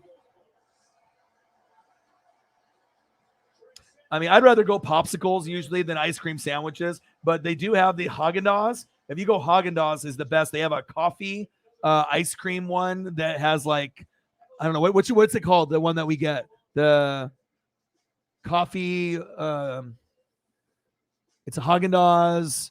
It's got coffee ice cream. And it's chocolate, but then it's got toffee. It's got the toffee in it, and it's really good. Haagen-Dazs, much better than Klondike. That's for sure. And with no preset spending limit, our purchasing power adapts to our business needs. What's in your wallet? LaMelo Ball, you're still here. Reliable like this. What's up, little man? We'll make this a regular, you know. I'm coming every day, putting the work, putting the hours. LaMelo. And one day, that title won't be mine. Oh, man. Grinding it out. So we're at, 13 minutes from 4 hours. So I'm probably not going to be going, until midnight or anything. I'm already, I'm grinding it out, over and over and over. So probably, go. I mean, we got 12 more minutes to go to 4 hours. I'll go a little bit longer. Probably go for another hour and 12 minutes. So we'll probably go to like 9:30 my time, and then that'll be.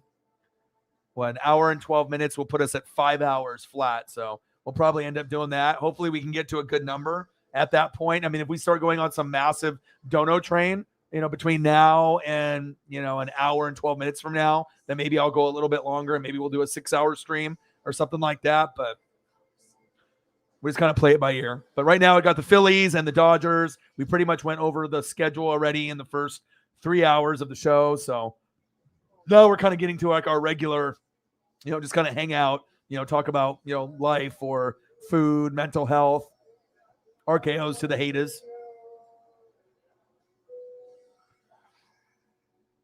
Yeah, always you end up getting a hater that comes through in once in a while.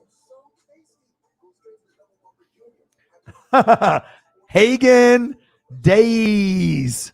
The Hagen Days, or however the fuck you spell it. Yankees and White Sox is good, yeah, because this Kings shit is just sitting there. What are we talking about? Yankees, White Sox. I do like Aaron Judge a lot and Giancarlo Stanton, but Aaron Judge has just got the fucking power, man. I saw him hit that fucking walk-off. Ooh, 7-7 in the 8th. Wow, this is good. Okay, I just switched it. So I got baseball on the top, baseball on the bottom, 5-1. And obviously if the Mariners are getting their ass kicked to the Dodgers, I mean, that's my dad's team and my team. So, of course, I'm going to watch. But seems like, I don't know, I just like watching. It's kind of, I don't want to say it's sad, but I enjoy watching baseball more than NBA. I mean, unless it's like a good game. But a lot of these NBA games, it's like 20-point blowout. It's like after a while, it's like, eh. Oh, shit. Oh, stay fair. Oh, Bellinger just went foul. That would have made it 5-3. Oh, my God, that was close. Bellinger almost had a belly bomb. Hold on.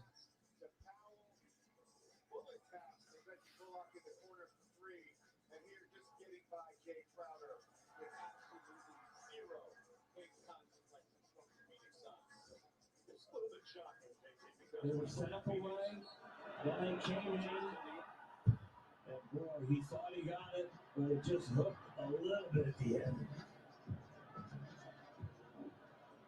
What is it about one man and one pitcher that all of a sudden you just own it?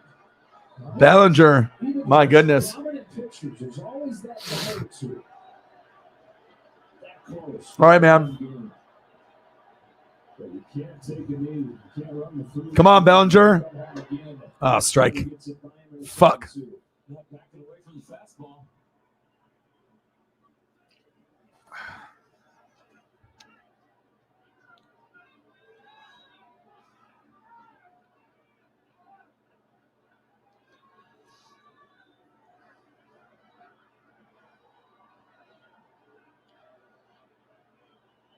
Two on, two out, and then 0-2 from Wheeler to Bellinger. Come on, Bellinger. Fuck. He cuts it off at first and ends the inning. Dodgers stringing a couple of them. Trail 5-1.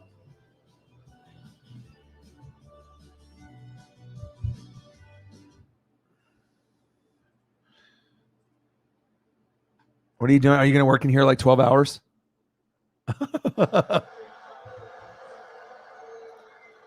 77-57. Dallas is up. How many more orders do you have? 10? At least tomorrow's Friday. You know what I mean? Oh, see, look at that. ESP. How would I know exactly 10? See, that's ESP. See, I just asked her how many orders she had left, and I said 10, and it was exactly 10. You guys got to start believing I got the ESP. It's creepy. I know. I don't know how I do it, and I'm not going to be right all the time, but it seems like 90% of the time, for whatever reason, the gods are like, they speak to me. And then, yeah, I got the Julio foul ball. So your boy's got the ESP on the real. Just need to get that Back to the Future sports almanac like Marty McFly, and then I'd be rich. Oh, big three. But I did see that picture of that black hole. They have a first time photographed black hole in space, because obviously they've never really been able to, get some good photographs of big dunk by Ayton. Dunked it right on Luka's head. Luka's crying now. He's in my face. Look at this nice give and go. DeAndre Ayton. Oh, he elbowed him. Ooh, that was cheap. He didn't dunk it on him. Oh. He elbowed him. Ayton elbowed him with his left elbow. Ooh. I don't think it was really that intentional, but he definitely elbowed him in the face before he went in for the dunk. Ooh. Ayton stares down at him. He's like, get the fuck off me. I would love for Ayton to be on the Blazers. I know we're looking at Zach LaVine, but Draymond would be dope. Ayton would be dope. I know Bradley Beal's got the injury. I mean, I just need someone to pair up with Dame, but Ayton is the best big man right now besides Embiid. Those are the two best in the league right now, but I don't see Phoenix getting rid of the big man like that. Took him a couple years to get into the flow, but he's really fun to watch. Come on, Dodgers, 5-1 Phillies. Yelich, I was going to talk to you about that. I actually was taking Paisley for a walk yesterday, and I know he needed to get that last hit to get the cycle, and he did that. The third career cycle, which has put him in the 3-cycle club. First MLB player to hit the cycle 3 times against the same team. I saw that. What was the last at bat? It wasn't a homer. It was like a double or triple, right, to be able to finish the cycle. And obviously, if you're not familiar with baseball, which I think most of you guys are, single, double, triple, home run, you get all 4 in a game. It's a cycle. Very, very rare. Not very many people do it. And Yelich is one of the best in the game. And obviously, the Brewers had their moments, with Ryan Braun, before cheating and doing like the, PEDs and all the other shit. But I mean, they did have a moment there where the Brewers were one of the kind of the top dogs, but now they're kind of having to rebound and kind of scratch their way, back to being relevant again. Someone just slid in at home. Who was that? Was it Yankees? Yankees 8, Sox 7, bases loaded, 2 outs. Aaron Judge, I see you. Wow. No players ever cycled 4 times against one team. I mean, what's the record for cycles? I mean, you have record stuff, It was a triple. I figured it was. I remember looking at it on my phone, and I was like, oh, my God, he's going to get the cycle. And then he ended up doing it. Ooh. Let's throw up a picture of your boy Yelich.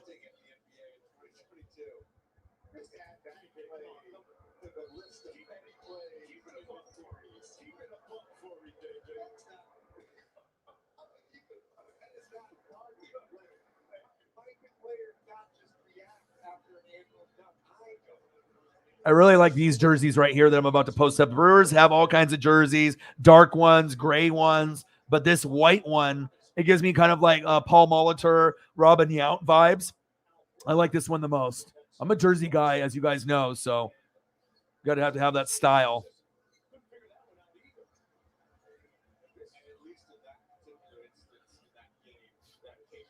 But these are my favorite Brewers jerseys.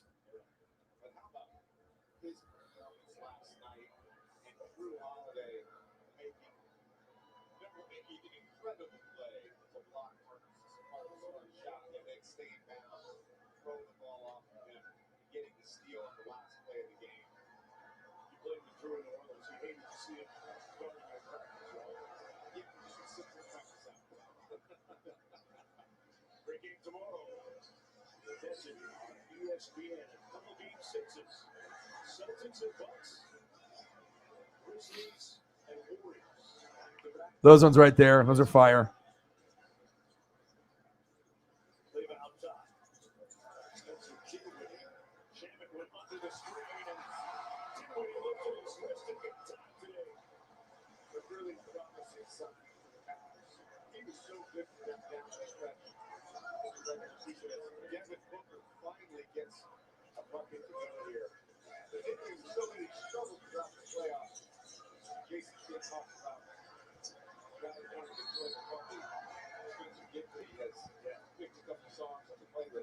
Blues killing it 4-0.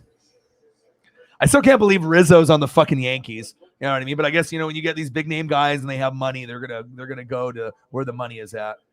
No players cycled 4 times. Wow. The record for the cycle is only 3. Unbelievable. And how many people have 3? A bunch, right? 5? Yeah. Who are the 5 players that have the cycle? Could you type that in the chat for me? I'm very curious to see what the 5 players are. I have an idea of who they are, but you like those too? Hey, great minds think alike, brother. 4-0 in the second period. Wow.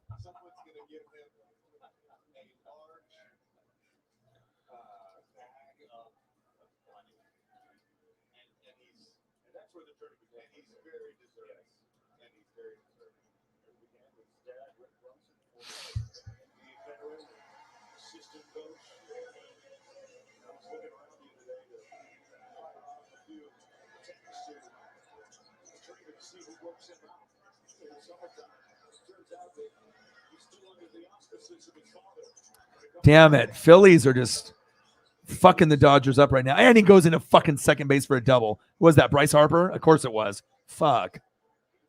85-66, another boring NBA game. I mean, I thought this was playoffs and it was supposed to be better, but apparently not. I mean, like I said, that's the whole purpose of me watching this NBA is like, I hope that these games are close. But again, every game that goes to 6 or 7 is more money in the NBA's pocket with the fans and the tickets and the merch and the beer and the snacks and all that. So, yeah, Brett Hull. Yelich, Trey Turner, Bob Musial, Babe Herman, and Adrian Beltre. Wow.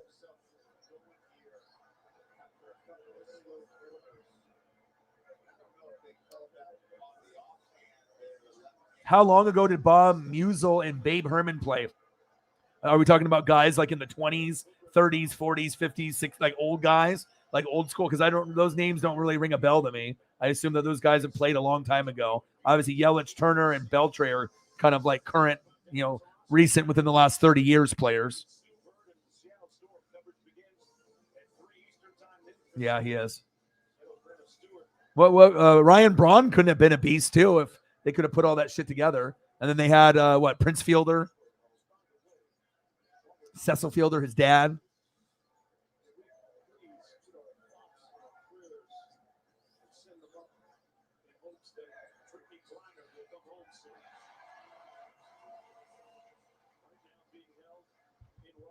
All right, we made it 4 hours.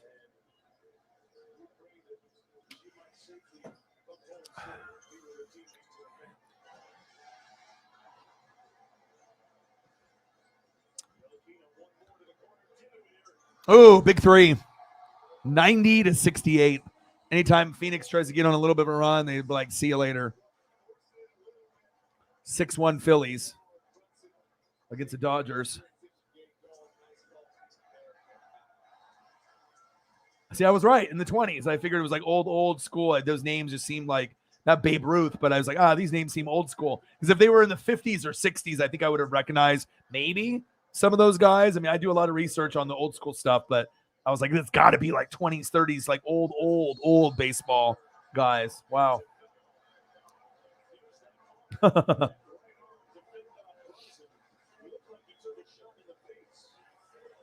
I don't know who that is. Who is that? Gene Segura used to be on the Mariners, batting .313. That would have been nice to have that bat still in the lineup.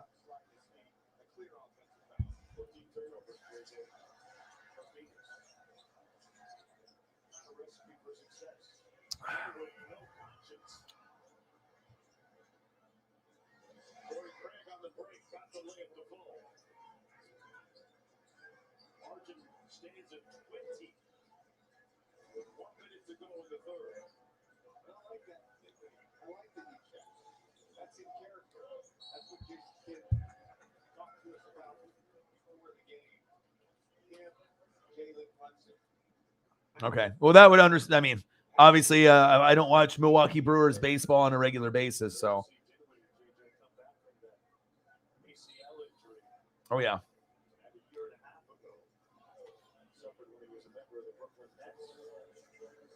What a wild schedule, huh? NFL schedule release. It's funny how we can get so excited about just a schedule release or the combine, the draft, like anything to do other than playing the game is still more exciting than baseball, basketball, or football, baseball, hockey, basketball, whatever else is going on. They just raked it now, Giancarlo Stanton. Now it's 11-7 Yankees. It was 7-7, but not anymore. And all those runs came in with 2 outs. 4 runs. That's a tough combo. Rizzo, right? Aaron Judge and Giancarlo Stanton. That's tough.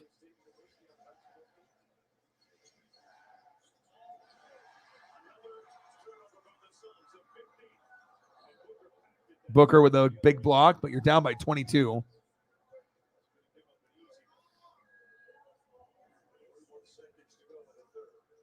Shout out to the GOATs. Appreciate you. Been grinding it out since 4:30, about 30 minutes before we ended up getting the the actual show to drop with all the news and the schedules and whatnot. Appreciate everybody in the room, and I'm just always hustling and trying to grind it out. No game for my Mariners today, but the Dodgers are on, and of course they're getting their ass kicked at home, 6-1 to the Phillies, but hopefully they can turn that around.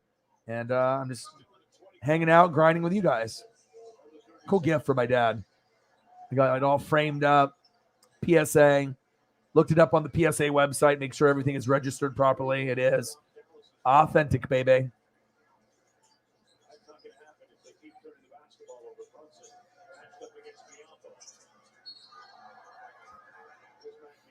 If any haters come in the room, this is what happens. RKO out of nowhere.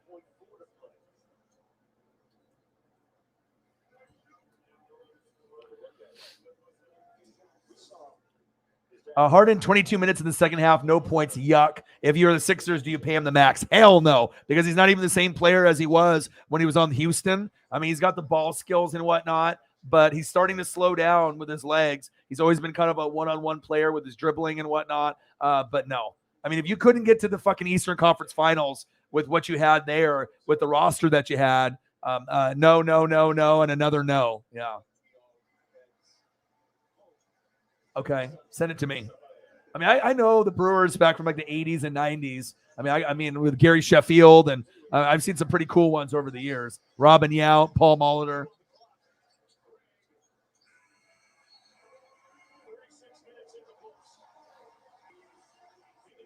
He said the RKO is my favorite move. I use it a lot at home. I usually have haters, and then they'll try to start talking shit. Like we had one guy come in here at the end of the night trying to talk shit or whatever and stuff, and he was like on the Sports Fury fucking stream or whatever. And I mean, always trying to poke the bear. You get these people that are either jealous or they have envy or they're just haters and whatnot. And, that's what we end up doing. Usually I'll give them a chance. You know what I mean? And see how they interact with me or with the rest of the people in the room. And then maybe sometimes we put them in timeout. But then if I feel they're being kind of toxic, I just give them the fucking boot. If I lose a sub or whatever, I don't give a fuck. You know what I mean? Like, I'd rather have good people than just a bunch of people in the room that are a bunch of little kids or trolls. You know what I mean? I want to actually have people that, are smart, that have some substance. And, it might be good for some of the other channels that have a bunch of kids and, they're cool with a bunch of kids talking shit and trolling and being keyboard warriors. But I mean, for me, I've been doing this shit for fucking 10 years. I've already gone through that, phase of my life. And I don't really have a lot of patience for just dumbass people. So, if you're going to be an asshole, then, you can go be an asshole somewhere else. Bang, bang. Asshole here, not going to happen. And this is what you get. RKO. Out of nowhere.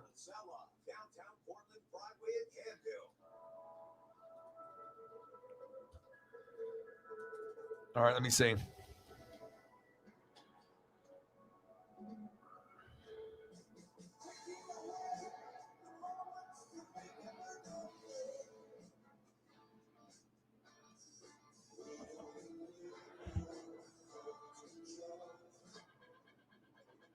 No?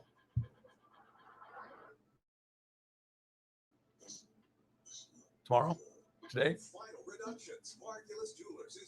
Well, you just got paid, so we can worry about that tomorrow. This could be for me. And then if you decide, if you're sleeping or whatever, then you can go to sleep or whatever. So, ooh, I like those. When did you guys wear those? I like this.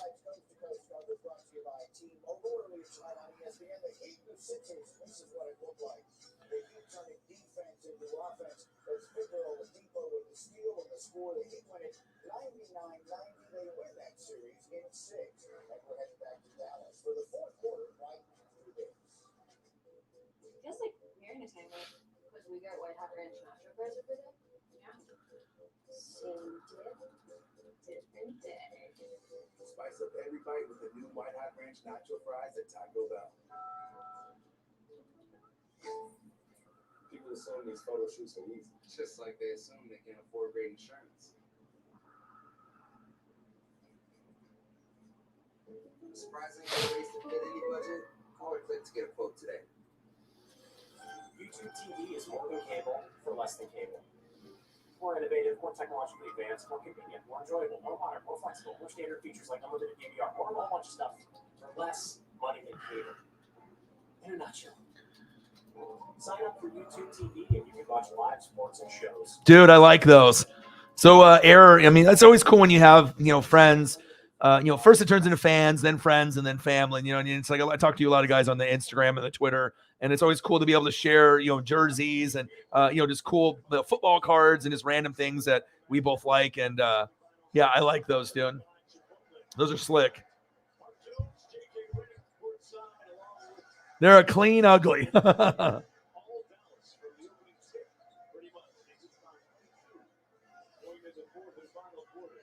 Yeah. I mean, like I said, I hope that, that they can end up going to a Super Bowl at some point for, Air's sake or Grossi or any of the Packer fans that are out there. But I think really the main problem for the organization is you guys don't have an owner. You know what I mean? You guys need one single owner, one GM, a head coach, OC, DC, not being owned by the people. It's a cool concept to be owned by the people, but I think it ends up being more detrimental to the team rather than being positive for the team. And I mean, as great as Aaron is, it's just kind of weird that, he doesn't have those relationships with the players. I get it. You're a Hollywood kind of guy. You're private. You're smart. You're super intelligent. Sometimes people have the wrong idea about you. He's cool with McAfee. He's cool with, obviously, AJ Hawk and some of his former Packer players. But it's just, I don't know. It just seems like it's kind of he's a great, great player. But then the distractions that are involved with Rodgers, I mean, he makes everyone better, like a Jordan type of figure. When he's out on the field, especially in the regular season, who's better than Rodgers in the regular season normally? Not many. He's usually the best or top two.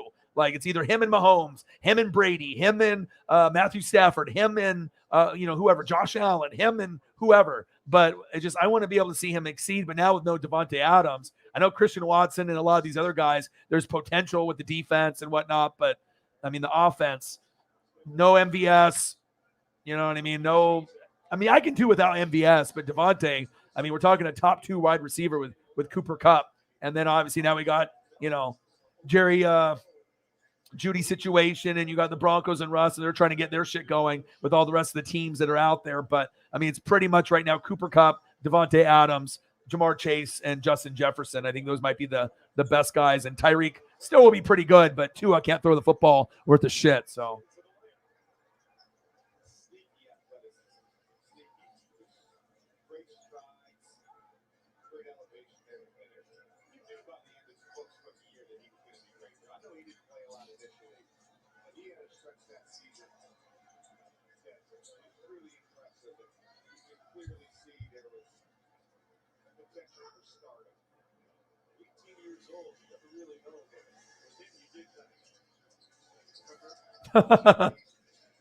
Yo, boy, Alex in the building. What to do?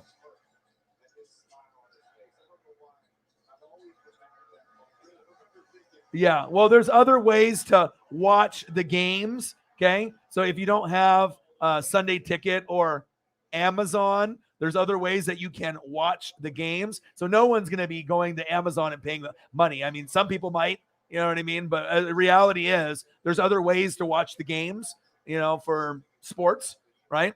But obviously sometimes when you try to do those type of things, you hear from people, computer virus, phone virus stuff, you know what I mean? But if you can find the right one, okay, then you can, not have to worry about that. The schedule for Thursday night, Kuda, is booty. I pulled up all the schedules and did everything. Look at this. This is Thursday. Chargers, Chiefs, good. But, I mean, a lot of these matchups, I mean, Colts, Broncos is intriguing. Chargers, Chiefs is the best one of them all. I do like the Ravens, Buccaneers matchup. Titans, Green Bay. Raiders, Rams. Sleeper matchups on the list that normally are shit are Falcons, Panthers, Jags, and Jets, just because I know they're going to play hard against each other in the NFC South on November 10th. And the Jags and Jets will play hard because it's going to be Trevor Lawrence and Zach Wilson. So a lot to prove. But overall, this is some shit right here. This should just be on fucking Good Morning, or not Good Morning Football, but NFL Network. And then Monday night is tremendously better if you look at the schedule here. The games are definitely more competitive on this side. I would say Russell Wilson coming back home. Titans and Bills will be good. Vikings, Eagles will be good. Niners and Rams will be good. Raiders and Chiefs will be good. Broncos and Chargers is lit. And then you scroll over here, Ravens and Saints, Saints and Buccaneers, that's fucking lit. Rams and Green Bay, my goodness. Chargers and Colts, and then Bills and Bengals, right? But then if you look at Sunday night, this might be the best out of all the schedules. Sunday and Monday are by far better than Thursday. Thursday's schedule is absolute dog shit. So, Walker Buehler bobblehead. I need to make myself way down to LA. It's not a cure, but with one small pill, Biktarvy fights HIV to help you get to and stay undetectable. That's when the amount of So, virus is so low, it cannot be measured by a lab test. Research shows people who take HIV treatment every yeah, day and get to and stay undetectable don't have to do. no longer transmit HIV So, from sex. Serious side effects can yeah, occur, including kidney problems and kidney we'll figure it out. rare life-threatening side effects include a buildup of lactic acid. Yeah, you need to go to sleep. You've been sitting on the computer for, how many more? You still got a few more? You can't push any of them out till tomorrow? Review them all and then push them out. Yeah. And then if you need any food or drink or whatever, or if you need sleep, whatever, I'll take care of everything.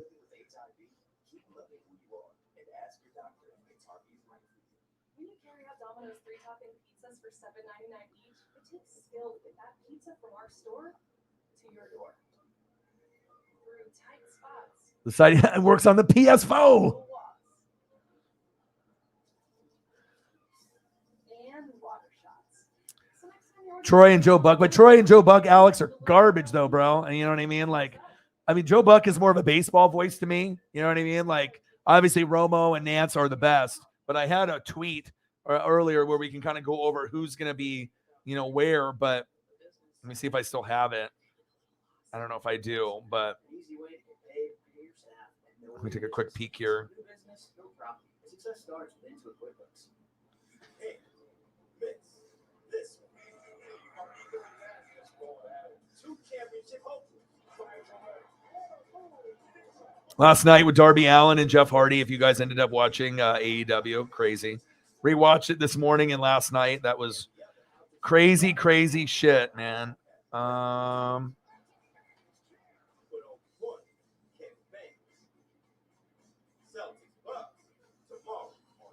don't even know if I have it, but it had like a breakdown of where all the guys. Obviously, we got to wait for Brady, to be able to get in there.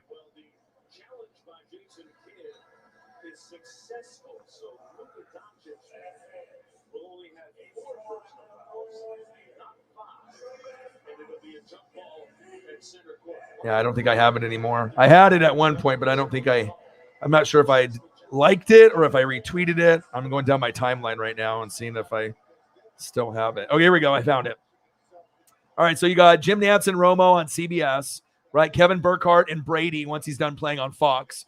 Then you got Mike Tirico and Collinsworth on NBC, Joe Buck and Aikman on ESPN, and then Al Michaels and Herb Street on Amazon. So, there's a reason why people listen to me or, Grossi or people on YouTube and they mute the TV because a lot of these guys are, I would like to see Gus Johnson, on there. Like you can, replace some of these people and have Gus Johnson on there. But, to me, he's got the most energy out of anybody. But, it is what it is.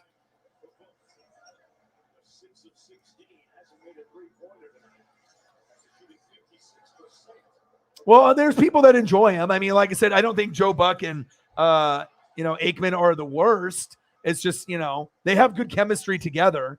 Nance and Romo are by far the best. I think Burkhardt and Brady will be good. Tirico's got a good voice, and obviously doing play-by-play is the hardest thing to do, on TV. And I think it's the hardest thing to do on YouTube or, Twitch or any, thing like that. There's only a few people I feel with like myself, Grossi, that can really do live play-by-play and color really, really well. And a lot of times you have one guy doing one thing and there's another guy doing the color. But, it could be worse, I guess. It could be worse. Yeah, well, Witten was horrible. Just because you're a former player doesn't mean you're going to be good at it. You know what I mean? Booker McFarland and all these other guys, that's what they get. They get the peace sign. Not very good. But I am excited for the NFL season. Should be pretty exciting. A lot of guys are going to be coming back from injuries. A lot of people have something to prove. Maybe didn't play as good as they thought they were going to play last year. You're going to have guys that are really motivated to go out on top. like my boy Brady on my team. I've been a Bucs fan since '95, so I know he'll be more motivated than anyone on planet Earth. And at the end of the day, that's what everyone is looking for: is a Lombardi. Will it be the Rams and the Bills? Will the Rams and Bengals miss out since they went last year? Usually, that's what history tells us. It won't be the Rams and Bengals. So who's next in line? Buccaneers and Saints on the NFC side, and Packers, and then who else on the AFC side after the Bills?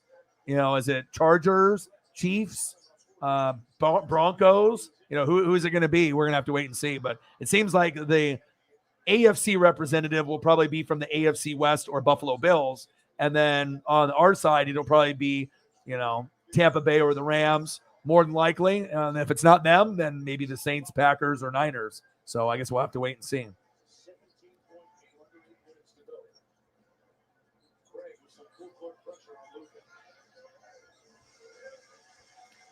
Oh, yeah. I think that they have a good chance to win the division. They got a good talent. They're still kind of a work in progress, but I like their roster and their team the best out of the NFC East. But usually they have a different team that wins it. It wouldn't surprise me if the Commandos win. I don't think Carson Wentz is, a God or Jesus-like figure, but you got Antonio Gibson, Scary Terry McLaurin. You got a good defense. It wouldn't surprise, the winner of the NFC East is probably going to get to like 10 wins, maybe 11. I don't think you're going to get 12 wins or more from anyone there. So it could be Eagles, Cowboys, or Commandos. It definitely is not going to be the Giants. Giants are going to win like 5 games or less. So we'll see.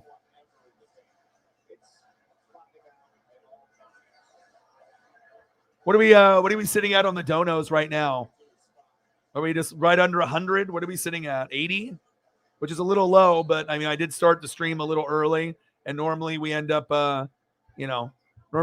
doing, from 7 p.m. until like midnight or 1 or 2 a.m. But I'll probably end the stream early tonight. I don't think I have the energy to go for 8 hours tonight. I already grinded it out for 4 hours and 20 minutes and whatnot. So I'll be back probably tomorrow. And Cowboys. Yeah. So, obviously losing Amari Cooper, that's going to be tough. And Randy Gregory's not really a loss. That's actually a good thing because he always fucks up with penalties and doing dumbass shit, holding late and whatnot. But the Amari Cooper, though, that loss is going to be tough. But it does give an opportunity for CeeDee Lamb and for Michael Gallup to step up. I just hope they're smart enough. I hope they're smart enough to bench Zeke and put Tony Pollard as the one. But I know that's not going to happen. But you definitely will notice a big difference without Amari in the lineup. He's a top 10 wide receiver, most boring wide receiver in the NFL, but he's very, very good.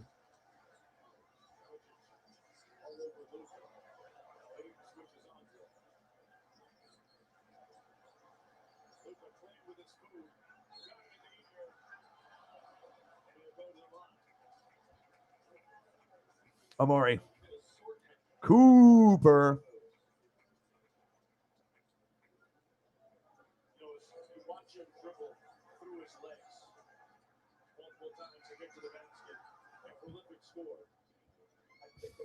Yeah, $20 away. At least we get to that before I go. Would be nice. But like I said, I could have just skipped the whole presentation, and just recorded it at normal time. But I figured, it was kind of a fun thing to do. It's like one of the last things that's live for NFL until we actually start playing preseason. So I said, fuck it, might as well just, I was still here at the house grinding it out. We've had some kind of like booty weather. It's been a little rainy, so I didn't really get a chance to go outside and do the walks and whatnot. But, it is what it is. Phillies 7, Dodgers 1. That one's ugly. 99-79. Mavericks are up 21 on the Suns. I don't even know why I'm watching this anymore, but I'm still watching. So I don't even think it's necessarily Matt Ryan. It's they're going to use him correctly. It's the wide receivers and tight ends. Defense is lit. O-line is lit. Running back is the best in the NFL, not named Derrick Henry. Matt Ryan will still be good. They're going to make the playoffs. They could be the surprise team. In the AFC, I think they're my sleeper. It's just a matter of Jelani Woods and Alec and some of the guys that they drafted. That's one thing, but they need a Jarvis or a Julio Jones, one of those receivers or OBJ, someone that's floating around. If they can get that guy to come over, that could help them tremendously beat the Titans out for the South, and then maybe make a sleeper run in the playoffs. Obviously, we know AFC West is the strongest division. Bills are the supposed best team, but other teams are going to be competitive. Dolphins will be a little bit better. Ravens, we'll see what they do. Steelers, we don't know, but we'll have to wait and see. Thank you, Air. 10 for you and 10 for the missus. Appreciate you, man. Appreciate you.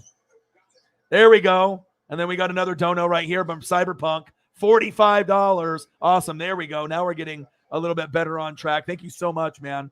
Like I said, I've just always been grinding. We had 100. We were at 80 for the longest time. And then boom. And then your boy Cyber came in clutch there. Thank you so much, dude. So that put us at 145. We pretty much doubled the donos there in 1 minute. So thank you so much. Cyberpunk, you're the man.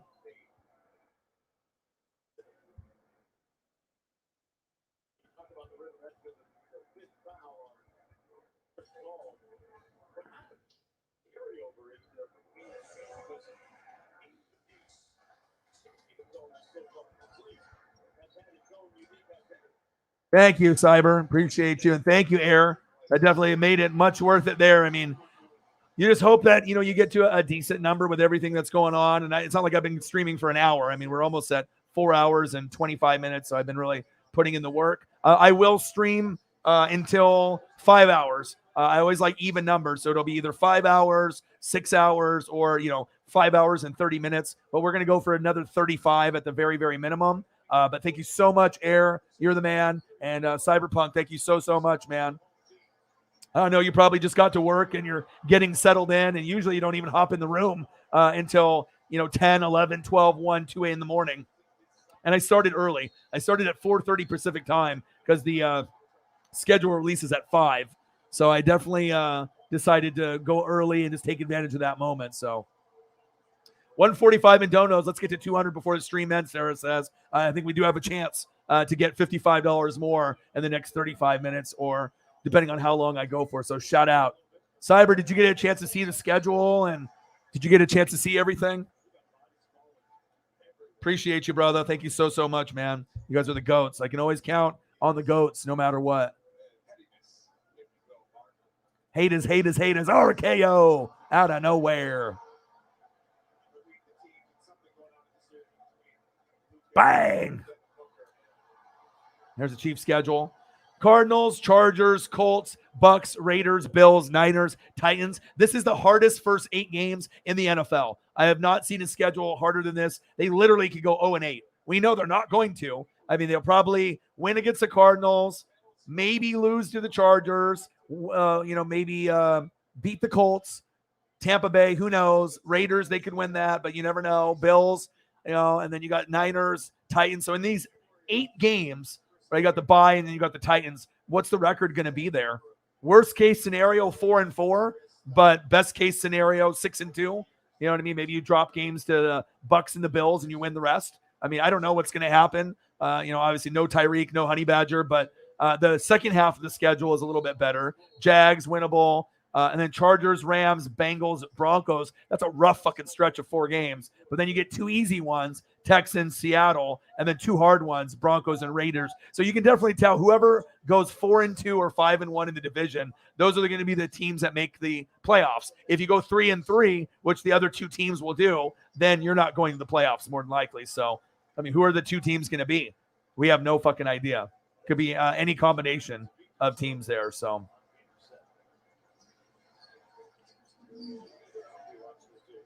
Yes, I know. Exactly. And that's what's rough, when sometimes you get these guys and their value is understated. And then, like, you're giving a guy that's a top 10 receiver and you give him for a bag of Fritos, and then you see someone else that's not even that good of a player, like maybe like a Christian Kirk, and then the amount of money that he got.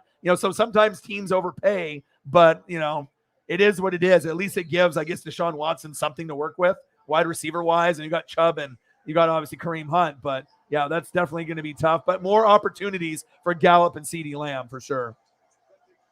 Cyber, appreciate you, brother. Thank you so much. What's up, Paisley?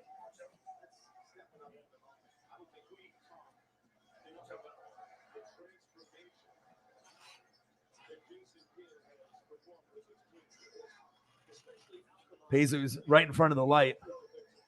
I'm like, watch out there. We got green screen. We need lighting.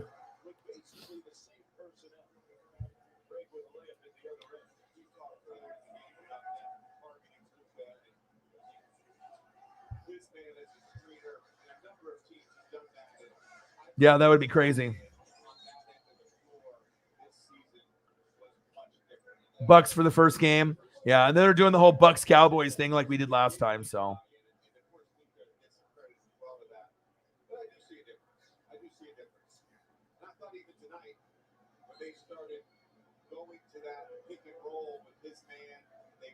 yeah, it'll be interesting to see how everything plays out. It's going to be a fun season. I mean, we don't really know, who's going to be out on top, what's going to happen. But I do know Saints, Vikings, and Colts will be the 3 sleeper teams in the NFL. Saints, maybe not so much anymore because they already have a good team, and then you pick this guy up. So I think expectations are going to be pretty fucking high. But I don't think anyone's really talking about the Vikings at all besides me. And I don't think anyone's really talking too much about the Colts really either. And I think that they'll surprise some people. Matt Ryan still got some game left.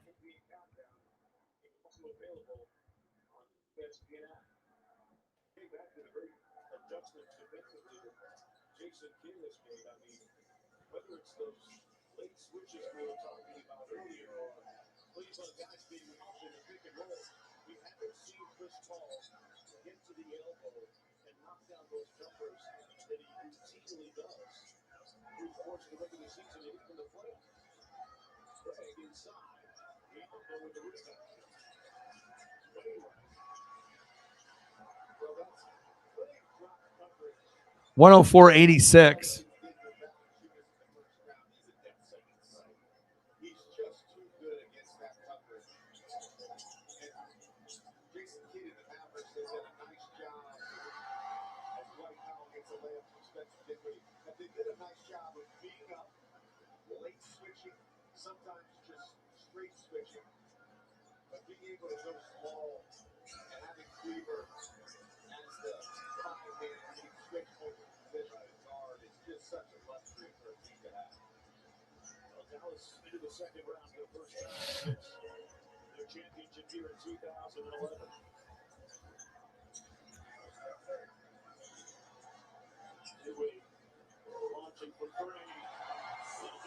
Dinwiddie, 109.86 Mavs.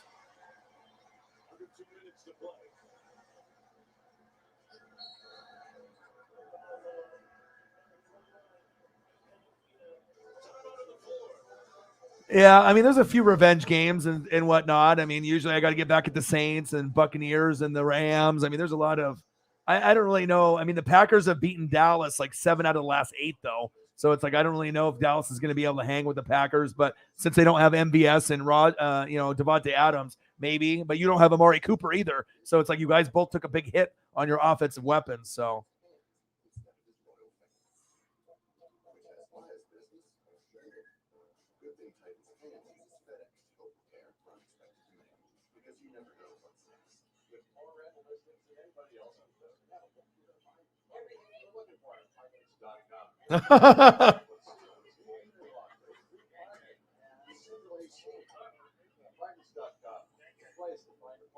Gang. He's like a gang member, and he's just walking up to some lady, and then she got the same bandana. Shit, air. That's funny. Jerry Jeudy. So I had the up here. So I actually went over it earlier. I'll go for it again. Hold on.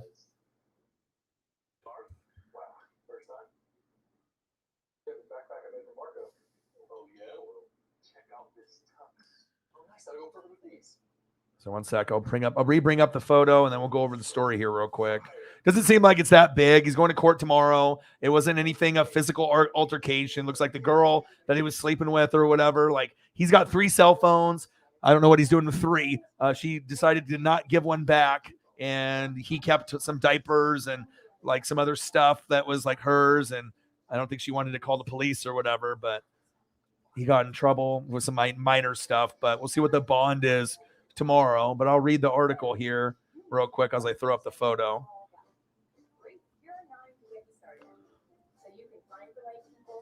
Okay, here we go.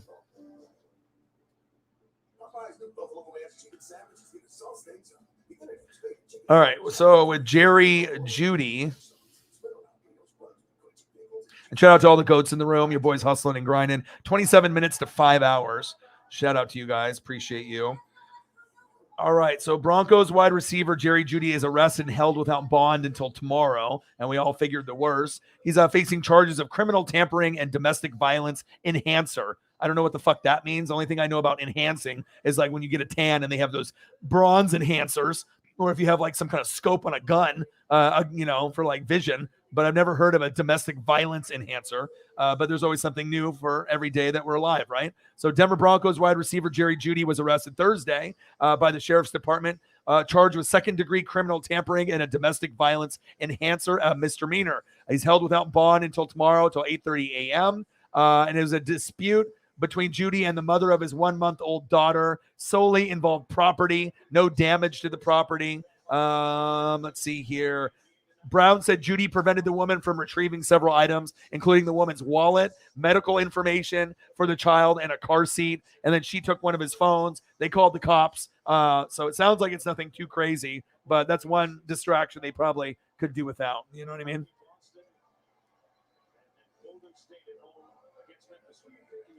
Yeah, McCarthy's trash. Your boy Alex, he needs to go. Even Kellen Moore's got to go, and I liked him. But anytime you run a draw with 14 seconds and you're on the 50-yard line, that you're an idiot. You know what I mean? Like, there's a reason why Kellen Moore didn't get any head coaching jobs, and he probably never will. That was the dumbest play call ever. All right, what did you think Dak was going to run for a 50-yard touchdown? You know what I mean? So McCarthy's garbage. Kellen Moore's garbage. Kellen Moore has a chance to kind of build up his reputation again, but McCarthy's done. I mean, once you guys get like a Sean Payton, then you guys can actually win a playoff game and maybe get to an NFC championship. But I don't know what Jerry Jones sees in those two, but they need to move on. So that's not me being a hater. That's just, I think everyone on planet Earth thinks the same thing, you know? Yep.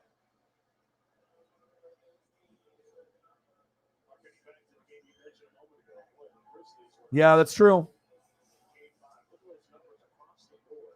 Yeah, I think it's just all hype. I don't think they're going to be very good. You know what I mean? They'll probably be 8-9, 9-8. You know what I mean? New England's not going to be probably that good either, or the Jets. I mean, they're all going to be slightly improved, but they're not going to be, I don't think, a playoff team. You know what I mean? I mean, they have done a lot, and the Dolphins could be a sleeper team, like the Colts and, Ravens, kind of like a bubble team. But I don't think anyone's going to be betting on the Dolphins with Tua. He fucking sucks.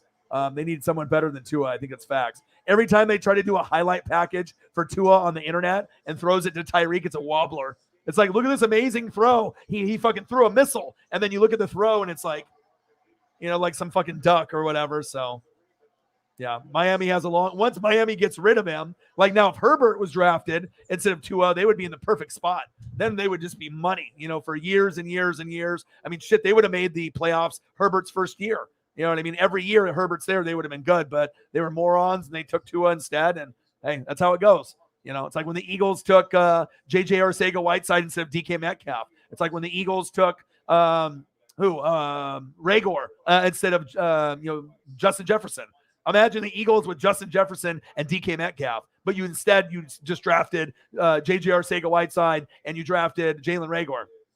Sometimes you just have to know how to draft and see the talent. Sometimes people know what they're doing, and sometimes people are dumbasses. You know what I mean? But the Eagles have recovered because now they got A.J. Brown, and I love the way that they've been drafting lately in the last couple of years. So, I mean, they missed out on a couple studs, but it seems like they're going to be in a good position moving forward.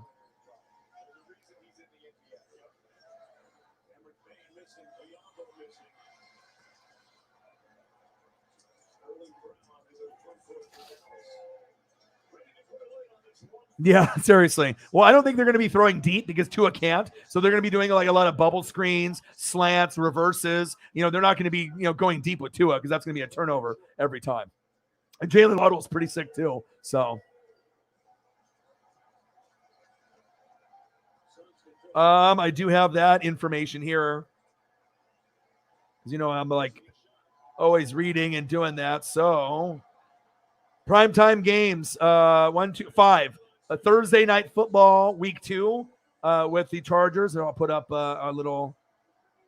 Okay, how many prime times? He's like, hey, Orion, how many primetime games? Thursday night football, week 2 at home versus the Chargers. Sunday night football, week 4 on the road against the Bucks. Monday Night Football Week 5 at home versus the Raiders. All right, Sunday Night Football Week 9 at home versus the Titans, and then Sunday Night Football Week 14 away against the Broncos. So you got home Chargers, home Raiders, home Titans, and then away against the Bucks and the Broncos. 1, 2, 3, 5 primetime games. And they might add another one at the end of the season. So 1, 2, 3, 4, 5. Thanks so much. Game 7. Home court has been everything in this series. That'll be Sunday in Phoenix. Coming up on SportsCenter, all the action from 6 Game 6 on Thursday. 5 time. Like Booker T. With the spin-a-rooney.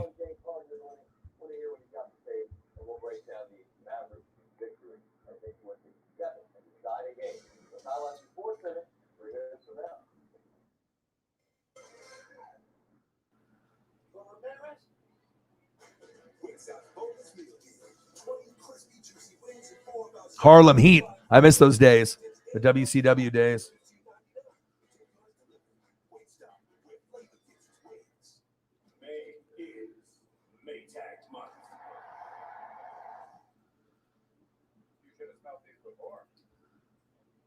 It's the hardest working month of the year. Don't wait. Get up to $200 on Maytag appliances.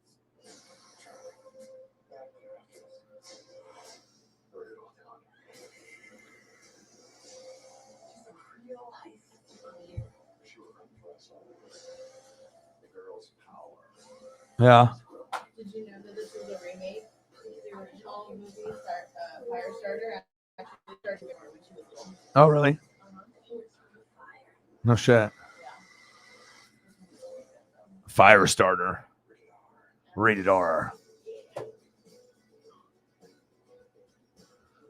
Discover is accepted at 99% of places in the U.S. I really want to be with you.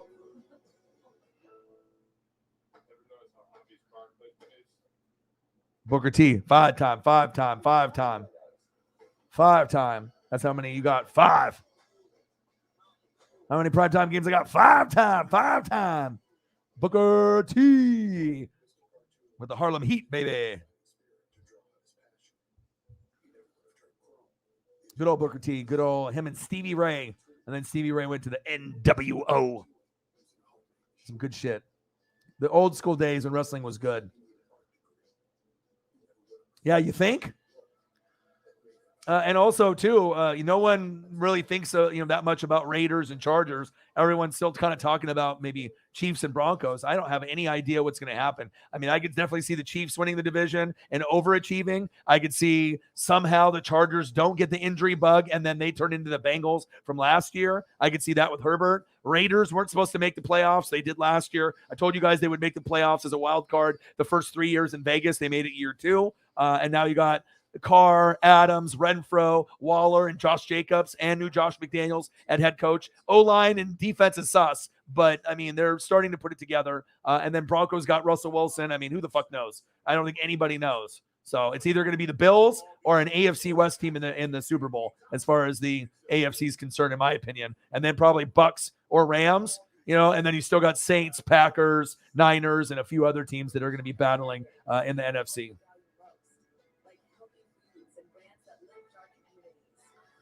Yeah. Yeah, we're grinders, we have to grind it out and try to do as much work as possible. I mean, she's actually training someone to give her help, so that way she doesn't have to do as much work.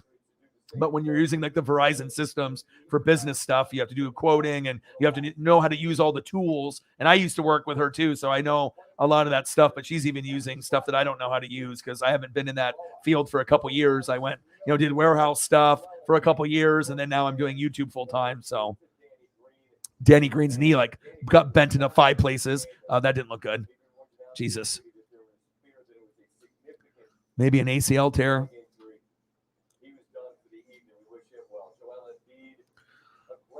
Joel Embiid.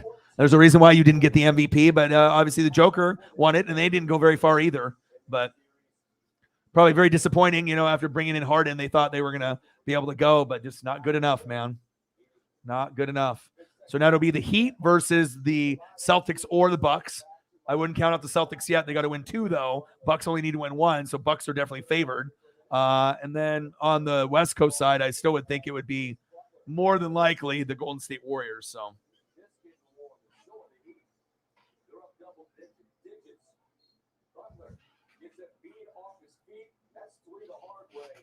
Butler averaging 11 essentially in the third quarter in this series. He had 14 in this third. 5. Yeah, I used to do it too. So, you know what I mean? Like normally when I'm doing warehouse work, I did phone sales for like 20 years. So I definitely have an advantage over a lot of people on Twitch and YouTube. That's why I'm so like very comfortable on the mic. Cause I mean, I usually was on a headset, you know, or some kind of microphone type thing, you know, talking to every person of every age, of every race. You know, people tell me to fuck you and all that. And, you know, you have to really be, you know, mentally strong to be able to handle a position when you get some kind of asshole. And when you end up doing Verizon, the people that you're selling the Fios to are like in New York and in Boston, and they're rude as fuck. Like some of the rudest people, some of them are very cool, but some of the most rudest people on planet Earth live in fucking New York and Boston. And that's usually where a lot of the businesses that we would set up, the services. And a lot of it is frustration with Verizon, not necessarily the rep that's calling, because sometimes Verizon drops the ball, just like Comcast or any direct TV or Dish. You know how it goes. You know, sometimes you guys need a cable box or you need to upgrade something, or your cable goes out, or TV or phone, and you're sitting on fucking hold for like an hour and a half. Then you get through to someone and they transfer you to someone else, or the call drops, and then you want to fucking RKO everyone in the building, and you're like, fuck this. You know, so I mean, we've gone through, you know, the frustrations ourselves with that type of stuff. So I get it. It's not fun. You know what I mean? It's definitely a challenge, but it definitely made me, you know, being able to be a little bit more mentally strong for sure. And then you just want to RKO them through the phone. That's facts. But I'm glad I don't do it anymore. But the girlfriend's been working from home even pre-COVID. So she's already kind of was in a great position before everyone started working from home as the cool thing to do with COVID. Like she was already doing it for 2 or 3 years at home when the company moved offices and everyone was kind of spread out. And so it works out good. So we both work from home, don't have to worry about, you know, waking up early and taking showers and, you know, getting dressed and everything, which we both had to do back in the past. So, you know, we've worked pretty hard to get where we're at now, but you know, you guys understand how things are. Like gas prices are like $4, $5, $6 a gallon. It's just wild. So try not to do too much driving, like Safeway, you know, every once in a while, maybe like a trip to like the beach or whatever. But I mean, obviously in summer, we'll probably do a little bit more, but yeah, we just try to find a way to survive just like everyone else, you guys in the room. So.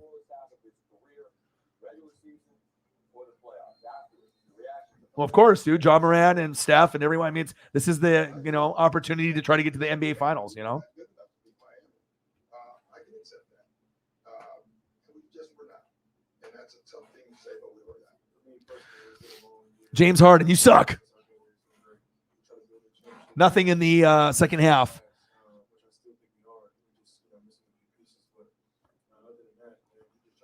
I mean, chemistry is everything. And I mean, yeah, I don't know if Harden will be back with the Sixers, but Embiid, 29%. 7 for 24 in field goals. One of the worst. Come on, Embiid. Be better. And Embiid might be like the best center. You know, he's able to make big shots, even like, you know, game-winning threes and whatnot, but they're not the same kind of players. If you like Ayton and from the Suns and Embiid are the best. I mean, you look at the players that I used to watch, you know, like Hakeem Olajuwon, Shaq, David Robinson, Patrick Ewing. These guys would fucking just torch these guys that are playing now. I mean, you got 2 guys that would have been okay back then, but they would have got fucking railed and dominated. You kidding me? David Robinson, Ewing, Olajuwon, Shaq. Shaq would make Embiid a bitch, dude. Like, it wouldn't even be funny. You know, and Embiid's a good player, and so is Ayton, but Shaq, you know, when he was in his prime, yeah, good luck. Most overrated player, James Harden. What about the NFL? Is it Aaron Rodgers in the postseason? Maybe. The album is out. Are you listening to it right now? Let me know how good the Kendrick album is. I know, obviously, it's a big thing right now, and a lot of people are looking into that. I think I have a Kendrick. Let me see if I have I have a Kendrick photo in here. I had one before. I just don't know if it's labeled under Kendrick Lamar or something else. Yeah, but I'm excited about that. I already know the Jack Harlow one. Kind of people have said it's not very good. I haven't listened to it either, but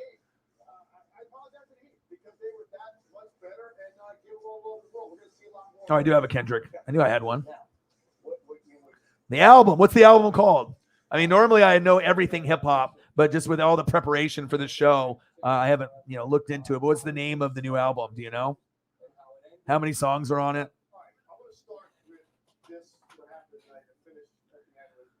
But Kendrick is one of the best. I mean, like kind of like J. Cole, as far as like the younger artists, there's all these like mumble rappers and, people going to jail with the Rico shit, like Gunna and all those other people. It's like, it's like if you're in a gang and you're doing the rap thing, you know what I mean? Eventually, some people think it's Tekashi 6ix9ine snitching on everybody and everyone is, going to fucking jail because of him. Him and his homie are snitching on everyone. And then with the Rico shit, if like one guy does a crime, right? And then let's say one guy robs a bank, right? And then there's another guy that's the driver. And then, it's like, so everyone is implicated. So it doesn't matter if you held the gun, you drove the car, or you were the guy that drove the second getaway car, like everyone is involved. And so all these people are getting locked up or whatever. But a lot of the mumble rappers are just booty, dude. I don't know. I don't really like a lot of the rappers that are out right now. I like a lot of the older stuff, but.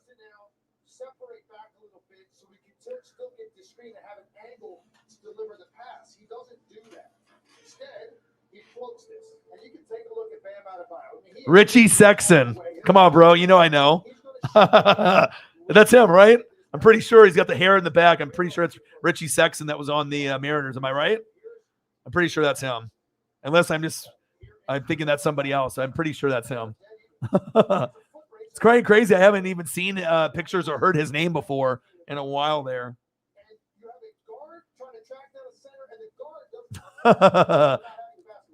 Let me see. Arianis, I just definitely gained so much credibility with the fans. They're like, damn, really does know. Yeah, awesome. That's crazy because I haven't even seen a picture of him in a long, long time. But I mean, when you got a steel trap memory like me, it's crazy. Like I remember looking at football cards and basketball and baseball cards when I was 5. I'm 40 now. I should not have that same kind of memories of like name dropping of like wrestlers and football, basketball, baseball. But that's why I'm NWSF. You know what I mean? And speaking of that, where the fuck is my NWSF thing? I took it down because we were looking at something and I got to put it back up. Logo representation, baby. You know what that is? Fucking money. Let's go.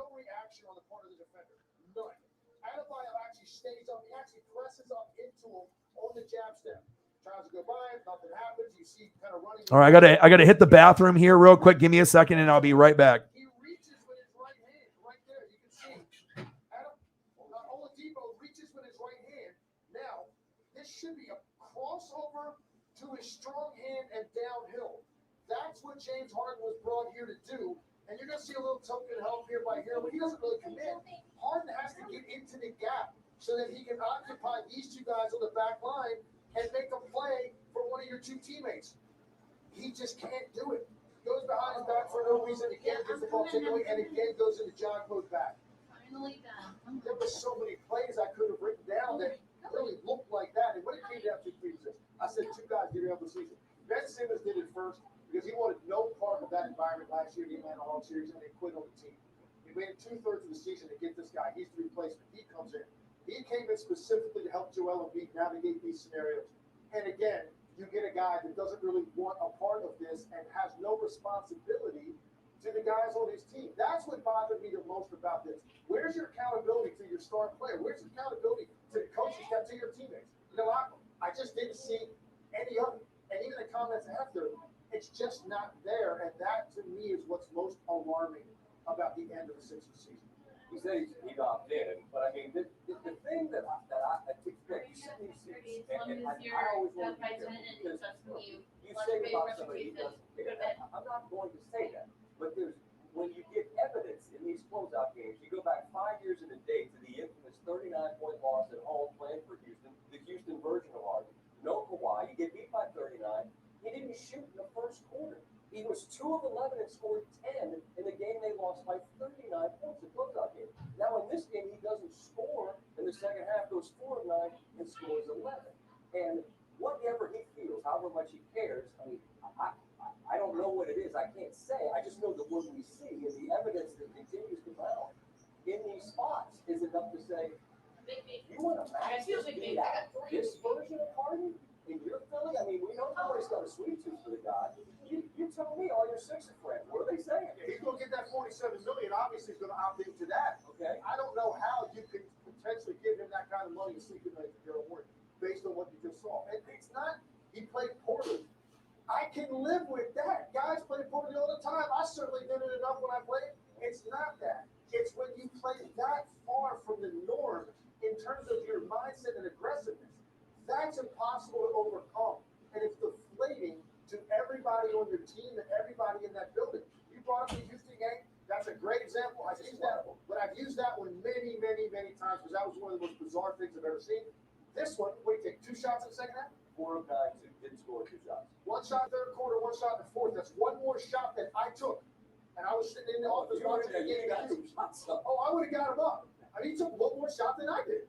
You know, so it's when you're that different from who you are in terms of your aggressiveness, you can't overcome it. Particularly when you got a guy out there that's a co-star that's playing with what he's playing with and playing through what he is. I feel bad for him. He didn't play well tonight. I am not laying this in his lap whatsoever. That elbow by Seattle is unfortunate. It derailed his postseason, but he gave you what he had. He counted him hard to be there in a moment like this, and he just wasn't engaged at all in the game. I wrote this down. He said, "This is far from who you are." I think the question now is, who are you? Who are you? Who are you? You're a guy that's about to potentially get 5 to 275. I mean. Saw a great quote today. Great players help you win. Winning players make you great, and that's the honest truth. And they didn't have enough of it. And this is 2 years in a row. I had a friend text me tonight and say, I didn't think it was possible to be more depressed at the end of the season than I was last year against the Atlanta Hawks. And yet, here you go. And as you said about Philadelphia fans, all they want is to believe that their athletes care as much as they do, and that's a city that cares passionately about their team. Yeah. 4 of 9 left. Eagles look pretty good this year so far. They had a good offseason. Then we'll be back with more on the Suns and the Mavericks as sports in the continues to DC. Luka and the Mavs, they did defend home floor. They forced a Game 7. How do you break that version to Phoenix? I have to say about that. The Lightning don't lose back-to-back games. The Leafs have got to win Game 7. And we got the schedule out. Find out why Patrick Mahomes and the Chiefs have an unprecedented start to their season. Sports in the continues.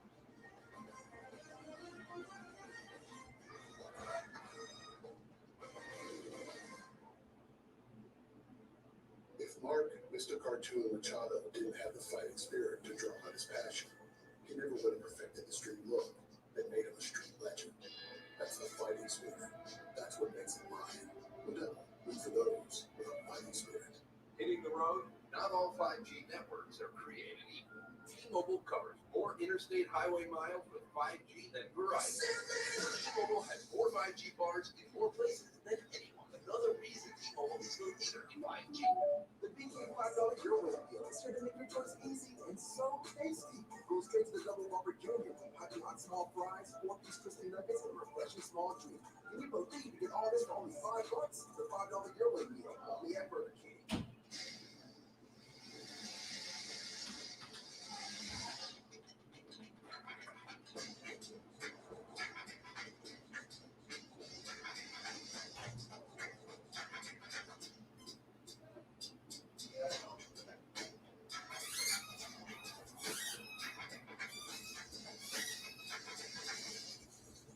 The all-new LX600, ready for any arena.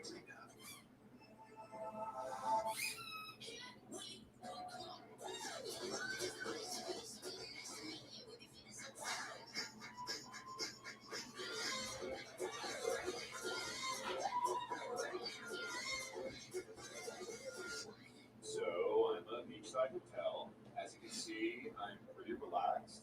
I'm looking for someone who likes sand and sun.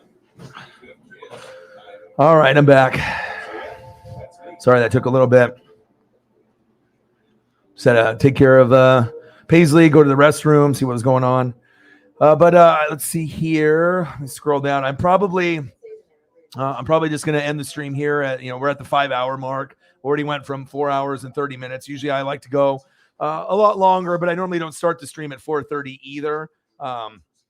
So shout out to the GOATs, to help us, get to a good number. I appreciate you guys. And then, like I said, I'll be back tomorrow. I usually just try to keep it even, 5.5 hours, 6 hours, and I'm just trying to grind it out. And maybe I'll listen to a little bit of Kendrick Lamar as well to be able to see what's going on there. But Kuda says, yo, I live outside Philly, and a Steeler fan, when the Eagles play, they block every game out. Well, I can always help you with that in the future during NFL season if you follow me on Twitter or Instagram. If you send me a message, I can help you with that. So that's not a problem. Mr. Morale and the Big Steppers, Kendrick Lamar 20. Okay, that's what I thought. 18 songs. That's what I thought it was. Okay, for the Kendrick Lamar. So should be pretty good. Mr. Morale and the Big Steppers. And it's got a picture of him, and it's like his like baby mama or like girlfriend or wife. He's on the bed, and he's got like a kid in his hands. I believe is that the cover? That one that I saw. So 145 in donos. That's a lot better than what we were at. Obviously, we always try to hit, a number to get, close to 200 if possible. But, sometimes if it's a little bit under, it's quite okay. We'll be able to, get to a better number moving forward. So we were sitting at 80 and then we doubled it with like 2 donos. So shout out to Anonymous and shout out to all the people that, supported the cause today. Cyberpunk 53 as well. And then we had a few other donos in here. Sarah started it off with the $1 and just trying to get things going. So I do appreciate you guys very, very much. And like I said, if I didn't stream at 4:30, I would be going probably for another 3 hours. But 4 to 8 hours is a grind, and most people don't do it. And I just want to be able to show the effort and show the grind. And I'll be back tomorrow, and we'll grind it out again. And maybe Saturday and Sunday. I'm trying to stream almost every day. And this was going to be like the only early stream just because of the NFL schedule release. But we'll be back to the regular time where I'll be sitting in around 7:30 until, 11, 12, 1, 2 in the morning. So I appreciate you guys. I love you guys. You guys are the best fans on planet Earth. If you guys missed out on some of the stuff, you guys can always re-watch some of that. Elliot will be listening to Kendrick and letting me know how great it is. I imagine it's awesome. Have a great rest of your night. Enjoy your schedule. We'll be back, obviously, tomorrow, and hopefully we'll have some more news that drops, maybe some free agents. You guys are the best fans on planet Earth. I couldn't ask for a better bunch. Thank you guys for all of your support, and I will be back very, very soon. And I got one question for you. Who talk sports like us? Your boy Ryan, Northwest Sports Fanatics. Have a great rest of your night. I'll be back tomorrow. Gang, gang, gang. Love you. Appreciate you, Sarah, Elliot, Giannis, Air, your boy Kuda, everyone that's in the building. I love you. Have a great rest of your night. Gang.